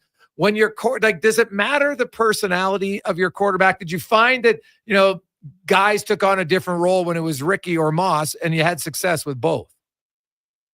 I don't think so. It was kind of neat to have both those personalities. You talk about, the extreme polar opposites, like fire and ice, and it was kind of neat to be able to experience both of them in a huddle setting. But, Ricky's cool and calm, and Moss will come in there and fire everybody up. And it was a nice, from time to time, even in practice, it was neat to see the change of pace. But both were awesome to play with, awesome teammates. And, you follow Ricky's cool demeanor and never caving under pressure. And then just the same, you follow Moss's intensity and his fire and getting in people's faces. He's the guy, headbutting linemen and players after plays for scoring touchdowns and that sort of thing. So it's neat. You follow totally different leadership styles, but they both command and demand you to follow them, because they're not just talking it, they're obviously producing and walking the walk. It's been interesting for me talking to so many different alum of the green and gold, because especially ones who are on a winning team and ones who won a championship, like yourself, that when you win a championship, there's probably a little bit deeper of a connection to your group, but also the organization itself. And then you, from afar, Andrew, I know obviously you haven't played in a while, but you what the old once an Eskimo, always an Eskimo adage, it was in the room forever. Has it been difficult watching the last few years for the football team from your vantage point as an alum? Sure. Yeah. You carry that sense of pride, from high school through college and definitely with your professional team. And it has been tough. And, for whatever reason, it just hasn't been coming together. But, with the organization and the place it's in, with new ownership and Thompson family coming in, and all these guys that I was fortunate enough to know on a personal level, knowing that they're in these leadership roles. It's exciting because it's going to translate. It's going to be built on a really solid foundation that was successful as players, and that's going to translate in the office and management and coaching rooms and everything else. I want to ask you from a receiver perspective. You look at a guy like Trey Ford, who might be the best athlete, in the league. He's so quick, and his ability to get out of the pocket and create time as a receiver, Andrew. So you're going to run routes like you want a certain slant route, and okay, this is what you're doing, and you can run that. But when you have a quarterback who can sometimes make something out of nothing, how beneficial is it? And what do you think are the most key things the receivers will need to put in when a guy like that can extend plays? What's the key to ensure that he's going to want to be looking your way more as a receiver when those plays break down and he makes something out of nothing? Well, that a play's never over. And, no matter if you're the first read or, the last read on a play, if you're just a clear out, you're always alive and you're always in play with a player like Trey. And, his ability to escape the pocket and make things happen and extend plays, it's never over until that whistle blows. So everybody's always a viable option. So always just keeping yourself alive and giving him that target when he does make that magic happen. Andrew, what are you doing now? Keep yourself busy. Right now I'm at the mall doing some holiday shopping. So I got a nice little break here. I got to find a quiet bench, but been in real estate. After I finished playing, went back to school, got my MBA, jumped into real estate, and it's been busy down here. I guess a lot of people like the warm weather and like moving to Florida. Oh, well, yeah, that's not. Now, do you do anything involved in football, or you're just a fan now? No, I volunteered a little bit. Right after I finished, I had a friend, Matt DeBuck. He played with the Argos for a couple of years. He was the offensive coordinator and now head coach at Cardinal Gibbons. So, worked with him a little bit during season, worked with him a couple times in the summer. But, having two little ones myself, it was hard to find the time to dedicate because, coaches put in a lot more time than players do. So, here and there I would show my face and try to get involved, but nothing full time. Well, Andrew, great to catch up with you again. Hope things are going well. Thanks for the insight. Really appreciate your time. Have an awesome day. Absolutely. There you go. That's Elks alum, Eskimo alumni, Andrew Noaki. He had, you've seen a lot of players former players when Hervey and Morris got hired, that they just felt like there was a rekindling of the pride of the organization. And, you throw in Killam. Now JC Sherritt's coming in. Jordan Maximic's been part of the organization before. Sorrells is going to stick in. I know they haven't announced it, but he's going to be the offensive line coach. I think you're going to see some other coaches who have connections to the organization in the past, one or two that I could think of, that I think have a really good chance to get on the staff. Earl Rumlin's in BC. Buck Pierce is going to move. The Elks need a receiver coach. Jason Tucker's there. I won't be surprised at all if Jason Tucker ends up here in Edmonton. Obviously, him and Maximic work together in BC. It makes too much sense. So Tucker, Sherritt, I think Maximic, Sorrells, those are guys. They're looking at a D-line coach, of course, secondary coach. Interesting. I ran into Aaron Grimes at the press conference for Trey Ford. And I think he's someone, well, I know he told me flat out, he's going to apply for it. So, we'll be interviewing for the secondary coaching job. So we'll see what happens there. We'll come back. We'll get to our final bids for the month of giving and more on the Jason Gregor Show, Sports 1440, Oilers Nation, YouTube and Facebook, presented by PlayAlberta.ca. Get in the game at PlayAlberta.ca tonight. Lotto 649, $44 million. The Chris Pronger of Lotto 649. My utility bills are going through the roof. How can I take advantage of the sun and put my lazy roof to work? Sounds like a job for the men and women of Action Electrical.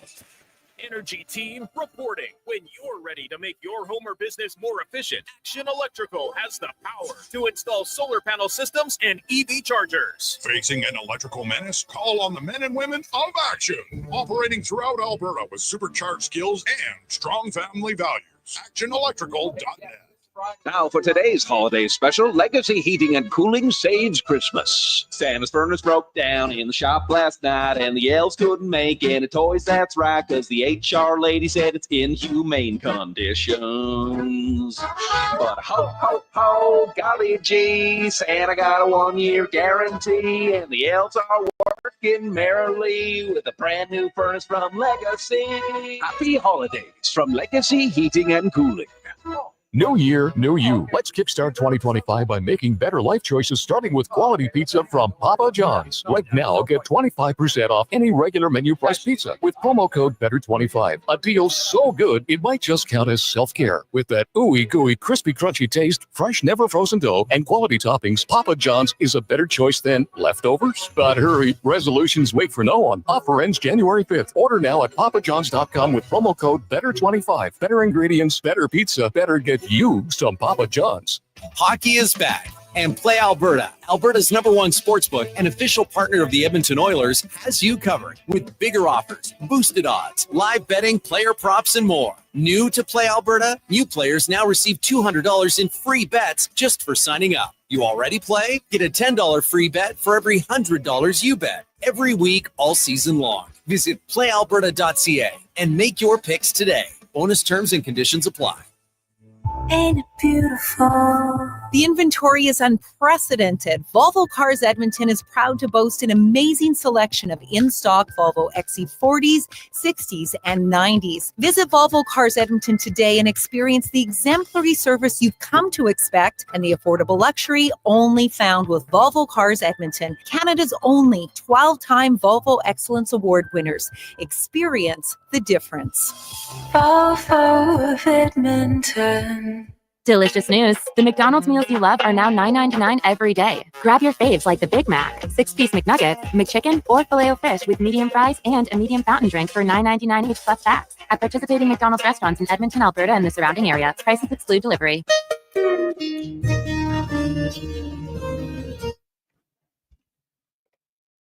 Portions of this hour brought to you by your Alberta GMC dealers. The Canada-wide clearance is on now at GMC. Get a $7,500 cash credit on a 2024 Sierra 1500 Crew Cab Elevation. See more at gmcoffers.ca. The Jason Gregor Show, the best of Edmonton sports talk and beyond. This is Sports 1440. Presented by PlayAlberta.ca, Alberta's only regulated online gambling website.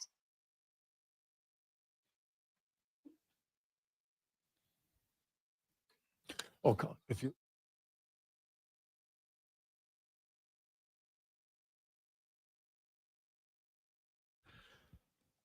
$5:46. All right, we're down to the nitty gritty.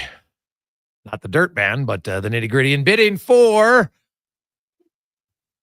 our two items today on Month of Giving.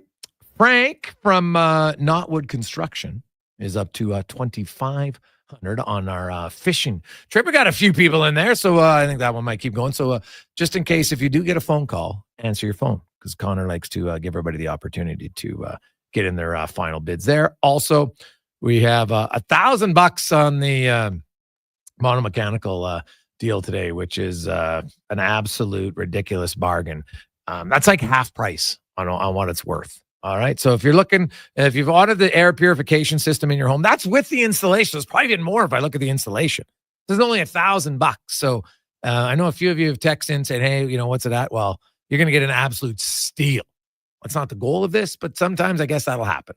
So if you want in, 833-401-1440, 833-401-1440. It's designed for homeowners who want to combine performance of a HEPA filtration, UV air purification, and odor removal in one self-contained unit. It is it's fantastic in your home. And, you know, people that have bought it in the past, they absolutely love this machine. Well, not machine, but product. So this unit. So I'd recommend it if you want in, 833-401-1440. We do have lots of texts to get to. Man, I have to say, this is a great show today. I was like to think, you know what, joke, hey, it's average, but man, Mike Rupp was awesome. We had Colin Chaulk in the first hour. Then we had Brad Malone, who's the new head coach of the Oshawa Generals, who are in first place, by the way. It's a unique situation, and he just retired last year. Was working there in player development, assistant coach. Now he's the main man. Yaremchuk was by. We had Rich Winter for an hour talking the business of sports. A lot of fascinating topics, just about learning to score and understanding and teaching and showing the players the best possibilities. And the whole adage, just put pucks on net.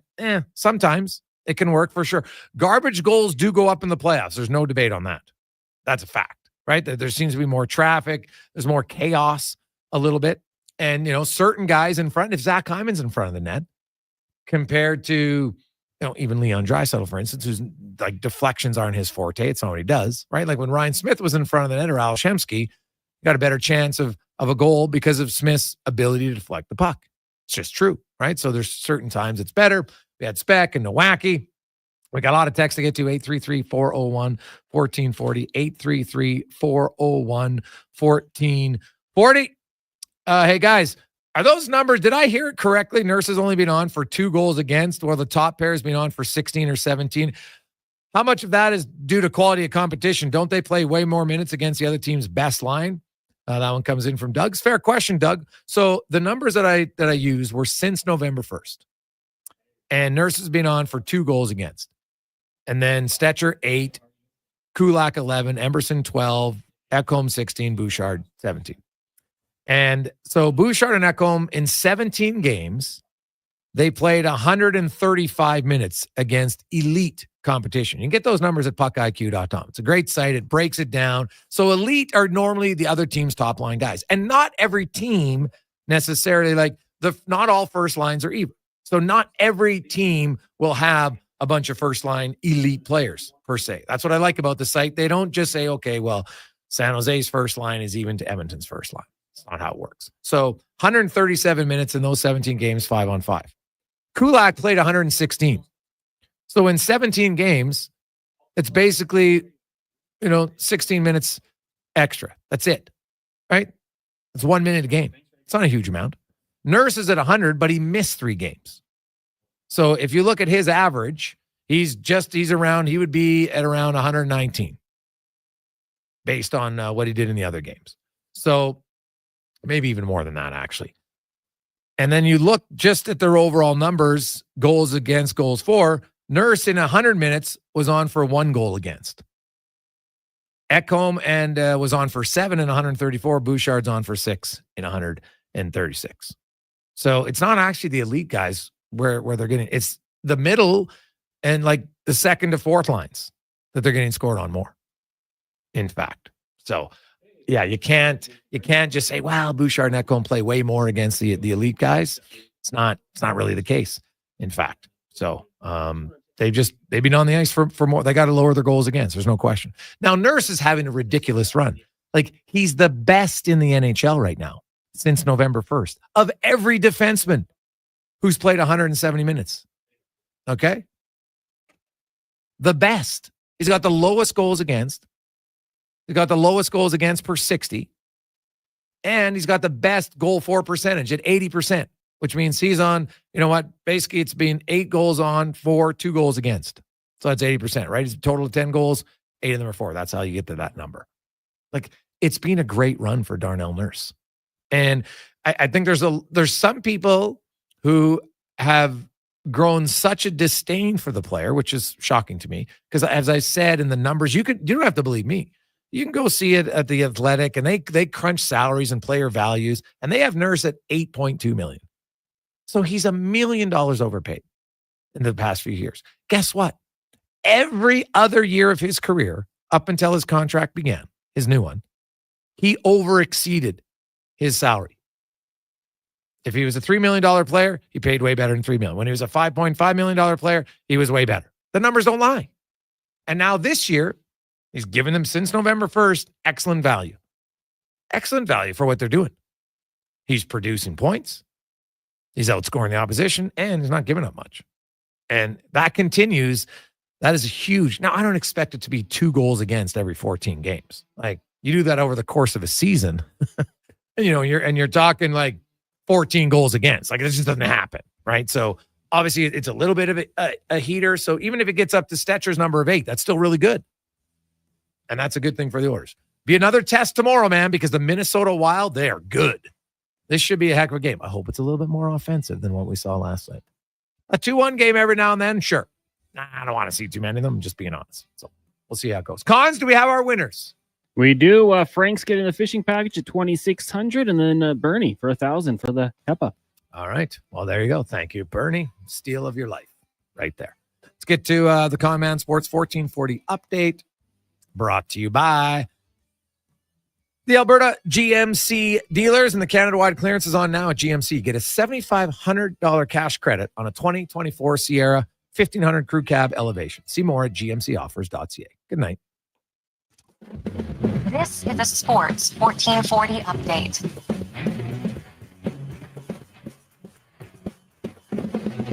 The Edmonton Oilers are playing defenseman Alex Regula off of waivers from the Boston Bruins. Earlier today, Regula yet to sit up in a game this season due to injury. He spent the last season with the AHL's Providence Bruins, scoring 4 goals with 26 points in total, originally drafted back in 2018.